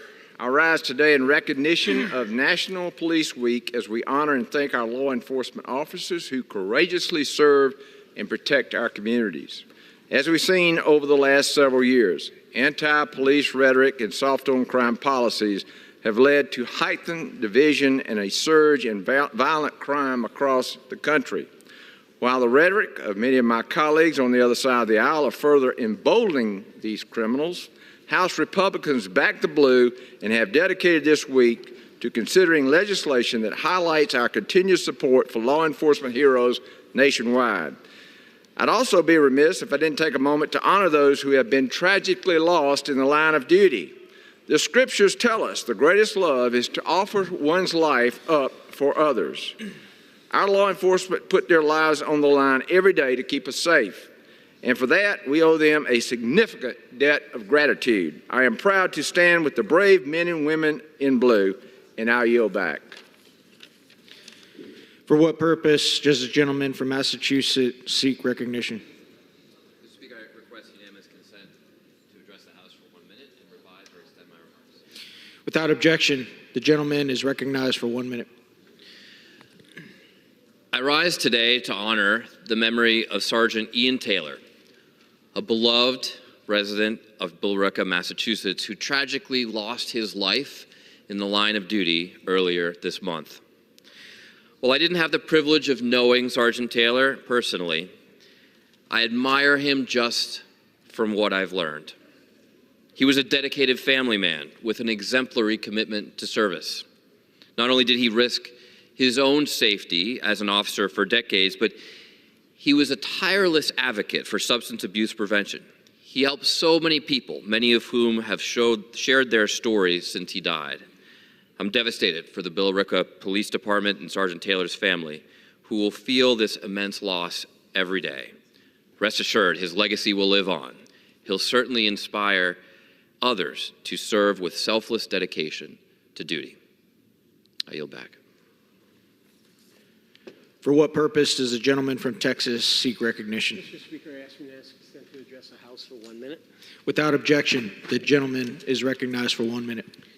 Mr. Speaker, today I rise to honor a great American hero, Clarence Eugene Sasser, who passed away on May 13, 2024 in Sugar Land, Texas at 76 years old. While serving in the United States Army as a medic during the Vietnam War, then Private First Class Sasser selflessly sprang into action to administer medical aid to his unit after they came under heavy fire from 3 different locations.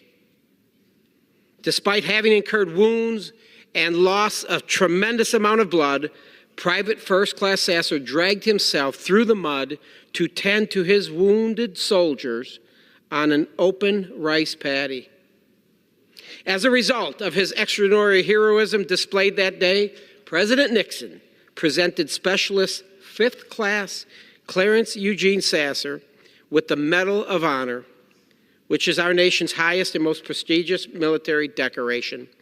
This week, we not only lost a selfless hero, but a father, a public servant, and a very proud Texan. I've had the distinct honor and privilege to have represented Mr. Sasser in Congress. Specialist 5th Class Clarence Sasser is an inspiration for all of us and embodies the very best of our great nation. May Specialist 5th Class Clarence Eugene Sasser rest in peace, my friend, and may his bravery continue to inspire future generations to come. I yield back. For what purpose does the gentleman from New Hampshire seek recognition? I ask unanimous consent to address the House for 1 minute. Without objection, the gentleman is recognized for 1 minute.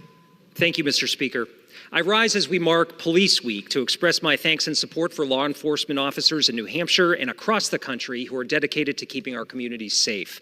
Our police answer the call each and every day, and the work they do is indispensable to fight crime, keep the peace, and provide the kind of assistance that our families and neighbors need. Across New Hampshire, I've had the great privilege to get to know so many of our law enforcement officials, and I'm grateful for their professionalism, their courage, and their leadership. Recently, I had the chance to visit the department in Wolfboro, New Hampshire, to see the long-needed upgrades that they're making from a community project grant secured through our office.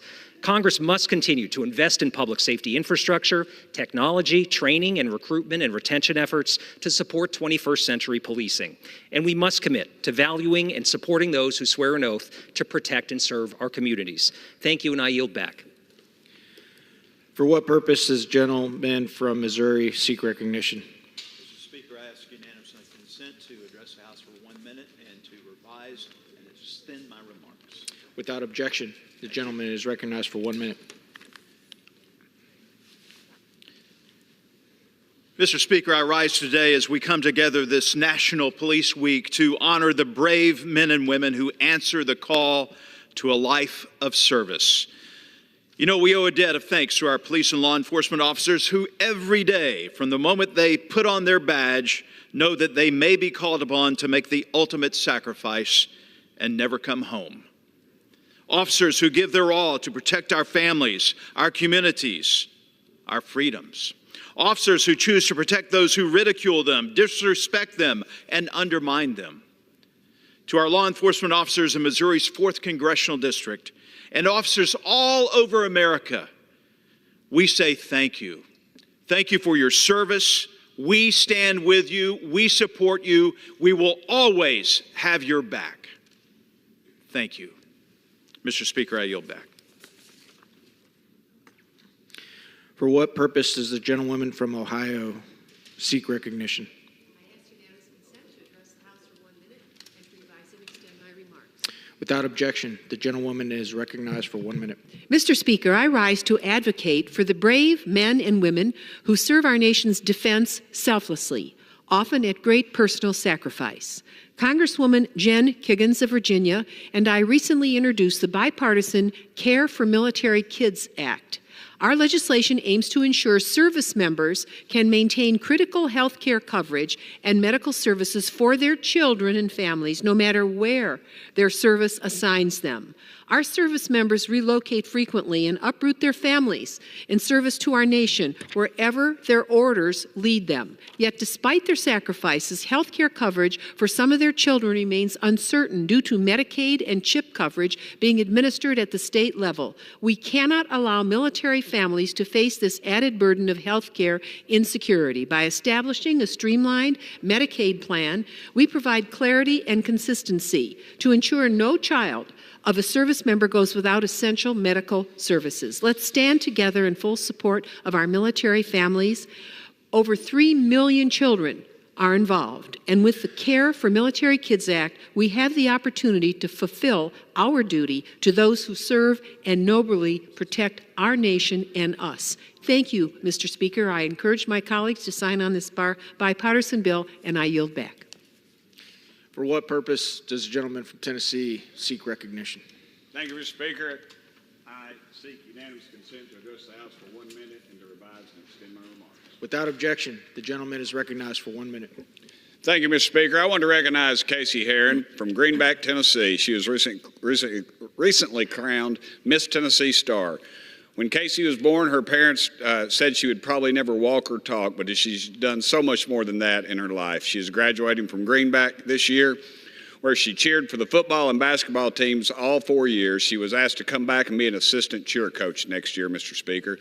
After that, she hopes to go to college and has dreams of opening her own bakery someday and walking the runway in New York City for Fashion Week. Her siblings Bryce and Amber have been reading to her since she was born, which has helped her develop a love of books. She also loves hiking, and something I love doing is looking for Bigfoot. She likes parasailing and all kinds of music, but especially Reba McEntire. She has a real heart for her community, and she volunteers at the Second Harvest Food Bank every week. Casey started participating in the Miss Shining Star pageant about 8 years ago, and this year she was crowned Miss Tennessee Star and will go on to compete in the Nationals. Her platform for Miss Tennessee is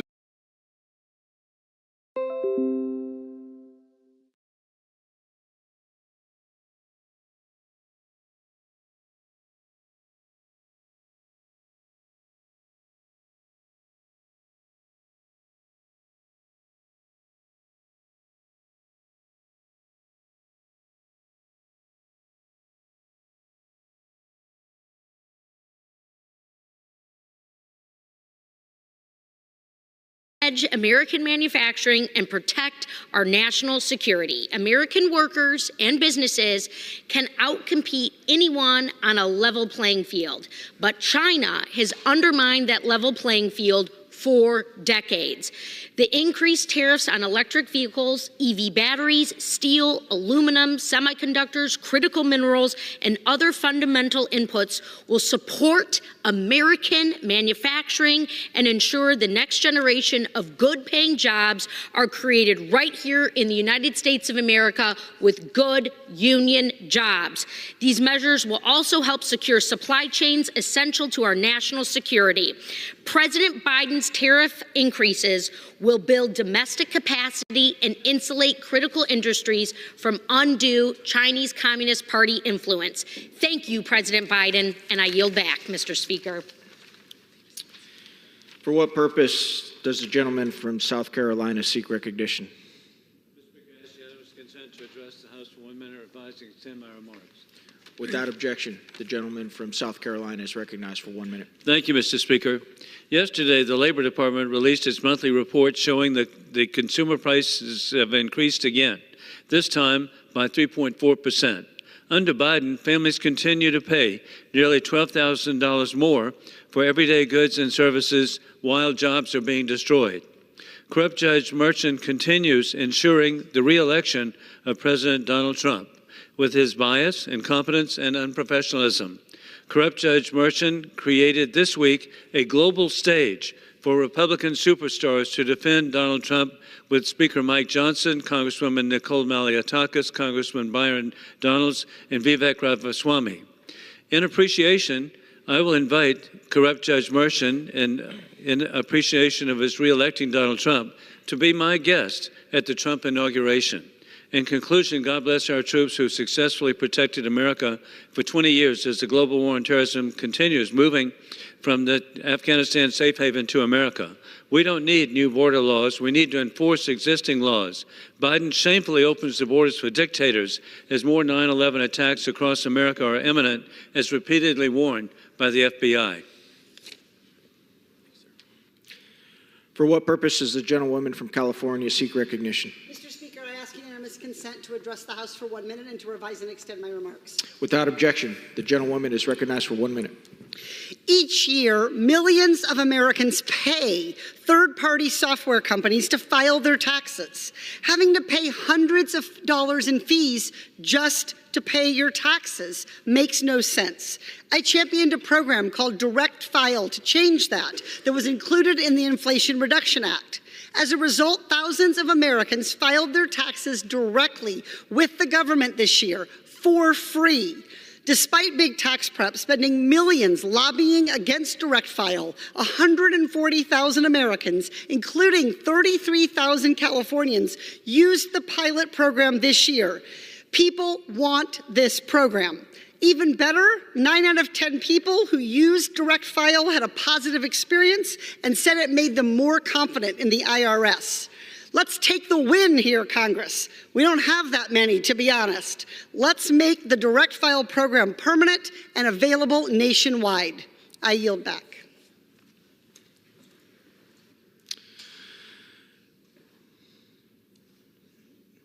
For what purpose does the gentleman from Illinois seek recognition? Mr. Speaker, I ask request to address the House for 1 minute and to revise and extend my remarks. Without objection, the gentleman is recognized for 1 minute.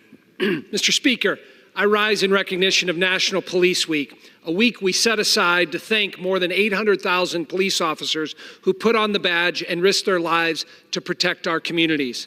We thank them for their brave service. Our police officers play an essential role in our community, working to keep us safe, upholding the rule of law, and responding to emergencies.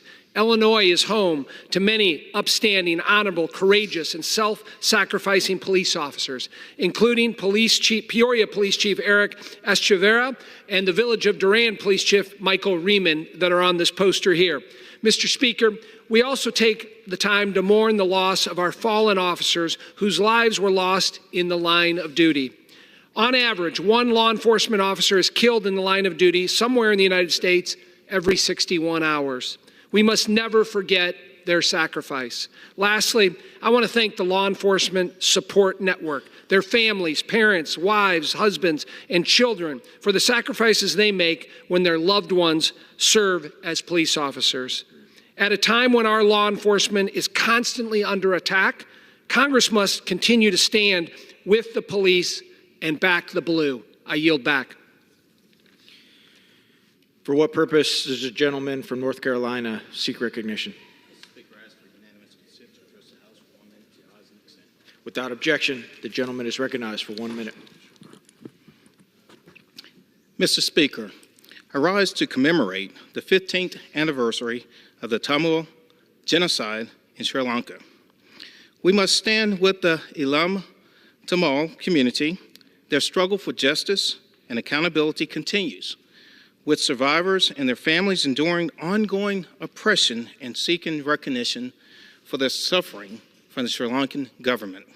We must recognize the plight of the Tamil people and advocate for a peaceful resolution that respects the rights and dignity of all.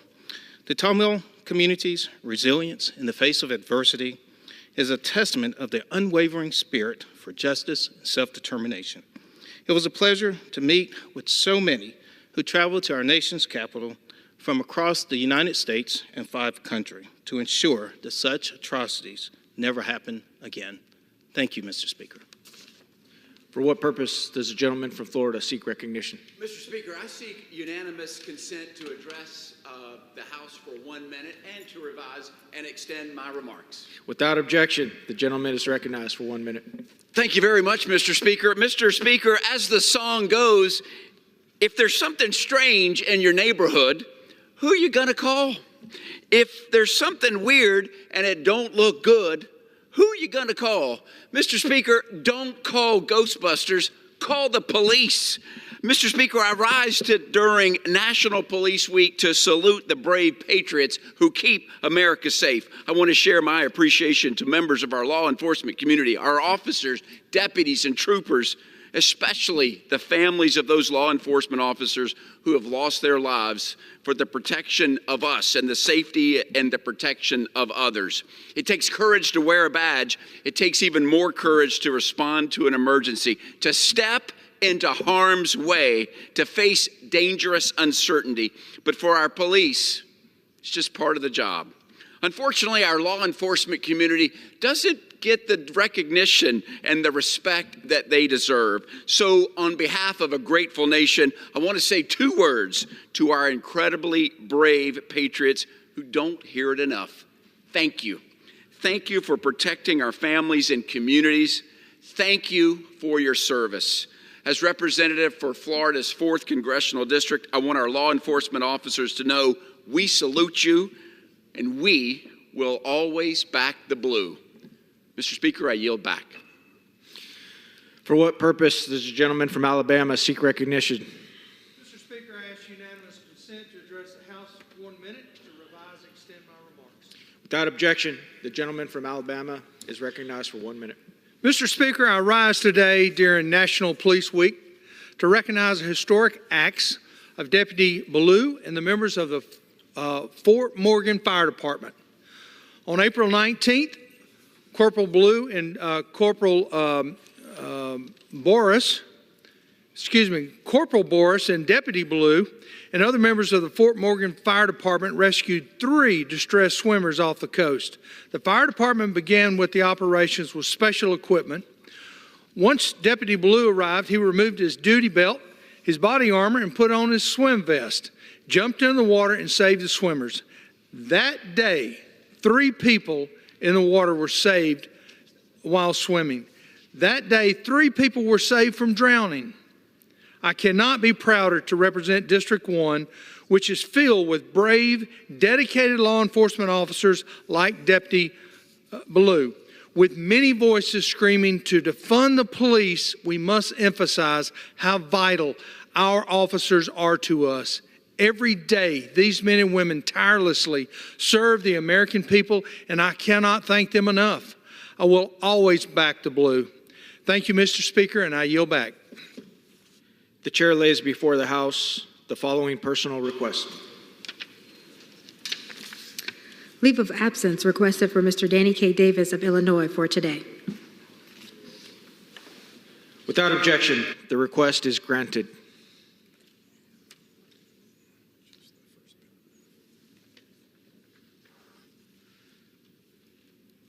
Under the Speaker's announced policy of January 9th, 2023, the gentleman from Arizona, Mr. Schweikert, is recognized for 60 minutes as the designee of the Majority Leader. Thank you, Mr. Speaker Pro Tem from Arizona. I'm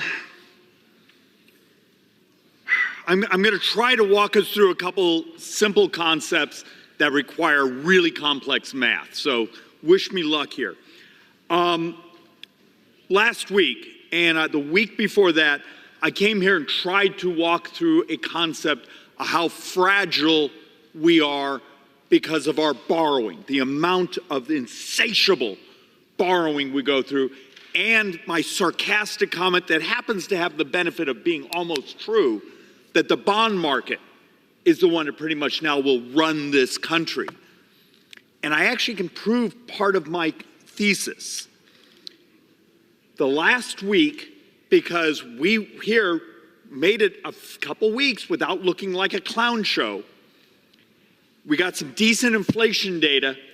The movement in the U.S. debt market on our interest rates coming down, if you annualize that, do you realize it's more than every dime of foreign aid? I need you to think about this for a moment, just those ticks.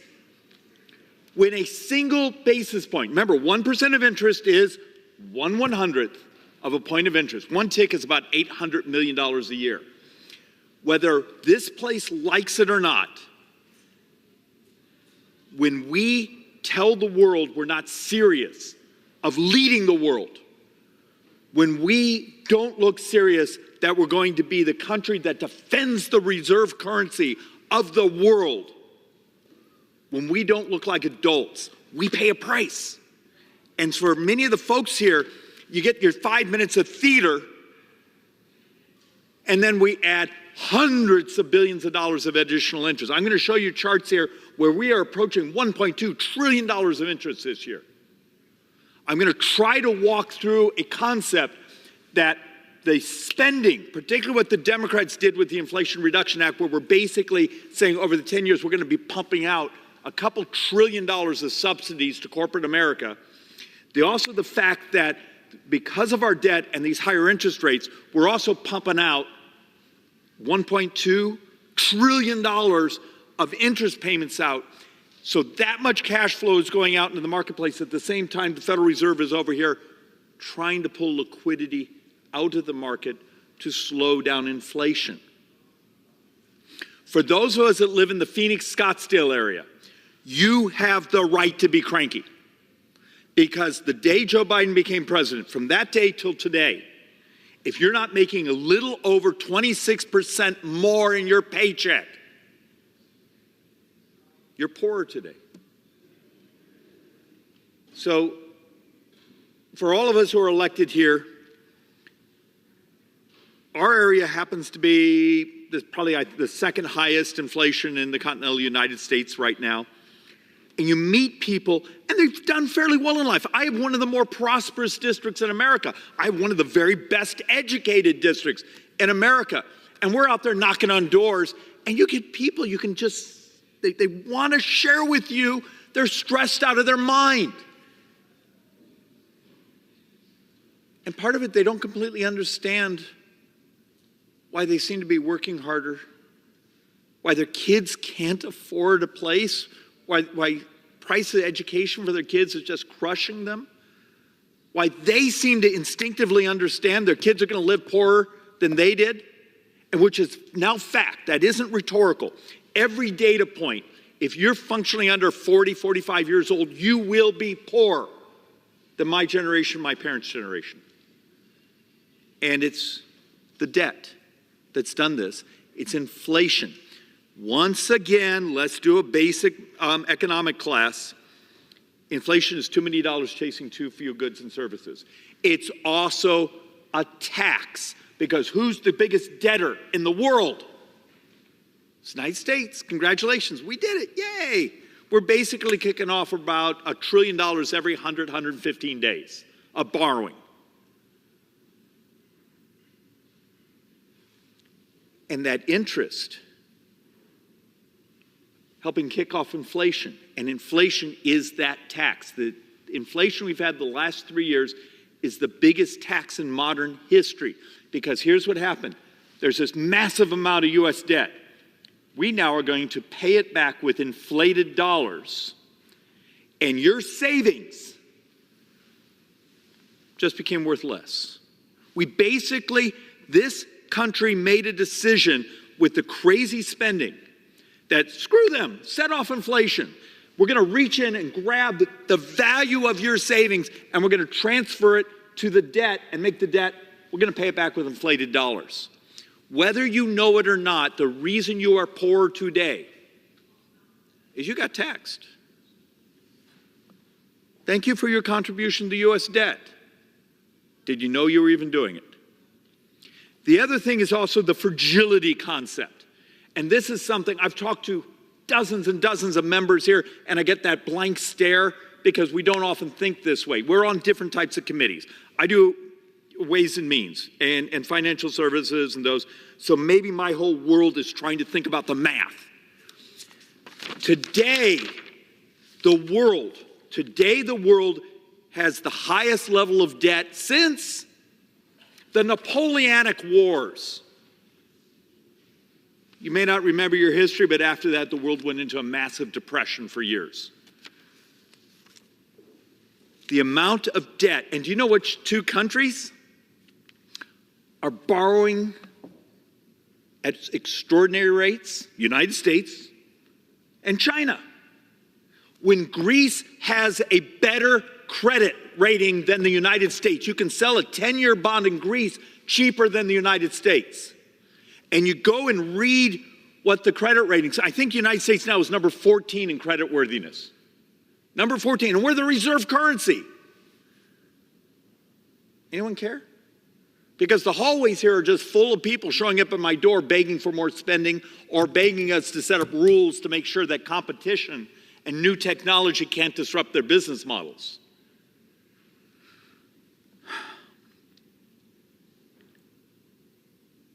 If you're under 40, I'm a baby boomer. I'm sorry. I wish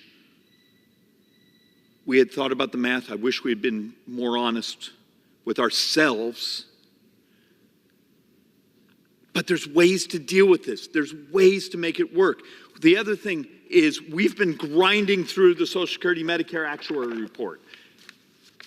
I'm still not done with it.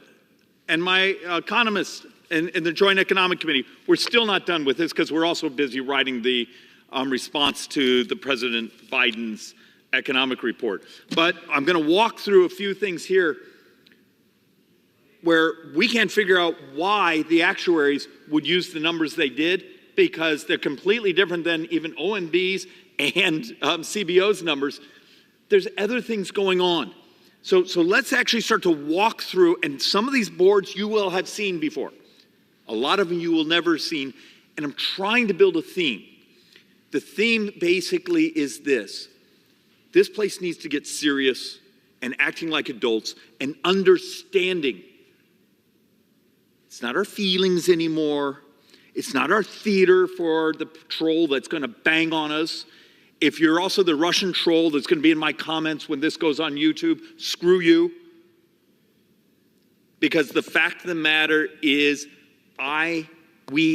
this country needs, the world needs us to act like adults, provide a level of stability, because when we don't, the price of our debt goes up. And when you're clicking off borrowing $1 trillion every 115 days, interest rates matter. Remember, if we're going to borrow a couple $1 trillion this year, and it's actually, look, right now our burn rate is like 2.8, 2.6 this year, and our refinancing is several trillion, because you've seen treasuries decide to stay very short on the curve. That means instead of saying, we're going to sell a 10-year bond because the market turns out wasn't excited about buying a bunch of 10-year US bonds because they didn't trust us.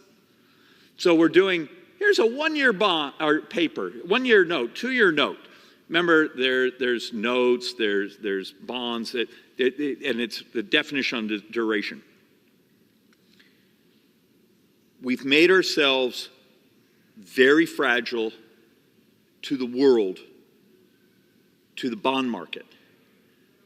And I used to come behind this microphone and joke that this country basically is an insurance company with an army.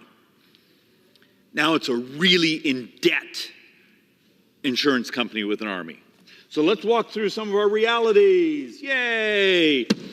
Okay, first thing I need to walk through, deficit over the last 12 months, 1.8. If you actually do gross, it's closer to 3 in the last 12 months. That was, originally we built this board, we thought it would be, that's what we're going to borrow publicly. Our burn rate is actually substantially higher than we expected. And what's enraging about this is the economy is fairly decent. We just weren't prepared for higher interest rates, higher other expenses, and the fact of the matter is, much of the Democrats' Inflation Reduction Act, the most Orwellian named piece of legislation in modern history, its distortion effects in the economy, and also the borrowing, because when we're handing out cash grants, do you think that money's coming out of tax receipts? It's borrowed. So the point I wanted to make here is, when you see this blue, that's what I get to vote on as a member of Congress. The red, that's mandatory. So it's about 75% of all spending is on autopilot. Your member of Congress doesn't get to vote on it. And guess what? Every dime I vote on is on borrowed money. Plus a sliver of your Medicare. Every dime a member of Congress votes on is on borrowed money. And then we play this game around here. When you're clicking off, we're just shy of borrowing about $100,000 a second. We have debates here where we're debating on saving this tiny little bit, and the borrowing during the debate was greater than the savings. Because we are terrified to tell you the truth that the majority of borrowing, every dime of borrowing from this day through the next 30 years, and I'm going to say this about a half a dozen times tonight, every dime of borrowing for today through the next 30 years, interest, Medicare, and then 9 years from now, when the Social Security Trust Fund's gone, do we backfill the shortfall? Everything else is in balance. All right, so let's continue to walk through this. So to give you a sense, that blue area I was just showing you before, and then there's the chart that we get to vote on. Okay, it's non-defense discretionary. That's everything you think of as government. You know, that's the FBI, that's the Park Service, that's the State Department. This over here is defense. So if you come to me and say, David, I want you to cut spending, which I'm all for burning a bunch of this down. A bunch of the things we do, I have a really weird ethical question that members of Congress need to think about. Is it ethical for the federal government to borrow money and send it to an entity that has its own taxing authority? When in many of those taxing authorities, if they actually had more skin in the game, might be a little more sensible and more disciplined how they spend it. Because you realize that's one of the great scams here. We borrow it, we send it, we get love, and then the groups we send it to act like, hey, we got free money from the federal government, though you're paying it back. Well, actually, your kids are going to pay it back, and your grandkids, and your great-great-grandkids, because it's borrowed. Everything else you see, interest, Social Security, Medicare. Now remember, Social Security self-finances right now. Social Security is the payroll tax and the trust fund. And every month the trust fund gets a little smaller. And we do pay interest for the cash that the federal government, the Treasury, has borrowed out of the trust fund. We give them their principal back, and then the Treasury gives them a little bit of interest. But that's continuing to shrink. And then you look at everything else. You start to realize we don't run this government anymore. The mandatory programs in the bond market does. So the other thing, it also should just really annoy anyone who actually pays attention to the actual math instead of the theatrics. National debt increase in the first 7 months of this fiscal year. We were in 2023. At this point, we had borrowed about $500 billion. Yay, good job. Now we're at $1.45 trillion, the same time period this year. Yet, you got to work through the problem with me. Was 2023 economically that different than this year? What happened? What happened? Well, our interest rates went up, so we're burning through tremendous amounts more cash. We actually had, in the last 12 months, I think we had 2 or 3 months where we had to borrow money to pay for our borrowing.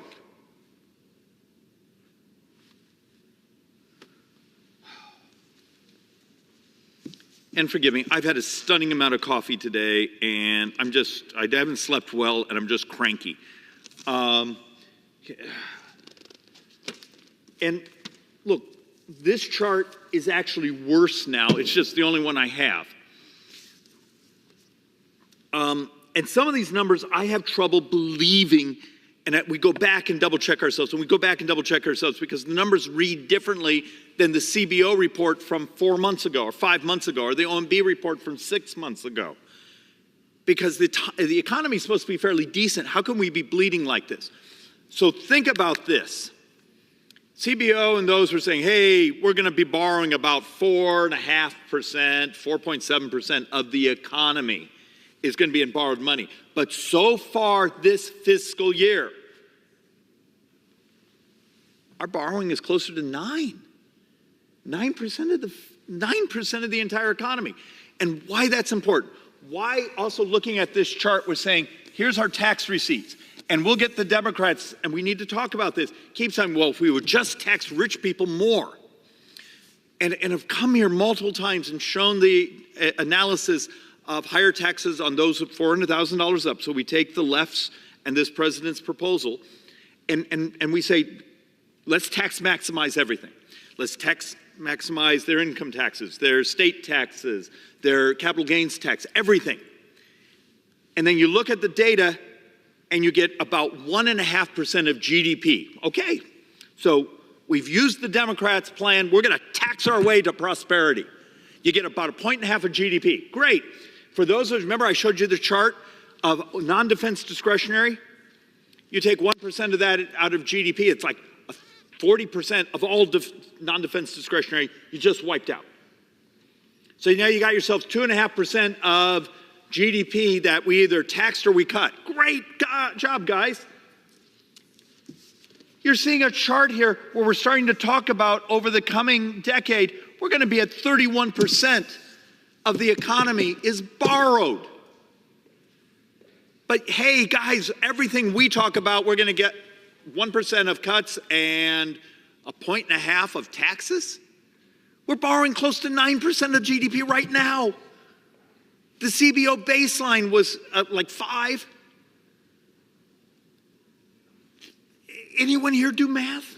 Anyone own a calculator? Anyone have a battery in the calculator? You can't cut yourself and you can't tax enough to make this work.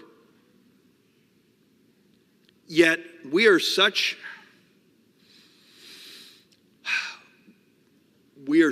vacuous intellectually around here.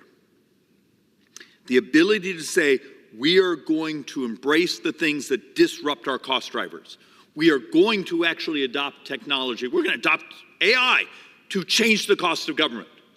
We're going to adopt the things that crush the price of healthcare, not by making it more scarce, not by rationing it, but by making it more moral. We can do that, except this place will run like hell every time you say, you know, we could actually have technology that would cure that disease. Oh no, that's our business model. In a couple of weeks, we're going to do a major presentation from the Republican side of the Joint Economic Committee. The math is not done yet. We are trying to grind through the number one cost driver of this government. And this is I'm going to get some really, really interesting comments, and it's mathematically true. It's obesity. We're starting to chase down some data that says almost half of U.S. healthcare has a relationship to obesity. We're about to have our 5th year of prime age males dying younger.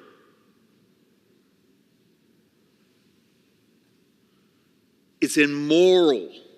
It's absolutely immoral what this place has become. The debt's immoral. What we do in healthcare is immoral. It's bad enough that we're destroying our kids. And look, I'm 62. My wife is 62. Maybe I shouldn't tell you that. I have an 8-year-old daughter we adopted. I have a 23-month-old little boy it's a miracle we adopted. And their brother and sister.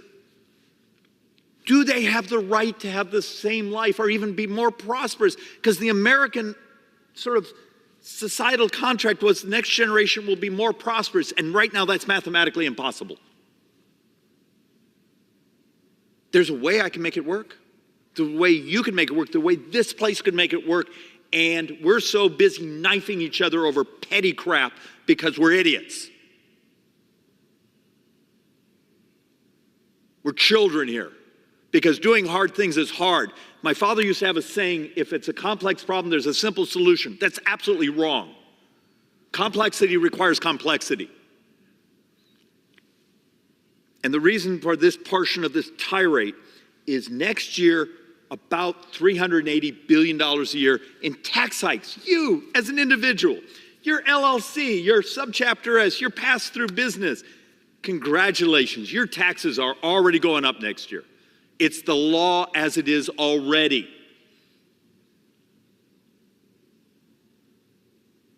I will argue it's one of the greatest opportunities we've had in modern times because we're going to be forced to actually act like adults and do something. Now, here's your battle. Will we be smart, creative, intellectually robust, saying, hey, let's use this as our opportunity to broaden the tax code, fix it in a way where we maximize prosperity and economic growth. And oh, by the way, because we don't want to add to the debt, can we do things over here to actually change some of the debt drivers? We're going to legalize technology in healthcare. We're going to adopt technology to make government smaller but more efficient.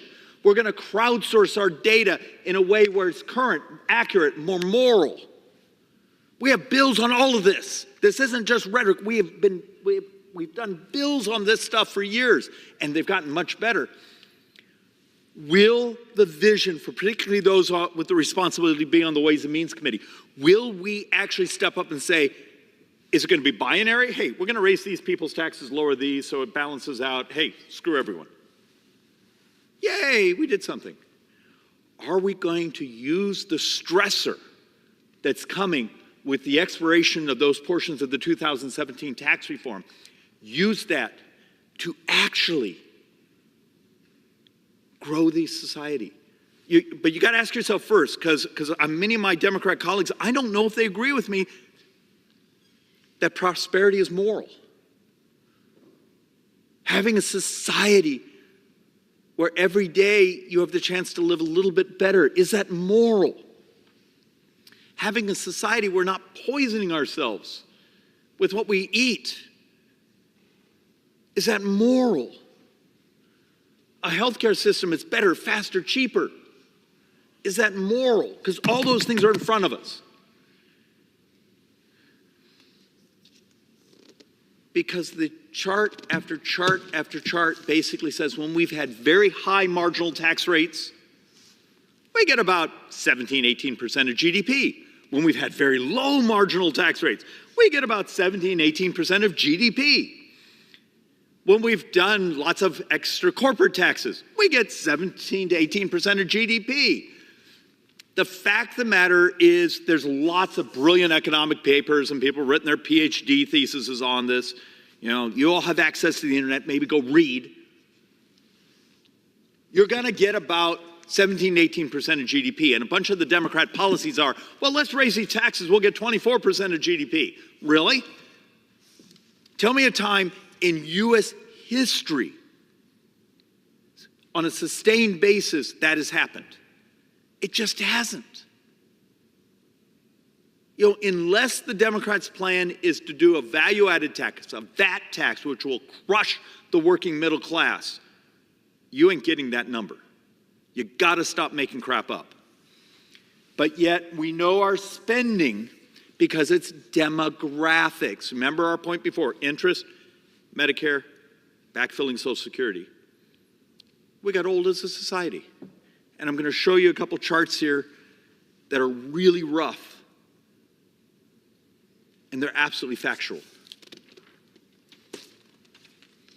Only reason I grabbed this one, and we're going to go through some of these pretty quick, is just to show you over the past 4 quarters, you know, 600 billion, 288 billion, 487 billion, 258 billion. We're borrowing at quarters where a few years ago, that was the entire year. And here's one of the punchlines. Social Security, $1.452 trillion. So $1.450 billion. All right, that's Social Security this year. But Social Security is out of your payroll tax and then part of the trust fund. Interest now. There was a few of our brothers and sisters on that side who mocked me a few months ago, and I said, I think we're going to close in on 1.2 trillion in interest this year. Oh, Schweiker, you got to stop making crap up. OMB's own number now, Treasury's own number, $1.144 trillion is the interest this year. You want this number to go down? Make us look like a stable government. Make us look like we're adults. convince the bond markets we're actually going to take on our debt in a meaningful way instead of playing theatrics.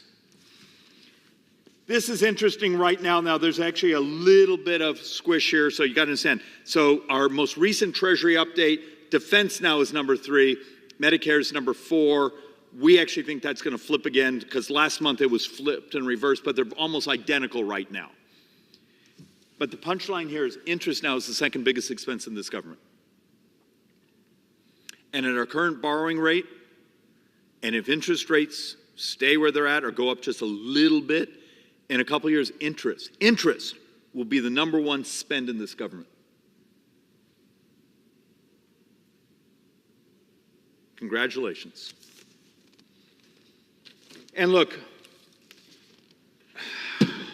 this is a hard chart to read. The point of this one is just interest fragility. What happens with small movements in interest rates on U.S. sovereign debt?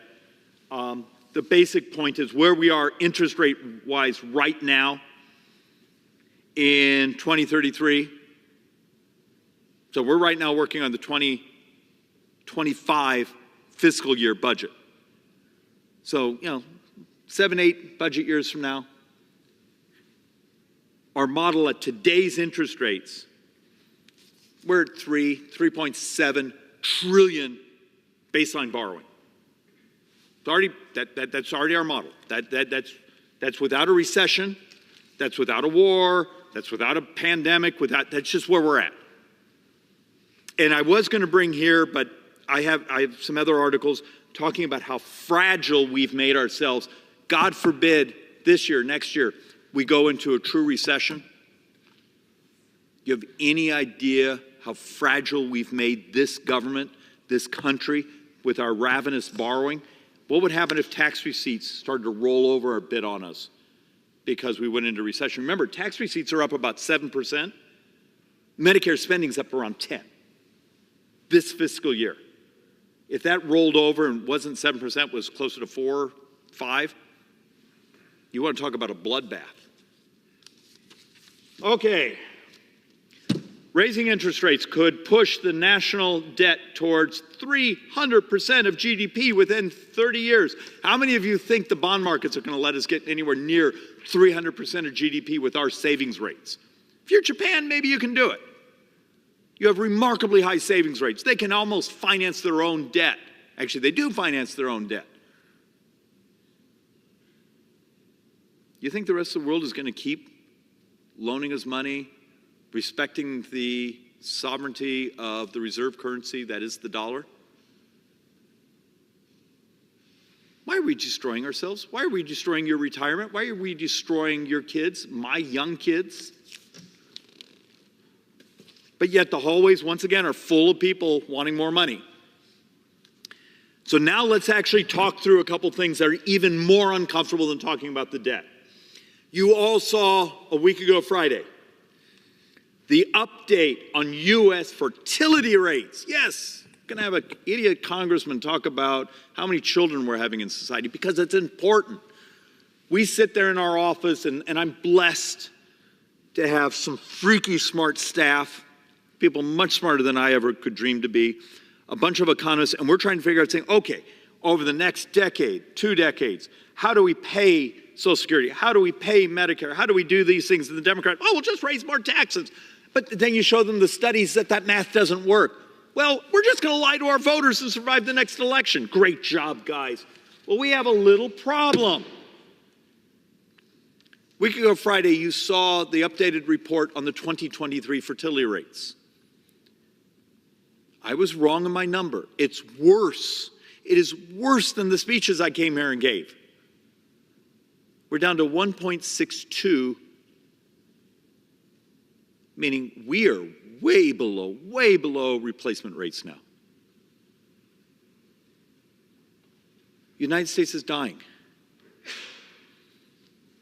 And one of the things I'm frustrated with is the Census Bureau numbers basically say when we start to get beyond, because remember, the Census Bureau had us at 1.64. Turns out they were wrong. It's 1.62. And they were projecting as we go through the rest of this century, which is a long time, But think about it, your kids. You have a young child right now, they're going to live, hopefully, with the Lord's blessing, 100 years.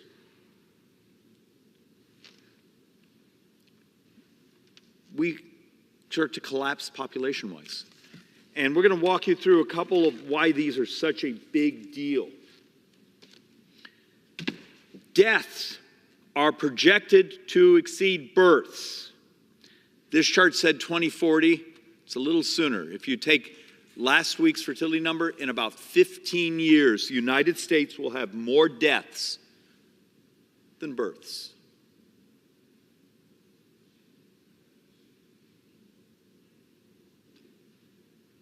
There is no industrialized country that has succeeded in adopting policy that changed their fertility rates on the long run. So you have Hungary and these others, hey, we'll like your future life, have a fourth kid, no pay, no income taxes in the future. Hey, we'll buy you a house. We'll do, and you get a little pop, and then boom, after a few years, it moves right back to mean. Got to deal with the reality. It turns out all over the world, as the world's gotten more prosperous, we have a collapse in fertility. But yet we built a social entitlement system. You know, it's earned benefits. You earned your Medicare, you earned your Social Security, but they were based on the concept that there would be this many workers.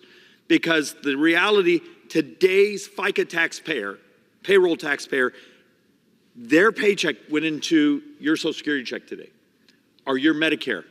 It's just the way it's always been. What happens when that next generation gets smaller? Are we also emotionally, mentally prepared for the number of schools that will be closing? Because it's starting to happen all over the country.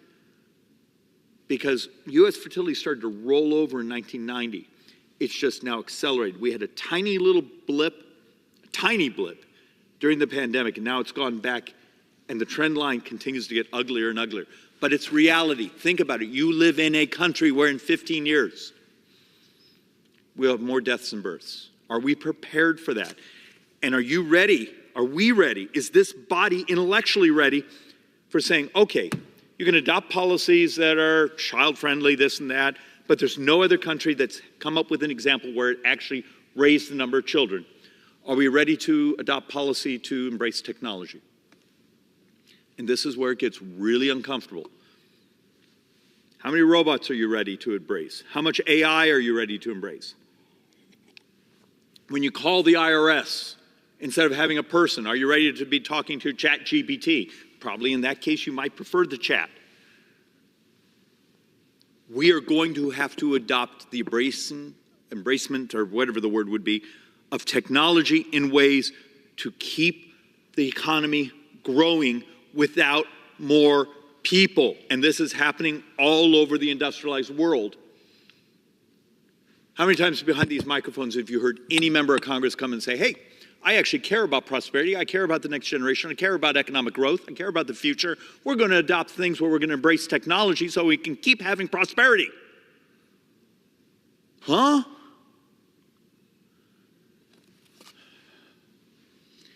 The math is the math, and the math will always win. And one of the things I'm also annoyed with is, as reading through the Social Security actuarial report, they're making crap up.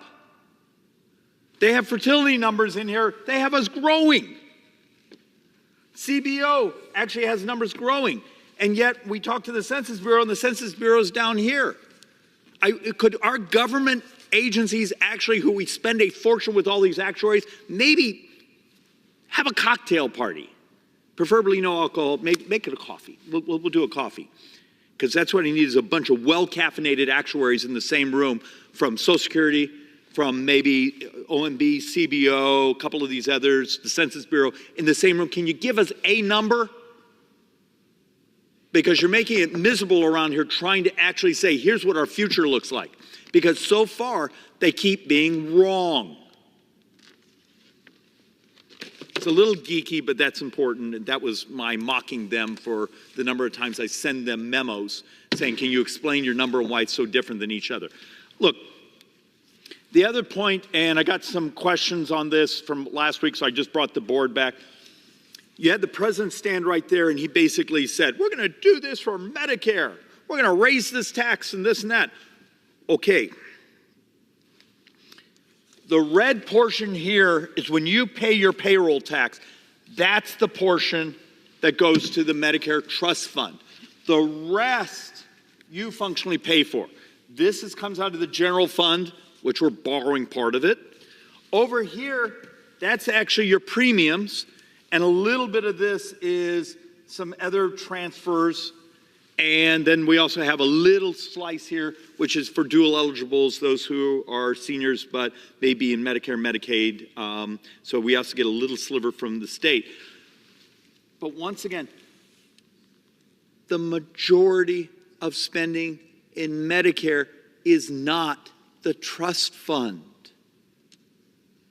Now, I'm elated that the current model on the trust fund is it extended for another few years. That's wonderful. We need to sort of study that, except if you read the actuary report, the reason it extended is really fragile.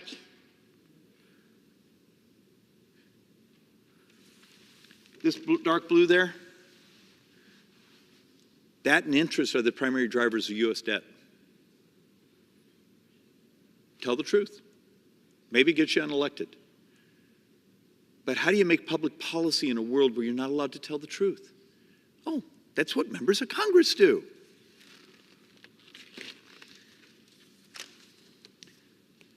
Rising Social Security and Medicare shortfalls drive nearly the entire 2019 to 2023 deficit rise.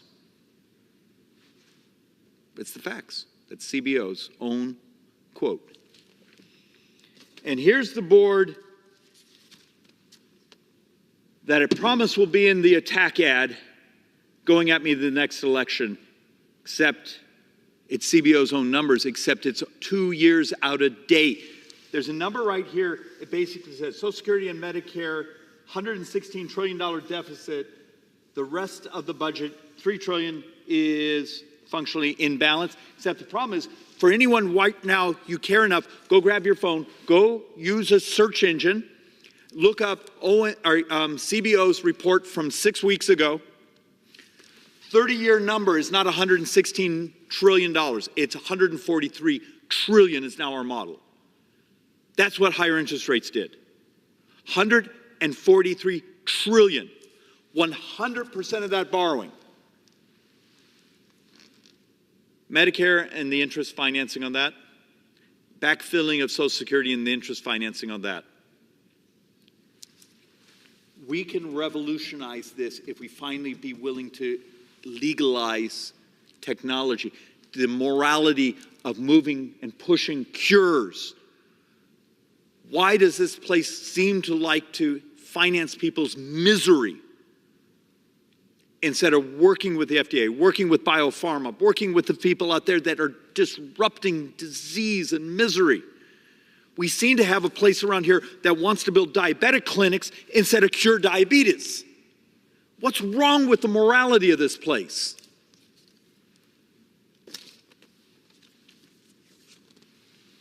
Another thing we're trying to figure out in the Social Security Actuary Report is they play this game where, hey, when we get the out years, things collapse. We'll do that in a week or two because it's a little complex. Another chart just trying to explain once again what is the Part A trust fund, Part B general fund.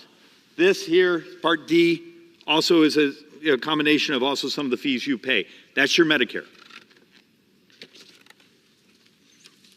And back to the last couple points I want to make here.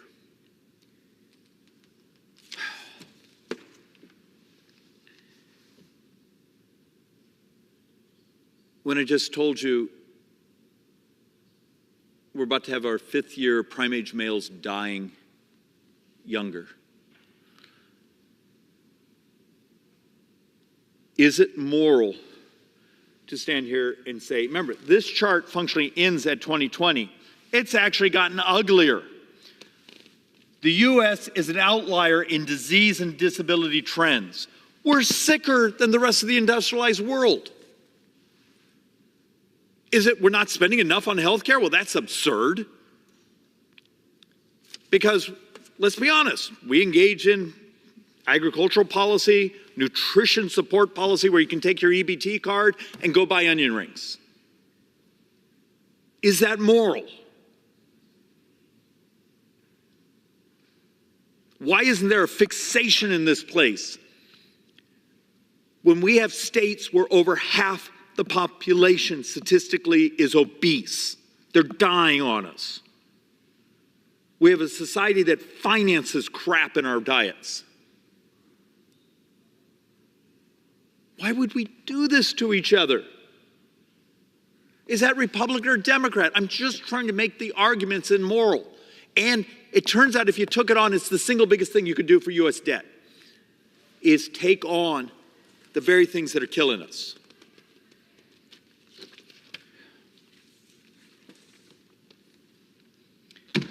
And I've done presentations before. They were a little geeky, trying to explain that if we could make our society healthier, it's the single biggest thing I can do to reduce U.S. debt. And then there's these things, you all remember your high school economics class.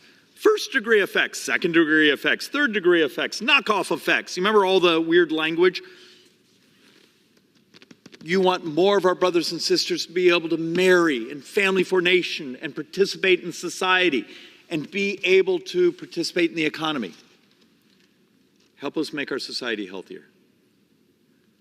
I'm trying to make, Mr. Speaker Pro Tem, I'm trying to make the morality argument that the very thing that would be most effective for us to take on the U.S. debt, legalizing technology to crash the price of healthcare, putting technology into this government to make government smaller and more efficient. It requires thinking. It also requires really annoying a whole bunch of the people in our hallways demanding more money from us. It's also be incredibly moral. It would actually give our kids a chance for, in many ways, the prosperity that we and previous generations had. Think about it. We've done this to ourselves. There is a way out. It's not easy. It requires some complexity. And are these Republican or Democrat ideas? They're neither. They're just hard. They're just hard. And with that, Mr. Speaker Pro Tem, I yield back.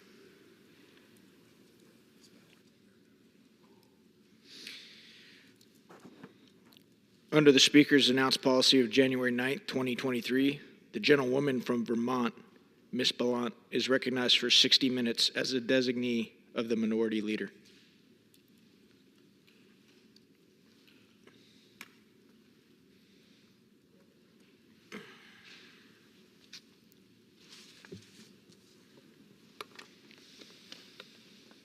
Thank you, Mr. Speaker.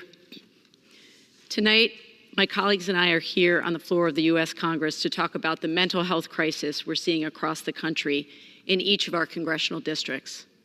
I know this issue can be incredibly hard for many people to talk about. It's personal, it's complex, and many Americans don't feel comfortable talking about it because they fear the reaction from their friends, their families, or coworkers. But seeking mental health treatment is not a sign of weakness. It means you're human. The body does not stop at the neck, and mental health care is health care, period. All of us here tonight are fighting for a future in which anyone who wants mental health care gets it, when we finally end the unequal treatment of mental health. Mr. Speaker, I yield to the gentlewoman from Michigan, Ms. Tlaib. Thank you so much to my good colleague from Vermont. As you can see, even behind her, it says, facing mental health challenges doesn't make you weak, it makes you human. Even as I say this, I think about Damon in my community who took his life. He was a veteran. He served our country, came home. He continued his service by being one of our firefighters. When I read that every single day in our country, in our nation, about 17 veterans die by suicide, I was shocked. That's 17 families, Mr. Speaker, whose lives will never be the same. This is just one of the heartbreaking effects of war and the reality of the mental health crisis in our nation. We must work harder than ever to ensure that no person, no human being or veteran is left behind, and everyone receives the mental health support and love that they need to survive. The forever wars of the past decades have left behind immense trauma, and far too often our government fails to provide our veterans with the support they need and deserve. If we cannot provide the necessary mental health care and support of our veterans when they return home, we should not be sending them to war. This mental health awareness month, we must prioritize improving access to mental health services to every single American, every single family across our nation. This is critical to creating a better quality of life for our communities and their families and everyone in our community that continue to struggle. I want to let every veteran know this. In this moment, as you hear me, I hope I can save a life by telling you this. You can call the National Suicide Prevention Lifeline at 988, which offers free confidential support 24 hours a day, 7 days a week for those experiencing mental health crisis or contemplating suicide. And for our veterans looking for care that's designed for the unique challenges facing your community, please know that you can now access the Veterans Crisis Hotline by dialing the 988 number and pressing 1 to get connected. This is important because on that other line, you may be connected to a veteran who understands how you feel. By shedding light on the realities of the mental health crisis in our nation, we can create an environment where people feel seen, they feel heard and understood. We must break the stigma surrounding mental health challenges and ensure that health care is a human right, not a privilege. If you're a veteran again in crisis, a person in crisis, please know that there are people that care deeply about you, and we want to support you. Please reach out for help if you need it. Again, that crisis line is 988. Simply dial 988. And again, from the bottom of my heart, please believe me when I tell you, you are not alone. Thank you, and I yield. Mr. Speaker, we are in the midst of a nationwide mental health crisis. And it's critically important for all of us in positions of power to do the work of passing legislation and funding programs that will meet the needs of our constituents. It's also important that we use our positions to help create opportunities for connection in our communities right now, because we have a crisis of loneliness and a disconnection in our nation.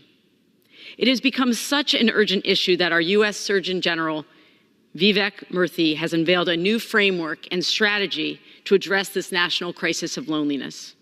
Murthy has said that social connections must be a top priority in terms of public health. He believes, as I do, that the epidemic of loneliness and isolation has fueled other problems in our society that are making us very sick. His research shows that about 1 in every 2 Americans is experiencing loneliness at any given time. It's shocking. And it isn't just emotionally uncomfortable to be lonely. It also has real consequences on our health. It can increase the risk of anxiety, depression, heart disease, stroke. And data indicates that the risk of a premature death due to loneliness is even comparable to the risk associated with being a daily smoker. This rampant disconnection and loneliness also fuels anger and distrust, and it adds to the disconnection that many Americans experience. The science is clear and compelling. Research has found that our need for connection may be as fundamental as our need for food and water. Many studies over the past decade have come to the same conclusion. Social connectedness generates a positive feedback loop of social, emotional, and actually physical well-being. People who feel more connected to others show levels of anxiety and depression. People who feel more connected to others show lower levels of anxiety and depression and greater empathy for others. They also tend to be more cooperative and trusting. And a lack of social connection can have a range of negative effects. One study of 7,000 Americans of different ages, genders, and health found that people who were disconnected from others were roughly 3 times more likely to die over that 9-year study than people with strong social ties. And surprisingly, regardless of demographics, people who had unhealthy lifestyles but close social ties lived longer than those with healthy living habits but poor social connections.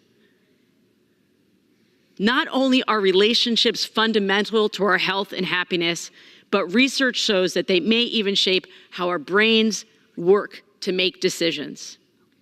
We must craft policy and make investments to address our national mental health crisis. At this time, Mr. Speaker, I yield to the gentlewoman from California, Ms. Kamlager-Dove. Thank you, Mr. Speaker, and thank you to my colleague from Vermont for hosting this special order hour on mental health.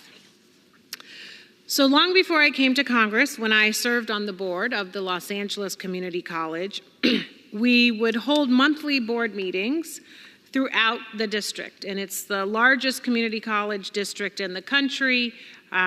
We had 9 campuses, and so we would visit them regularly. These meetings were oftentimes very long. They were open to the public, and lots of people would come. Lots of people, lots of characters, and lots of mental wellness issues were often on display. So the Los Angeles County Sheriff's Department was contracted with the district, and it was the Sheriff's Department that would provide security for these meetings. And I would watch these officers, mostly men, but I would keep my eye on them to see how they were doing.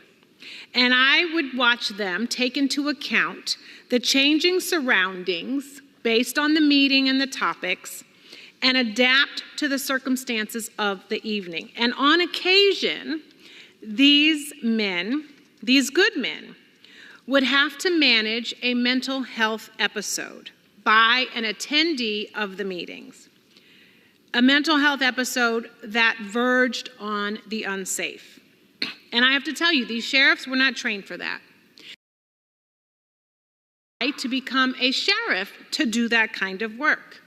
And in reality, they should not have been doing that.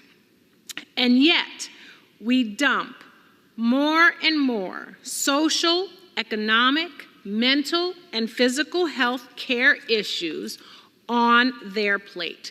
We are asking ill-equipped law enforcement members to be responsible for managing the mental health crises of our communities. No wonder they are under duress. Police officers report higher rates of depression. 30% of responders develop some kind of behavioral health condition, compared to 20% of the general public. Law enforcement officers have a 54% increase in suicide risk when compared to the civilian population.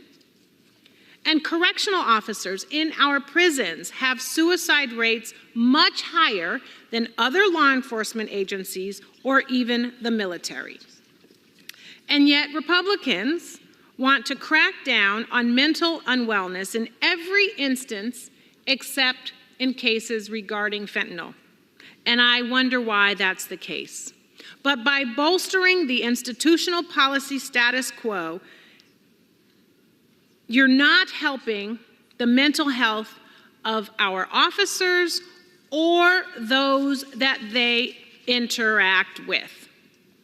I am actually floored that Republicans have the audacity to talk about supporting police when they have done nothing but put these folks more in danger. For the past 2 years, House Republicans have closed the Labor, Health, and Human Services account for community project funding requests, obstructing funding from flowing into our districts to support those struggling with mental health. House Republicans also barred nonprofits from applying for community project funding within the Community Development Fund Economic Development Initiative for HUD, preventing organizations that specialize in addressing homelessness from receiving vital federal funding and placing additional burdens on law enforcement. It is hypocritical to say this is Police Week and you want to support law enforcement when you vehemently oppose to funding, supporting, or uplifting any of the initiatives that actually would do the most to help police, including their mental health and including the mental health of those they interact with. So instead, let's commit to legislation like H.R. 6202, the Counseling Not Criminalization in Schools Act. This legislation diverts federal funding away from supporting the presence of police in schools and toward evidence-based and trauma-informed services that address the needs of marginalized students and improve academic outcomes. I have to tell you, the most common reasons why police officers are called are for issues related to parking, noise nuisance, poverty, domestic violence, and mental health episodes. And none of these, truthfully, require police intervention. Most demand mental health intervention, especially when you're dealing with someone in crisis. By investing in mental health crisis intervention initiatives, we can actually better ensure the safety of both our communities and law enforcement. Now, I generally don't like to talk about another state or somebody else's district, but I want to share a little bit about what's been happening in Oregon. In Eugene, Oregon, they instituted this initiative called CAHOOTS, Crisis Assistance Helping Out on the Streets, a program with the city's police department, and it has had resounding success.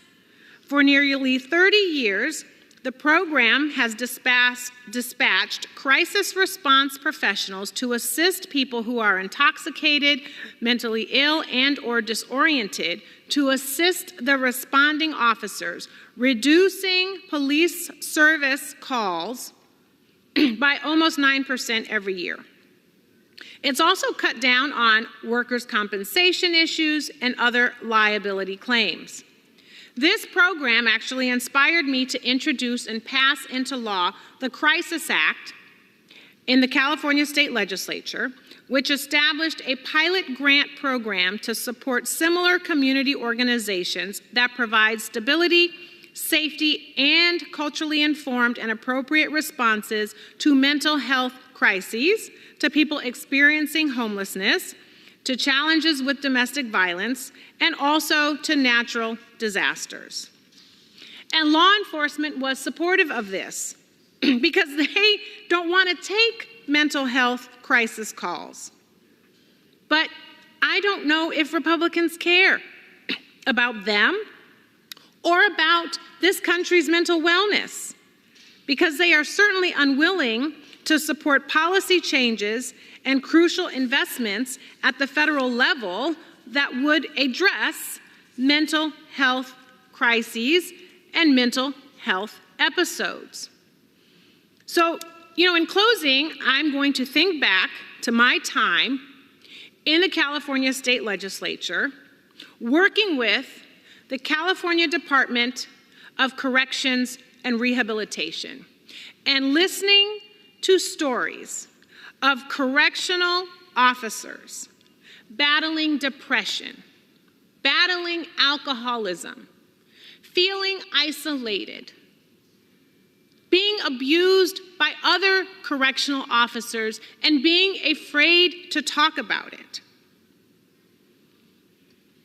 I think about the conversations I had with parents of correctional officers who died by suicide at their job. All of these examples are examples of a mental health crisis happening in our homes, happening in our streets, happening in our facilities, where we are asking folks to show up every day of sound mind and work on behalf of a locality or a country or a community to help keep it safe. And we are not even doing our part.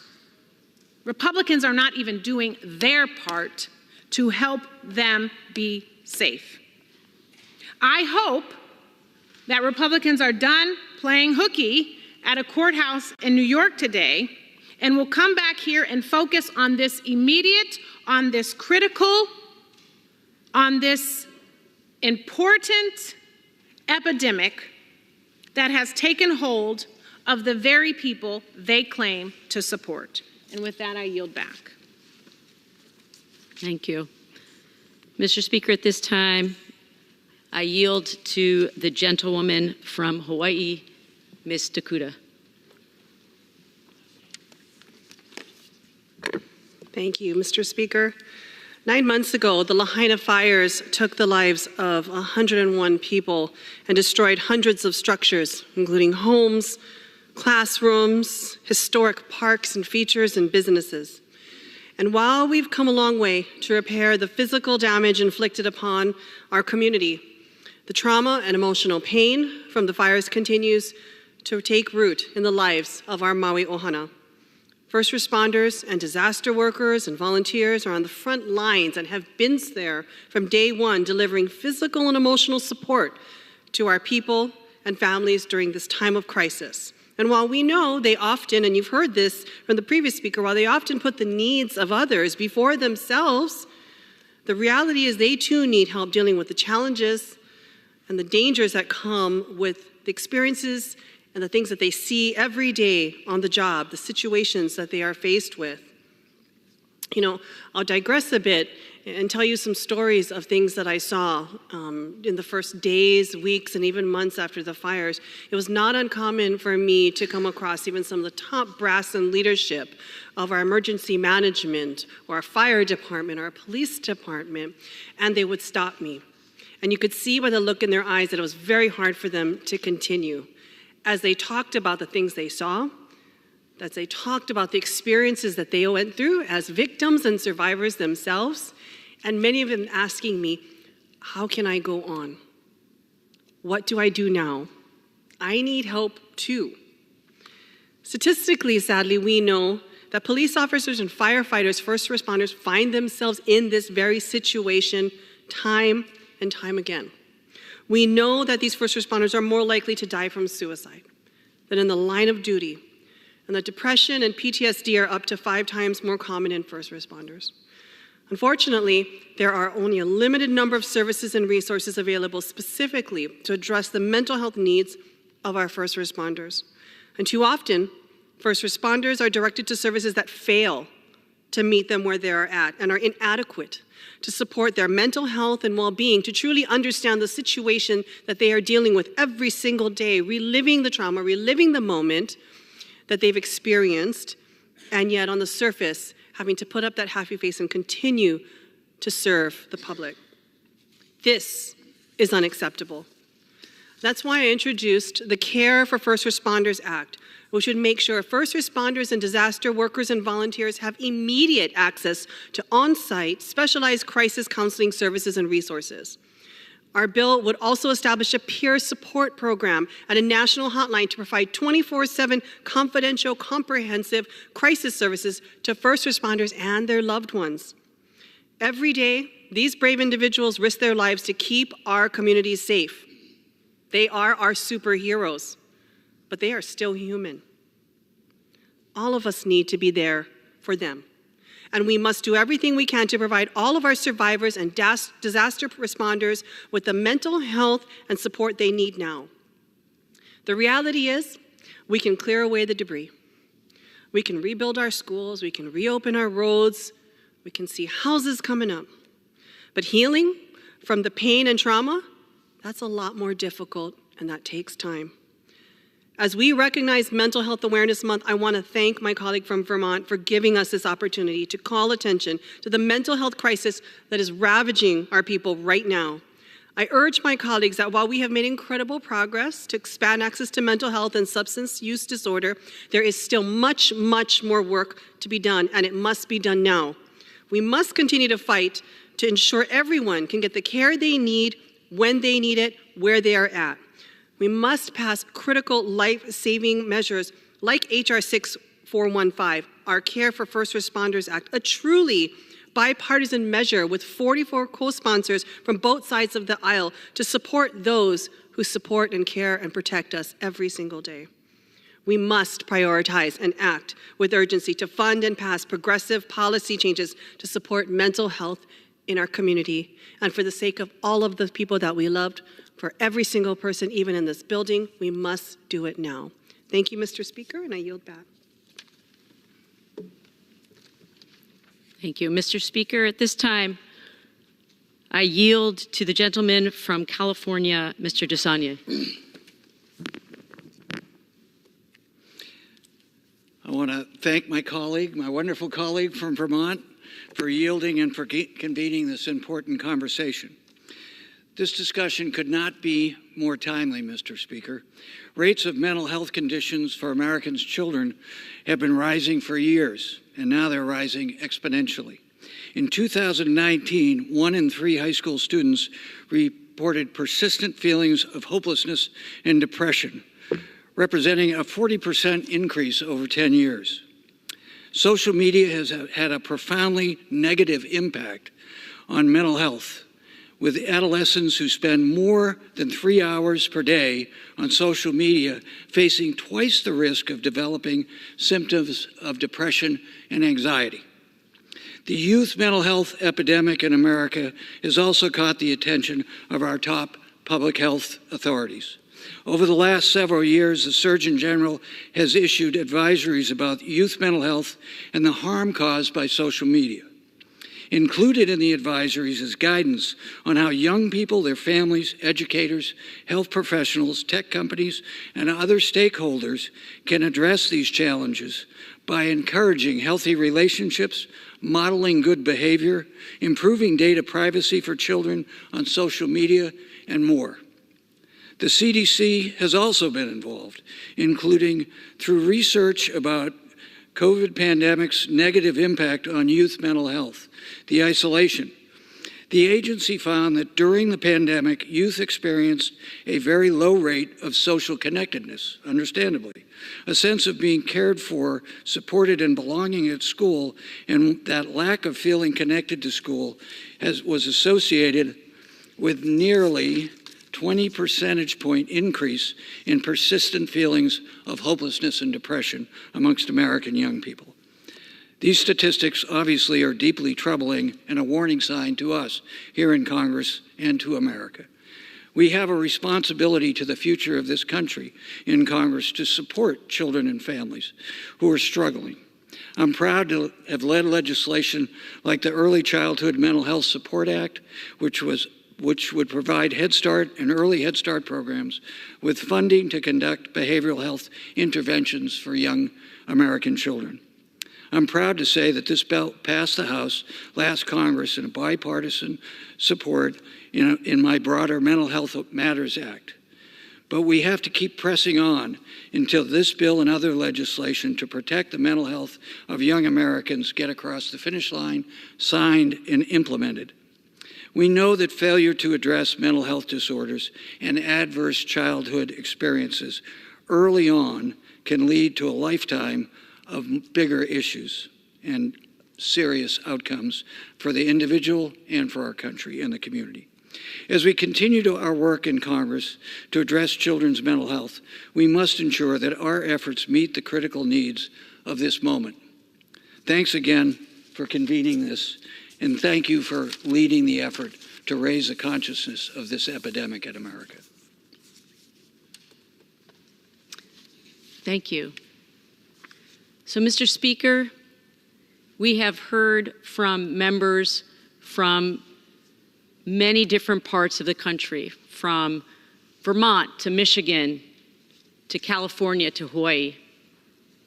And as I said before, we must prioritize human connection and healthy relationships, and we have to craft policy and make bold investments to address our national mental health crisis. The percentage of U.S. adults who report having been diagnosed with depression at some point in their lifetime has reached nearly 30%.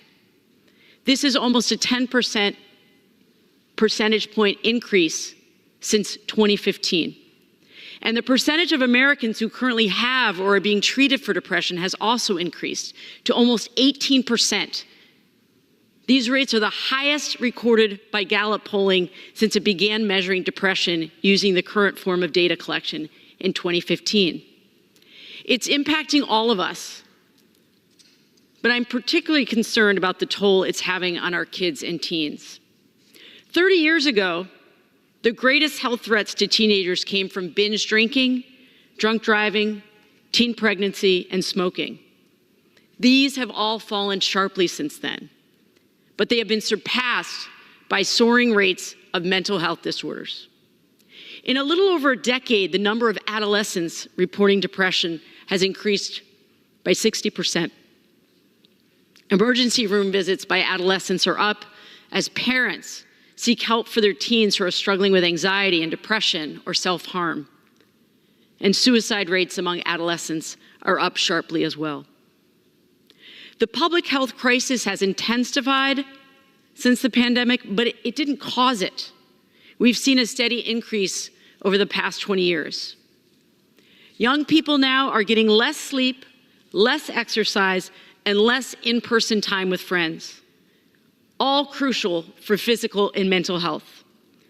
Adolescent brains are being exposed to a huge wave of incoming stimulation via social media and technology. Teens in my district have told me they feel anxious, disconnected, and depressed. Many fear that their constant use of cell phones and social media is impacting their mental health. So we have important work to do, all of us. Every single congressional district is experiencing this. My work on mental health will be a cornerstone of the work that I do in Congress. I'm working towards a future in which anyone who wants mental health care gets it, and when we finally end the unequal treatment of mental health and addiction. Thank you, Mr. Speaker. I yield back.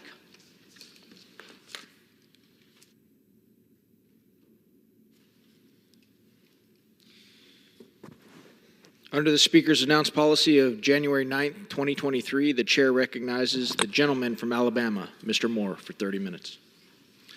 I ask unanimous consent that all members have 5 legislative days to revise and extend their remarks and to submit extraneous materials on the subject of this special order.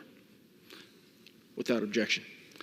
American citizens from Alabama and Texas and their Nicaraguan partners have made it their mission to spread the hope of the gospel of Jesus Christ with the Nicaraguan people for nearly 30 years.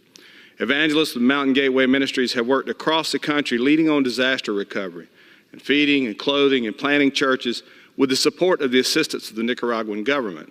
In January, however, the Attorney General of Nicaragua began pursuing charges against 3 U.S. citizens associated with Mountain Gateway and 11 Mountain Gateway Nicaraguan pastors on trumped-up charges of money laundering and organized crime. In addition to being barred from meeting with their legal representation and their families, the lawyers on their case were denied access to the case files and to other relevant documentation against the pastors. During the sham trial, the government was unable to produce evidence of the alleged illicit activity. Despite this, the 11 pastors have been sentenced to up to 15 years in prison and a combined $1 billion in fines. These pastors were working to bless the people of Nicaragua, and now they have been thrown in prison, and all their property has been seized. These sentences leave families without income, children without mothers and fathers, simply for sharing the good news of Jesus. I'm deeply concerned that these citizens and the pastors were targeted for sharing their faith. Matthew 5:10 says, "Blessed are they which are persecuted for righteousness' sake, for theirs is the kingdom of heaven." I recently introduced a resolution, House Resolution 1019, condemning the Nicaraguan government of unjust imprisonment of these people, and I hope my colleagues will join in support. I am praying for a swift resolution to this situation so these pastors can be safely returned to their families and continue sharing the gospel. I am grateful to the members of Congress who joined me for this special order to highlight this issue and call the Nicaraguan government to release the imprisoned pastors immediately. I now will yield 5 minutes to the gentleman from Alabama, one of my first co-sponsors to H Resolution 1019, Mr. Adderholt.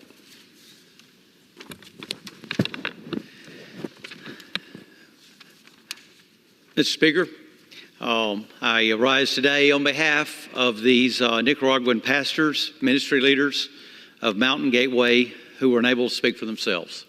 I want to thank my colleague from Alabama for taking this time of special order to discuss this issue, to bring it to the attention of the American people and really to the world.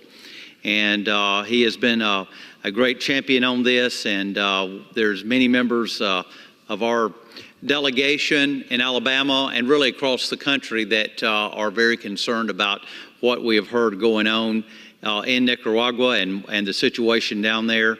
And unfortunately, so many of the American people are very unaware of what the situation is just a few hundred miles south of our border here in the United States of America. These leaders, that has been already mentioned, but it should be repeated. These leaders have been convicted by the Nicaraguan government on sham charges. They now face up to 15 years in prison and $80 million in fines each. The rest came after these courageous pastors led a series of revivals that was authorized by the Nicaraguan government. And they were rounded up. They're imprisoned shortly after a mass outpouring of faith in the capital city. Mr. Speaker, it is an act of religious persecution that put these men and women in prison, these pastors, these leaders, these spiritual leaders, these ministry leaders. And it is human rights violations that have kept them in prison. And again, I so thankful that we live in a country where we do not have to worry about going to prison. I think so many Americans take it for granted that all the many freedoms that we have in this country. One of those main freedoms that we have is that we get to worship freely. And we can worship freely, whether it be at an outdoor revival, whether it be in a large event, small event, or just being at home reading our Bible. We don't have to worry about being sentenced to 15 years in prison. And just as myself, as a young boy who accepted Christ in my own life, I can now be in Congress and I can be a citizen here in this United States and not worry about the threat of prison being hung over my head, and whether it's to go to an outdoor revival program that was such as happened in Nicaragua, or whether it's to simply go to a small church service, or whether it is to go to just simply be at home with some other Christians sitting around reading or praying the Bible together. So on this time of when we're reflecting on what is going on here, I just want to encourage the American people to reach out to their members of Congress and to encourage them to do what they can to stand with those of us who are trying to call attention to this very serious issue. And this not only goes on in Nicaragua, but also goes on in many other parts of the world as well. But today, we're certainly want to call attention to those pastors and ministry leaders from Mountain Gateway who are unable to speak for themselves and be a voice here in the United States House of Representatives. And we ask for their release.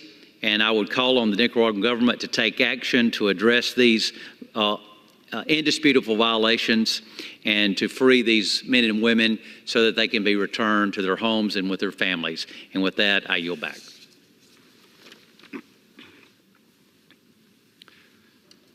Mr. Speaker, at this point, I'll yield 1 minute to my friend, Mr. Palmer from Alabama. Thank you, Mr. Speaker, and thank the gentleman from Alabama. I rise today to urge my colleagues to support passage of House Resolution 1019, introduced by my colleague from Alabama, Mr. Moore, in response to the Nicaraguan government's unjust imprisonment of 11 pastors associated with Mountain Gateway, a missionary group based here in the United States. This wrongful imprisonment is not the first time Nicaragua has persecuted Good Samaritans trying to help their impoverished nation. In recent years, Nicaragua has arrested Catholic missionaries as well as members of the Red Cross. As the United States Congress, we have a vested interest in both upholding of international religious freedom and the safety and security of American citizens currently targeted. I join my colleagues to call on the Nicaraguan government to rescind these unjust charges immediately and release the pastors. To the pastors and persecuted Christians everywhere, I encourage you with this passage from Isaiah 41:10. Fear not, for I am with you. Be not dismayed, for I am your God.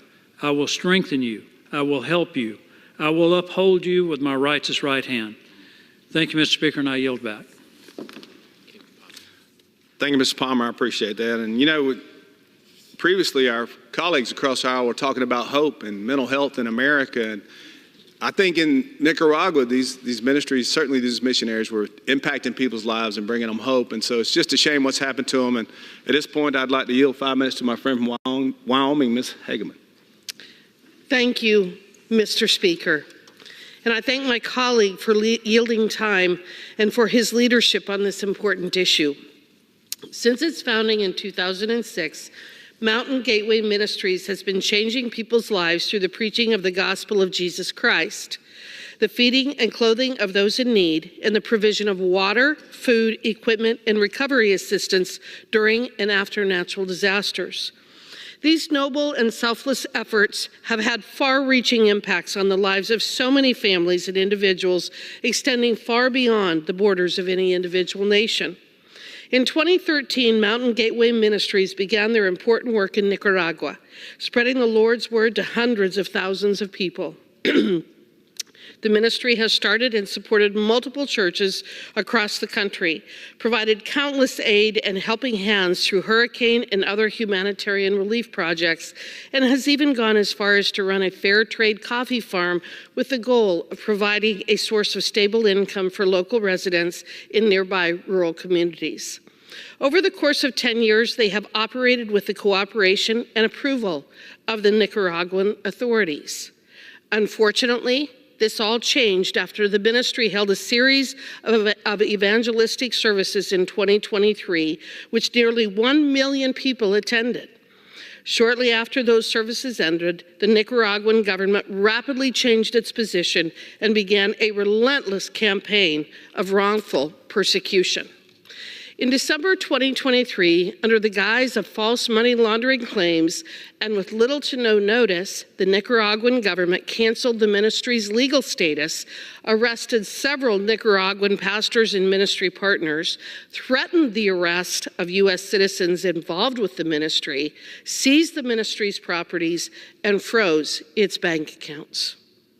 After spending months in a Nicaraguan prison with no access to legal counsel, no visits from their relatives, and being unable to hear the allegations against them, the trials against those arrested commenced. During the trial, the presiding judge arbitrarily elevated the charges against these individuals to aggravated money laundering claims. All the Nicaraguan defendants were found guilty of the elevated charges and sentenced to severe punishments, including over 10 years in prison and fines amounting to tens of millions of dollars. These instances of wrongful targeting and persecution have unfortunately become routine actions by the Nicaraguan government. The same government has taken similar steps against the Catholic Church, the International Committee of the Red Cross, and many other religious groups, charities, and civic organizations. Mr. Speaker, what is currently unfolding in Nicaragua with the members of the Mountain Gateway Ministry is a travesty and injustice on the greatest scale.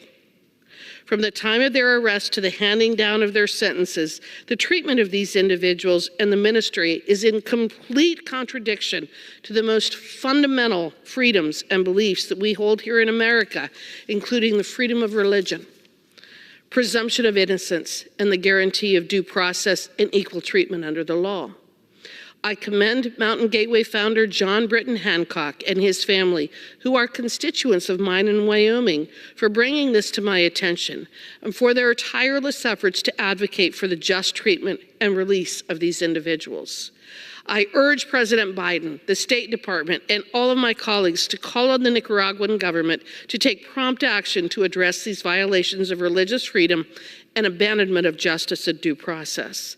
Thank you, Mr. Speaker, and I yield back. Mr. Speaker, thank you for your time. I appreciate Ms. Hageman speaking tonight on that, and certainly we want to encourage everybody to get on this resolution, House Resolution 1019, to help free these folks and bring attention to this issue. And with that, sir, I will yield back. Thank you. Under the Speaker's announced policy of January 9th, 2023, the chair recognizes the gentleman from Virginia, Mr. Bob Good, for 30 minutes.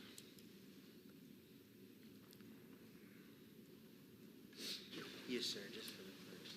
The gentleman from Virginia, it's not required that you go the entire 30 minutes. Thank you, Mr. Speaker. And I ask unanimous consent that all members may have 5 legislative days in which to revise and extend the remarks and include extraneous material on the topic of the subject of this special order. Without objection. Mr. Speaker, of all of the harm done over the past 3 years by Democrats, perhaps most damaging has been the loss of faith and trust in our most sacred institutions, especially our judicial system and our federal law enforcement. Like never before, the Department of Injustice has explicitly demonstrated a willingness to target conservatives and political opponents. They're not even pretending anymore. Whether conducting SWAT raids in tactical gear at the homes of pro-life protesters, targeting and arresting concerned parents at school board meetings, buying private data on those exercising their Second Amendment rights, surveilling Catholics practicing their faith in Richmond, or the disparate treatment of January 6th prisoners, it's no surprise that half of the country doesn't trust the people in power in this administration. Of course, their biggest and most immediate target is the 47th President of the United States, because they know that Donald J. Trump is the primary obstacle to their quest to conquer and control the citizens of the United States, stripping them of their pesky constitutional freedoms. The egregious lawfare, the abusive legal persecution of President Trump is nothing more than election interference at the highest levels. It's a violation of voters' rights. It's criminal conspiracy. Their aim is to put in jail the only person, President Trump, who's protecting the American people from 4 more years of descent into an abyss from which we would never recover. Democrats know, with our country and every American far worse off than they were 3 years ago, they cannot beat President Trump at the ballot box. Whether you're talking about the border invasion, whether you're talking about the surrender of our energy independence, whether you're talking about the onslaught of regulations that's costing the average family thousands of dollars, whether you're talking about the inflation, the 40-year high inflation that Americans are suffering under, whether you're talking about our weakened military or our weakened foreign policy and the conflicts all over the world that didn't exist when President Trump was in office, Americans in this country are much worse off than they were 3 years ago when President Trump was in office. So the Department of Injustice, because they cannot beat him at the ballot box in November, they collude illegally and unconstitutionally with these rogue prosecutors and judges in New York and in Atlanta. They send Matthew Coangelo from Department of Justice to New York. They corroborate with Fani Willis's boyfriend, who bills the Georgia taxpayers for hours spent working with the Department of Justice. The judge in New York City, who just happens to be assigned somehow every high-profile case of persecution of high-profile conservatives, he abuses his power by declaring a gag order, not to ensure the defendant, President Trump, gets a fair trial, to prevent President Trump, the defendant, from defending himself in the court of public opinion. The efforts to rig the 2020 election included the suppression of conservative views, the phony Russia collusion scandal, the spying on the Trump campaign, the Dirty Steele dossier, the relaxation of voting procedures in the name of COVID to facilitate the ability to cheat. Their efforts to rig the 2024 election, however, are much more explicit and transparent. Prevent President Donald Trump from being on the ballot. Or when that failed, keep him off the campaign trail and bleed his resources. Or better still, the coup de grace for them, put him in jail via dishonest convictions in crooked courts while he waits for what will surely be certain victory by appeal. As always with these people, the process is the punishment.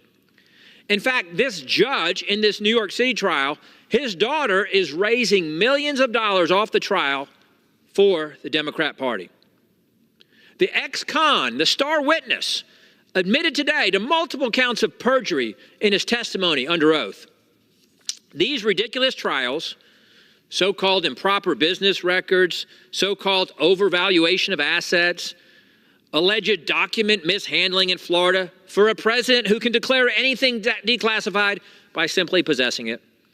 Election interference alleged, that's rich coming from the Democrat Party and these rogue prosecutors colluding with the DOJ. All of this began when President Trump declared his candidacy for re-election. Who was harmed with these alleged crimes? Who were the victims? And what was the real crime? Of course, no one, and nothing. But this is not going to work. The American people know it for what it is. The truth and the law are on the side of President Trump, and he's going to be the 47th president. And with that, I yield as much time as he would like to my friend from Arizona, Chairman Andy Biggs. Thank you, Mr. Good. Thank you for doing this. Thanks, Mr. Chairman. And Mr. Speaker, are you the Speaker or are you acting as Chairman? Speaker. Okay, good. Speaker Pro Tem, right. Very good. Then I'll just call you Mr. Speaker. I'm going to try to dovetail on what Mr. Good has talked about, and that is the weaponization of the federal government against American citizens for political purposes. It's bad enough when it becomes weaponized against American citizens, but it becomes actually exponentially worse when it becomes a tool of authoritarianism to actually attack political opponents. Now, why is it worse? It's worse because it undermines the very foundation of the rule of law and of the free association and of the free speech of American citizens, from which we recognize all of our political apparatus. So let's think about this. We know the Subcommittee on Weaponization recently put out a report dealing with the misuse of financial records of Americans. Now imagine if the federal government could get hold of everybody's credit card statement. Well, they can, actually. Why can they? Because they've asked for it, and the banks and the credit card companies, many of them, have actually turned that information over to the FBI and Department of Justice. And for what reason? There's no particular reason. There's no indicia of probable cause or suspicious behavior. They're just acquiring metadata so they can go after and pursue individuals. We see the same thing with this movement to buy up additional metadata from data brokers, private commercial data brokers. They do that so they can avoid the requirements of suspicious conduct or probable cause.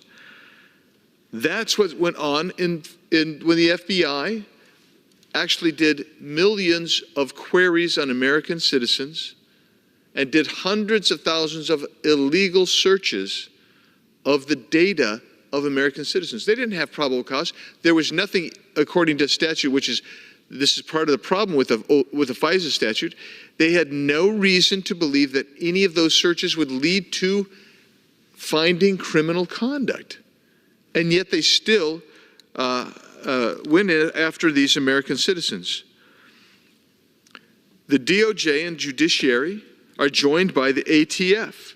The ATF has been going after federally firearm licensees, distributors, and going after them and trying to find technical errors, showing up, because this is the way the Biden administration is trying to disarm the American public. So it just goes on. Every institution has been weaponized. The military has been weaponized. And it looks like General Perry's here, so he might want to talk about that. The education system is weaponized. You know what happens when you have a generation or two that has been indoctrinated into how bad this country is, that we have no moral high ground, we don't respect freedom, that we're going to basically embrace critical race theory and that type of thing? Well, first of all, you remember that when they did this, they said there is no such thing as critical race theory. That's what the Democrats said here. We're in judiciary. We had debates on it. They said there's no such thing. Of course there is such a thing. Critical theory it grew right out of the Frankfurt School, the philosophical group that was led by Jürgen Habermas and the other folks who came, Anthony Adorno and the others in the Frankfurt School, and they came over. And they created critical theory. And then in the early 70s, a law professor created the notion of critical race theory. He published articles. It was adopted. And the reality is, what's happened with that is you have an indoctrinated generation which believes that America is no good, was no good, and will never be good, because it is systemically, inherently problematic. And it's not just critical race theory. There's a whole bundle of other critical arguments related to critical theory. You have district attorneys and county attorneys who have run on the notion that those who commit violent crimes are misunderstood and should be released into the public, and that those who are victimized become marginalized, which is why I introduced the Alvin Bill, which was to get at Mr. Bragg in New York, and the Willis Act. And what are these meant to do? They're meant to use what the founders gave us within the Constitution, which is our opportunity to use the funding streams and the purse strings to actually try to bring a runaway executive branch back in. Well, this all culminates in today's actions. So what do we see happening? I won't steal my friend's thunder because he was talking about former President Donald Trump, who's undergoing 4 pieces of lawfare. And those lawfare originated right in the White House. They're coming down from President Biden. Well, how do we know that? Because the paramour of Fani Willis came up and met in the White House to get instructions.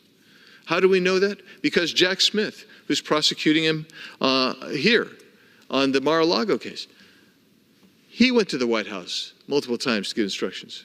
How do we know that? Because Alvin Bragg also met with the White House. How do we know that? Because Michael Colangelo, one of the high-ranking DOJ lawyers, left that DOJ and went to Alvin Bragg's office after Alvin Bragg and everybody else who looked at the case that's going on in New York City had said, there is no there there. And by the way, they probably were also told, your 2-star witnesses are Stormy Daniels, who's basically said on multiple times, 4 different times she said, there was never any interaction between me and Donald Trump. And then Michael Cohen, who has a long string of convictions for lying. He lied about lying. Then he lied about lying today. We saw it in the hours of testimony we saw. And so The next step is, how else do you weaponize government? You use it to shield bad acts from the public. So let me give you one, and then before I yield, this is my last one. Today, the Judiciary Committee voted to hold Merrick Garland in contempt of court. Tonight, I anticipate the Oversight Committee will do the same. What did the Biden administration do?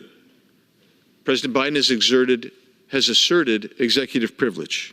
Now, I want you to think about this for just a moment. The rationale for the executive privilege, based on what Merrick Garland said today, both in an oral and written statement, was this. He said, look, two reasons. Number one, we're not going to be able to pursue sensitive investigations. He didn't say how that works, but that is not a reason for executive privilege. It isn't.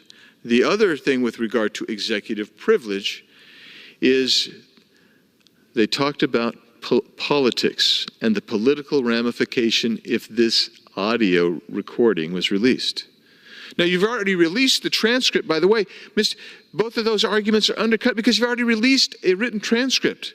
The only reason not to bring out the recording is because you were abashed, embarrassed, because you either doctored your transcript, your written transcript, or because the performance is so egregiously bad on the oral transcript. And so neither of those will work.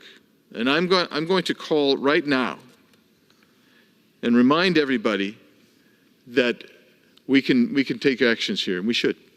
And I will just tell you that that is another way that you can weaponize government, and that is to hide information, fail to be transparent. And that's what this administration has done.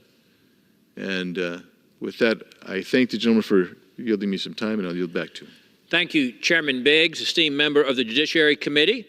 And now it's my pleasure to recognize my good friend from Pennsylvania, the General and Chairman Scott Perry. Well, I thank the chairman of the House Freedom Caucus and the former House chairman, or chairman of the House Freedom Caucus. I'm happy to join in a colloquy with them over the abuses of power and the dangers of the abuse of power. The framers of the Constitution noted it was the avarice of man, the avarice of mankind, the greed of mankind that compelled them to set this government up the way they did, so that there were three separate but co-equal branches that would compete with one another and hold each other in check, Mr. Speaker. But it all depended on a few things. It depended on a public. It depended on men and women that would take care, that would put things above themselves that are bigger than themselves. It depended on a people that believed in the sanctity and the providence of God. Mr. Speaker,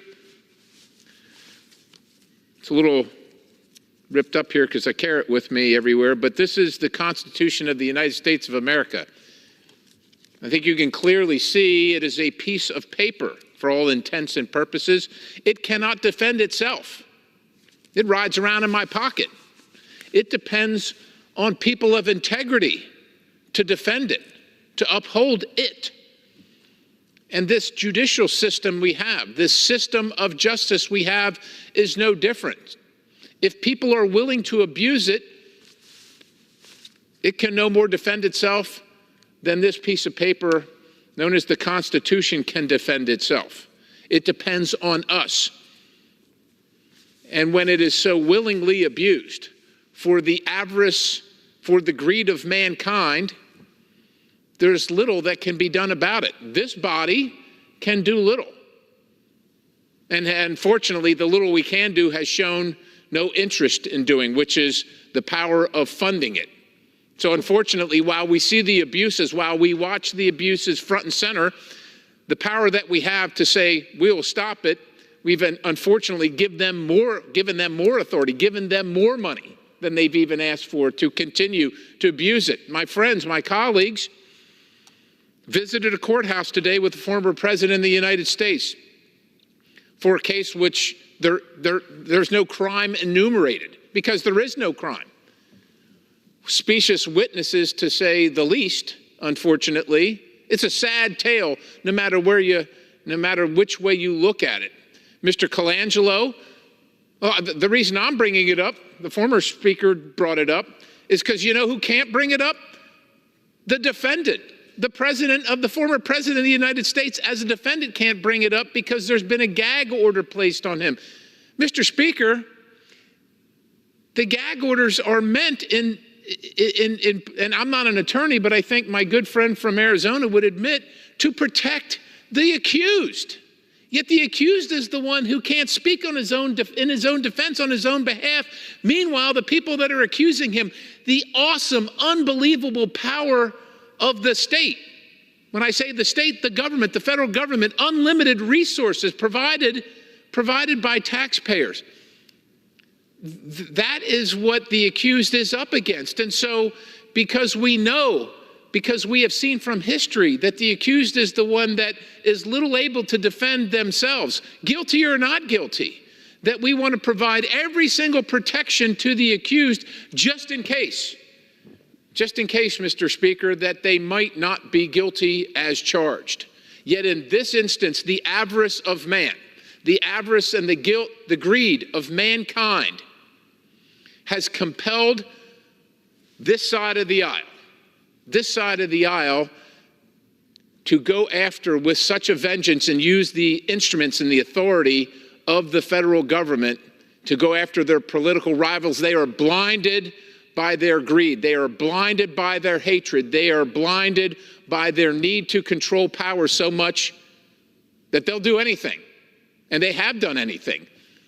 We're watching the case in Florida where now we found out the evidence was tampered with, and oh my goodness, it sure appears like, forget the evidence being tampered with, because it's being tampered with the same people that appear to have set up the whole charade in the first place. Again, against their political rival, the former president of the United States, who might very well be the next president of the United States. And I say all that to say this.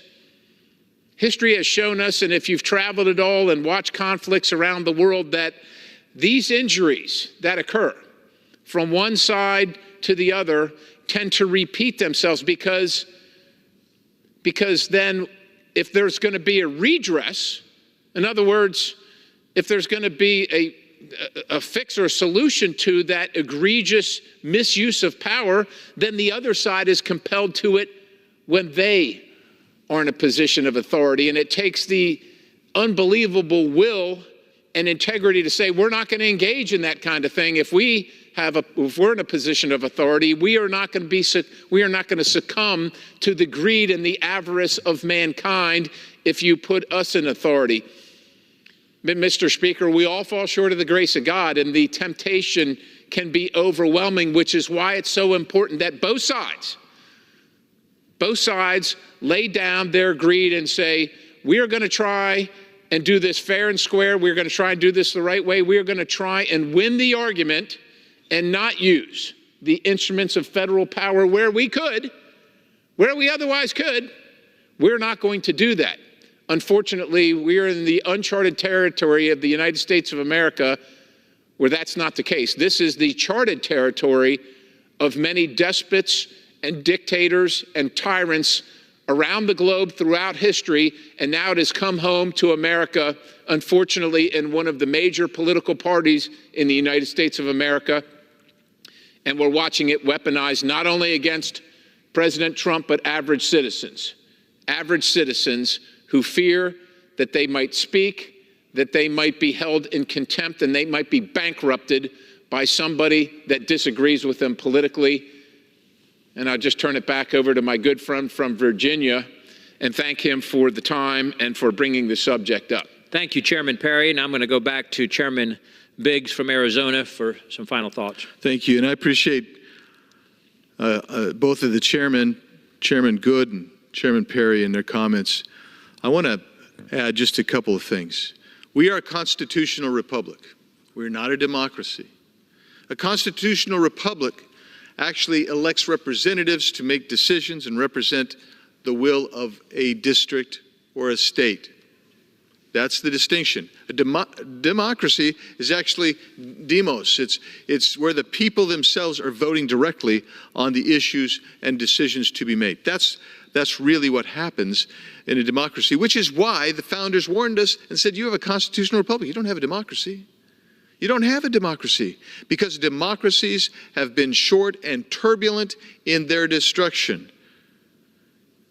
And as one historian said in about 1804, it has been the sad history of democracies that as soon as people realize they can vote themselves benefits from the government, they do so, and the government terminates. So we have a constitutional republic, and we have separation of powers, both horizontally and vertically. James Madison taught us very clearly that we should honor those separations rigidly. And so when we talk about horizontally, we always think of the legislative branch, executive branch, and judiciary, which are, by the way, are not co-equal branches. Right. The founders were very clear on this. They described the judiciary as the weakest branch. We control their jurisdiction, except for in a few cases of original jurisdiction. We create the Article III courts, with the exception of the United States Supreme Court.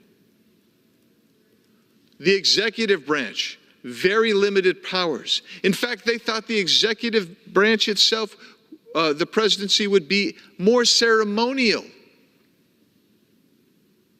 than substantive. And the legislative branch would be small with enumerated powers, but because it was elected, the House of Representatives was elected directly by the people, it would have the purse strings. And the Senate was to be elected by the state legislatures. And they were to represent the state interests. Well, what's happened is we're upside down. We're so upside down because every state, having spent many years in the state legislature, and I think my colleagues have, you know this. What happens is this. We spent about 80% of our time in the state of Arizona trying to respond to federal mandates passed by this bunch of yo-yos, or by the bureaucracy, where they were telling us things like, in Phoenix, Arizona, what we want you to do is we want you to water down your dust, because the number one particulate in in the Phoenix metro area is dust. That's your biggest pollutant. Water it down. And the other half of EPA saying, you can't water it down because we're watching you on your water usage. These are from people who are cubicle dwellers who are controlling, without any understanding, 5.5 million people in the Phoenix metro area. And they become weaponized. They're nameless, they're faceless. They are the DC cartel, which consists of bureaucracy, media, lobbyists. That is your cartel. And they have taken the institutions of this country and they've weaponized them against the American people.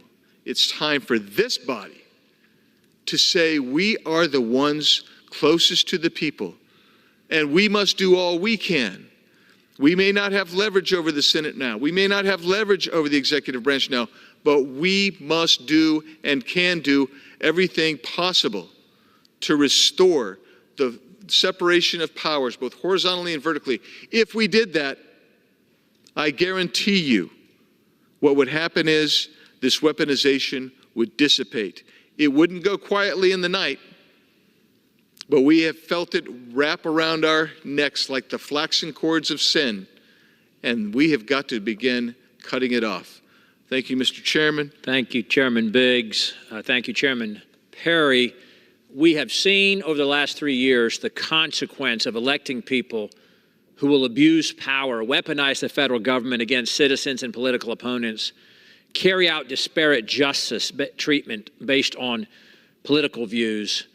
You both, Chairman Perry and Chairman Biggs, have spoken eloquently about the Constitution, our true north, our compass, which is just a minor inconvenience to the folks on the other side, who take a mentality of, show me the man, I'll show you the crime. We cannot let them win in this endeavor. We must hold them accountable. That's why it was a privilege today to go up, Mr. Speaker, and defend our former president and future president of the United States for the abuse of power that's being directed at him right now as they target truly the American people and as he stands in their way. With that, I yield back. Does the gentleman have a motion? Mr. Speaker, I move that the House do now adjourn. The question is on the motion to adjourn. Those in favor say aye. Those opposed, no. The ayes have it. The motion is adopted. Accordingly, the House stands adjourned until 9 a.m. tomorrow.